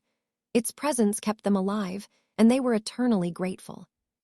She raises a heavy cleaver and hacks a piece of flesh off the twitching monster. It hits the tray with a wet thud. Thank you for your gift. This is the meat on Arthur's plate. Not hungry, she asks back at the table. Her voice turns sharp, cold. I cooked this especially for you. Won't you even try a single bite? Arthur stammers an apology. He can't do it. The air in the room feels thick, and he doesn't have the courage to touch that food. Suddenly, she smiles again. Well, if you aren't hungry, I'll just prepare something else for dinner tonight. She calls the children over instead. They fall on the meat like starving wolves, grinning as they chew. Arthur watches them, confused. Maybe he's just being paranoid. He turns to a local. How do I get to the Earth Alliance base? The man frowns. Just got here and already leaving. Why not stay? Settle down with us. Arthur forces a laugh. I wish I could, but I have business elsewhere. I can't stay. The man sighs. The only way out is back through the mines, but honestly, I can't guarantee you'll make it. The difficulty of those tunnels is why we're safe from the zombies, he explains. We owe everything to the chief for rescuing us. Why leave? We have enough resources for everyone to live in peace. Arthur knows this place is a paradise for the broken, but something is very, very wrong. That night, a man rushes to the chief. The boy, Arthur, he's vanished. One of the guards wonders if the boy retreated to the tunnels. The Lord Elder shakes his head. Impossible. He barks a sharp command. Find him. Bring him back immediately. If they don't rescue him now, he'll be lost in those damp caves forever. The man just scoffs, staring at the clock. It's almost time. The Lord Elder nods. They can't keep their god waiting. The plan is simple. Pay their respects first, then hunt down the boy in the sanctum, the very place that grotesque beast calls home. The villagers gather, faces pale. The elder steps forward, voice booming. They're here to show devotion, praying the creature keeps providing enough bounty for them all to survive. On cue, the villagers lift their arms in a haunting salute. That's when it happens. The creature stirs, unfurling its twisted, writhing tentacles. Those limbs lash out, latching onto the villager's bare skin. It's feeding time. The beast begins absorbing their life force, and you can practically feel its sick satisfaction. That's enough for today, the elder declares. He looks at the monster with a twisted sort of pity, promising that more guests are on the way. See, the new laborers haven't been initiated yet. They need to meet their maker. The elder signals his men, and the newcomers are dragged inside. One worker looks around, confused. Why does the chief want us here? The elder just smiles. Initiation time. The three of them are ushered into the darkness. The heavy doors slam shut. Total lockdown, then someone screams. They see the thing in the shadows. Holy, it's a cursed abomination. They scramble for the exit, but the path is blocked. Panic sets in. Are you people insane? One shouts. That's not a god, it's a giant rotting monster. The elder just stands there, perfectly calm. Relax, he says like he's talking about a pet. It won't hurt you, not if you're one of us. To prove it, he walks right up to the beast. He's inches away, and the abomination doesn't even flinch. It doesn't touch a single hair on the old man's head. The Lord Elder beckons them forward. See, nothing to fear. Come closer and witness the miracle. Trembling, the men edge forward. The elder changes the subject, asks how they liked their feast earlier. One man stammers that it was actually delicious. Best meal he'd had since the Great Blight started. The elder sighs, reminiscing about the old days when you could buy clean food anywhere. But that was decades ago. Everything changed after the shadow fall. 90% of the world's livestock, infected, rotten to the core. Pure food is a myth now. Most people eat blighted scraps and die before they hit 40. The elder admits he was at death's door once too. If he hadn't found this sanctuary, he'd be a corpse in the dirt. It was all thanks to finding this thing. This village, it only exists because of their deity. As long as they offer it fresh blood, the beast produces pure meat for the colony. That's the secret to their survival. The laborers' faces go ghost white. Wait, the meat we just ate, you mean? The elder doesn't blink. He confirms it. Every bite they took came straight from that monster's body. Fresh blood goes in and the meat grows out. That pink, fleshy mass on its skin, that's dinner. The men look like they're about to lose their minds. That delicious roast from tonight, the elder continues, his voice chillingly smooth. A gift from our Lord's own flesh. The beast lets out a guttural, wet gurgle. New layers of meat begin to bubble and grow from its skin right in front of them. The three men immediately start retching. Before they can run, hands grab them. It's time for the blood tax. They're restrained, struggling and screaming as they're dragged toward the towering horror. The tentacles drift closer, sensing fresh prey. It's a nightmare. Meanwhile, outside, Arthur is wandering through the dark. No matter which path he takes, he's walking in circles. The village is a labyrinth. The only way out of this hellhole is back through the cave. Suddenly, a blood-curdling scream rips through the air. It's coming from the grand hall. A man is inside, screaming that the chief is a psycho. Arthur freezes, confused, but then she appears, the girl in red. She grips his arm. Wait. She doesn't even look at the hall. They're already gone, she whispers. Monster food now, it's too late to save them.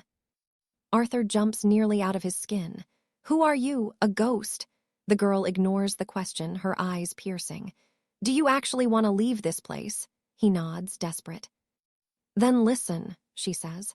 Every step you've taken has led you deeper into the realm of the dead. There is no exit. The whole village is a carefully crafted lie. Once you enter, the mist claims you. To stay alive, you have to feed the beast your own blood. There's only one way out for Arthur. He has to go in there and kill that thing. When the heart stops beating, the illusion vanishes. Arthur's skeptical. She just appeared out of thin air. Why should he trust a word she says? Don't believe me, see for yourself. Another scream echoes. They creep toward the window and the girl's voice drops. I told you. Look at them, sacrificing their own blood to feed a nightmare, then eating the tumors that sprout from its back. It's the only way they don't starve. Arthur can't take it. He loses his cool and shouts for them to stop. The girl hisses at him to stay down. She wasn't done explaining. But it's too late for plans. Arthur's power flares up and he bursts into the room. Get away from them, let them go. With one swift motion, he slices through the creature's tentacles. The elder shrieks in horror. Arthur glares at the beast. This ends now, you disgusting freak. He lunges for the kill, but wait. The elder throws himself in the way. The blade sinks into the old man instead of the monster. Arthur freezes, heart pounding. He can't wrap his head around it. Why would anyone die for a thing like that? The elder, bleeding out, begs him to stop. Are you blind? Arthur yells. It's not a god, it's a parasite eating you alive. If it doesn't die, you all will. He raises his weapon one last time, but then the elder's voice breaks as he gasps out the truth. It's not an abomination, it's my brother.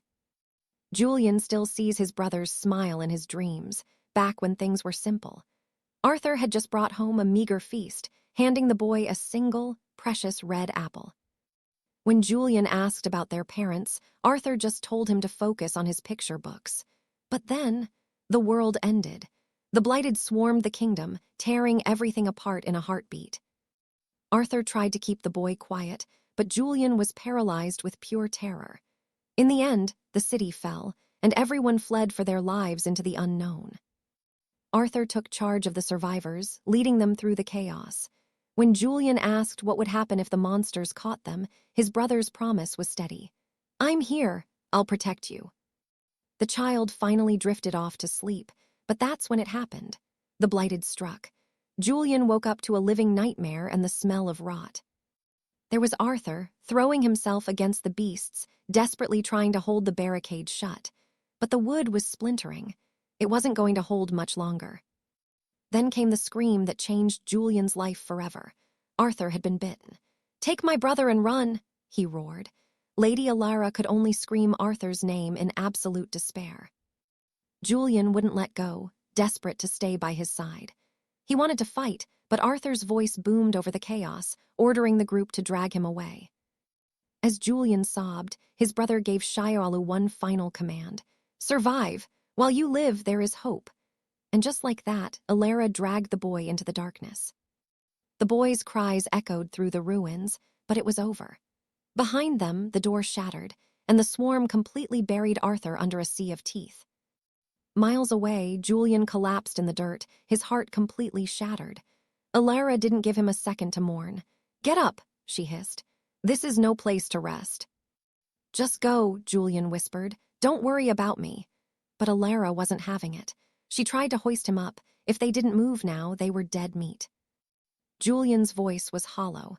His family was gone. If he hadn't been such a burden, Arthur would still be breathing today. He blamed himself for every single death. That's when Alara slapped him hard. "Keep moving," she snapped. "End this cycle of death and survive." She looked him dead in the eye. "Did you forget his last words? Survive, Julian. While you're alive, there is still hope for us all." It wasn't just about breathing anymore. He had a legacy to fulfill. He had to be exactly what his brother wanted him to be. Fast forward 10 years. The rain is pouring down like a deluge outside the bastion walls. The survivors are on edge, one accidental bite, and it's game over for the whole squad. The group's medic tells everyone to stay low and stay inside until the storm finally breaks. That medic, it's Julian, now 22 years old and the absolute backbone of this squad. The veterans know that without him, they wouldn't have made it half this far. Honestly, a top-tier healer is worth more than 3 elite knights in this godforsaken hellscape. "We'll buy you a cask of ale when we get back to the citadel," they joke. Then, boom. A sound shakes the entire building and the group freezes. The Blighted are inside. One scout is losing his mind. He'd checked the perimeter himself, and it was supposed to be clear of monsters. "Grab the gear and move," someone yells. But there's no time. It's a total bloodbath as they start hacking away at the monsters just to stay alive. Julian is screaming for them to prioritize the wounded, but the sheer number of monsters is it's too much for them to handle. Julian hits the floor, the beasts closing in for the kill. Death is staring him right in the face, and then something impossible happens. A single monster stands in his way. The others, they actually stop attacking. Julian is frozen in confusion until he looks up and realizes the beast protecting him is Arthur. He stands up, trembling as he stares into the eyes of the monster that used to be his brother. The horror in the boy's eyes is absolute.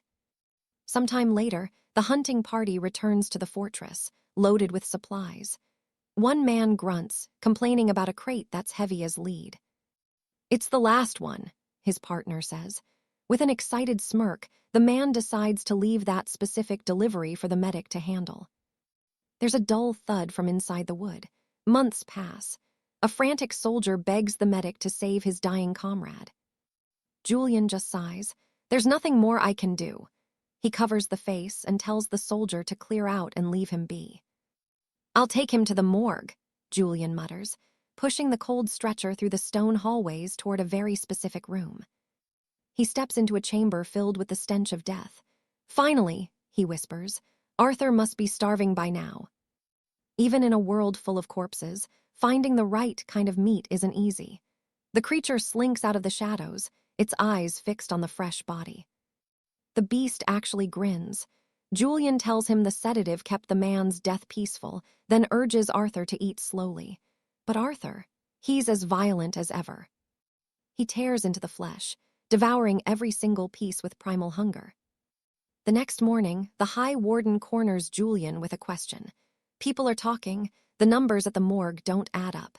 He demands to see the patient logs. Julian's heart hammers against his ribs. "The dates! I must have bungled the records," he stammers, trying to look nervous. He plays the overworked healer card, and it works. The warden knows how chaotic things are and agrees that keeping everything perfect is impossible. "I'll bury the issue," the warden says. "Just keep doing your work." Julian can finally breathe again as he thanks the director. Later, Julian drags in another meal. He notes that Arthur's appetite is spiraling out of control lately. If this keeps up, the secret is going to leak. "I'll find a solution, don't worry," Julian whispers. "Just eat fast, brother." The creature is barely recognizable as human anymore. Suddenly, the door flies open. It's the warden, his face pale as he asks if this is all Julian's fault. The floor is a literal butcher shop of human remains. Julian's voice trembles. "It's not what you think. I can explain everything." He stands in front of the beast. "The monster won't hurt you, I promise." The warden's screaming that they can't let the creature escape, ordering the guards to move in, but the alchemist is shouting for him to stop and just listen for 1 second. Then, bam! Arthur's undead brother just levels them both in one move.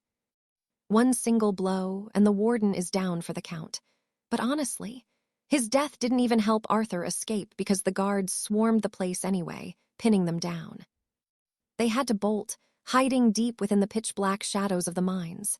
But look, don't blame the brother, he didn't do anything wrong. He was only protecting Arthur. Now, the old man is literally begging Arthur not to strike, saying they only survived this long because of his brother's ultimate sacrifice. Suddenly, the lady in red steps in. She's not having it. She shouts that it's easy for him to say, while so many innocent souls were lured and trapped inside that twisted village. The truth is brutal. The whole goal was just to feed his brother. But the old woman, she just shrugs and says it was their own choice to stay. The village chief stands by it too. Thanks to their deity, they're still breathing, and staying in the dark is a decision they made themselves. Jade is absolutely livid. She asks if they've already forgotten how they forced the miners into the pits earlier. The old woman just smiles coldly. The first offering is always a bit messy. After that, it gets easier. Now everyone there offers their own blood to the deity willingly. Talk about a total nightmare. She tells Arthur to ask them himself if he doesn't believe it. Arthur just sighs. If that's how they want to live, he's not going to interfere. But he makes one thing very clear. He and the others aren't planning to stay trapped in this hole forever. The old man says fine. If Arthur wants to leave, they won't block the path.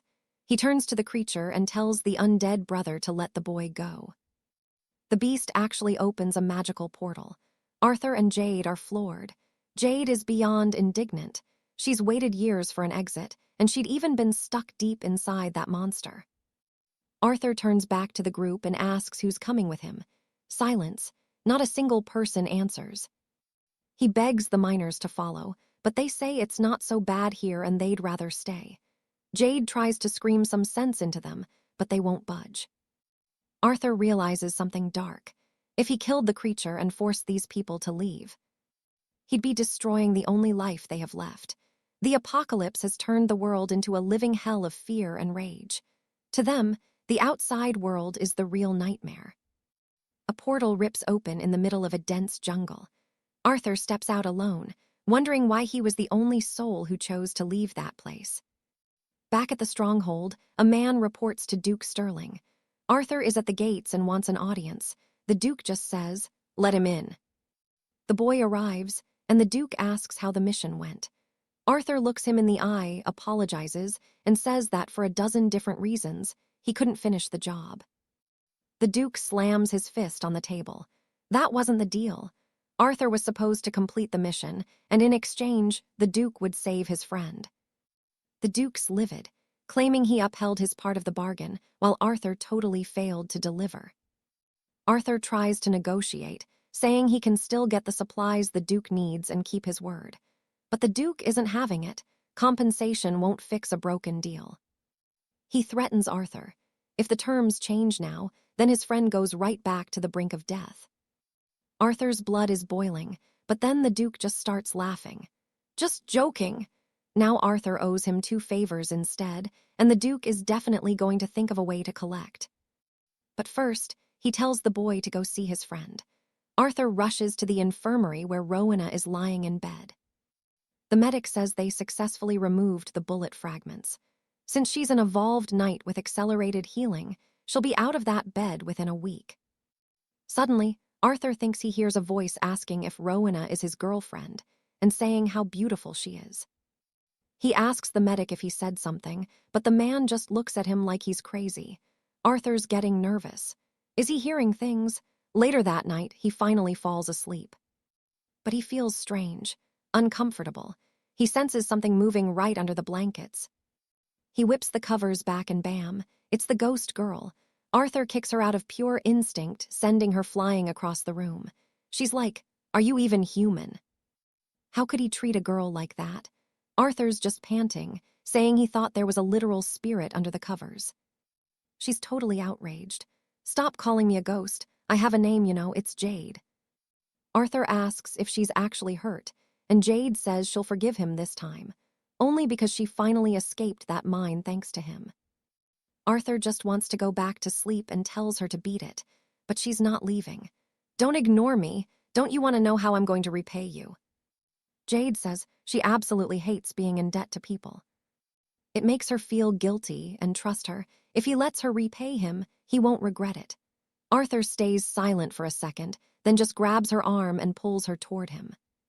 She tells him not to be so hasty, but Arthur just tells her to be quiet. He hasn't slept in days, and he just needs to rest. He just hugs her and pets her head like a tired kid.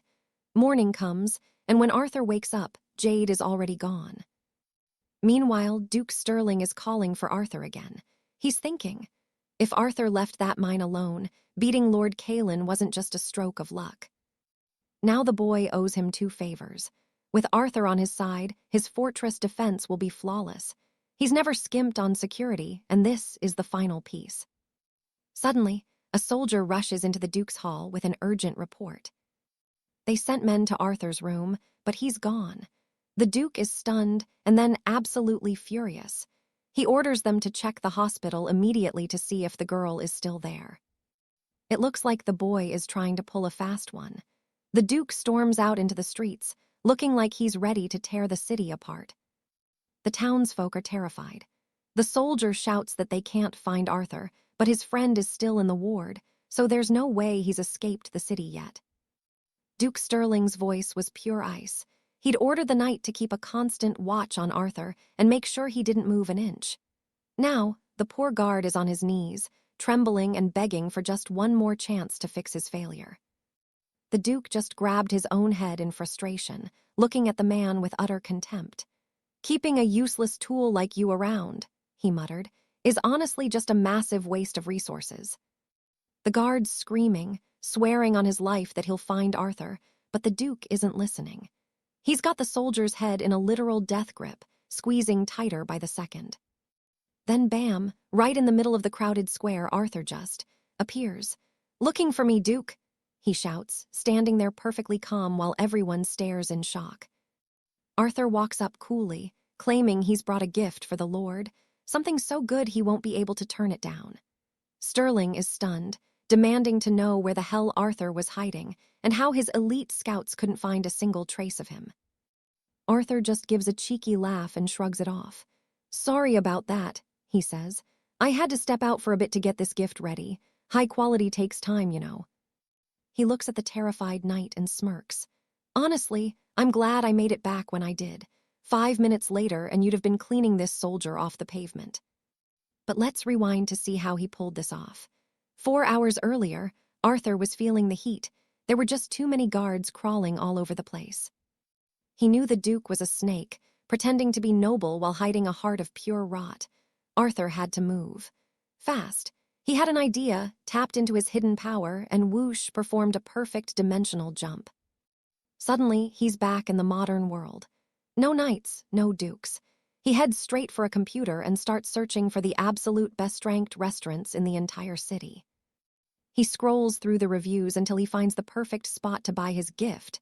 But when he gets there, total disaster. The line is massive, stretching all the way down the block.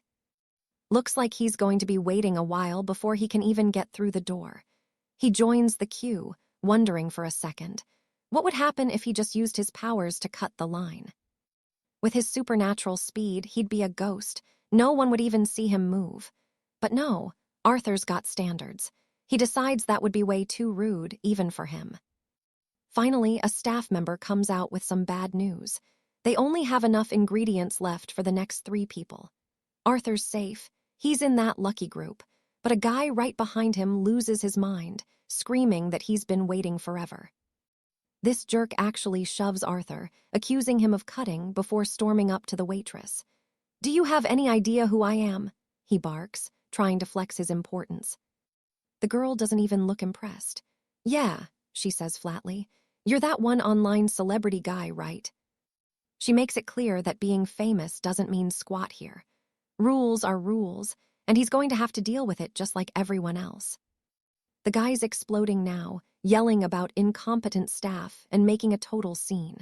Arthur's just watching the train wreck thinking, is this guy for real? How does a lunatic like this actually have fans?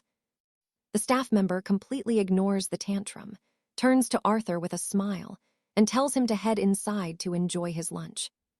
But just as he's about to walk in, a hand slams onto Arthur's shoulder. The celebrity guy is fuming, and Arthur's voice goes cold. "Let go of me, now!" And that's where the story cuts for today. If you don't want to miss the moment Arthur finally snaps, make sure to hit that notification bell. I'll see you in the next one, right here on 𝒕𝒕𝒂𝒅𝒔. Upbeat music outro.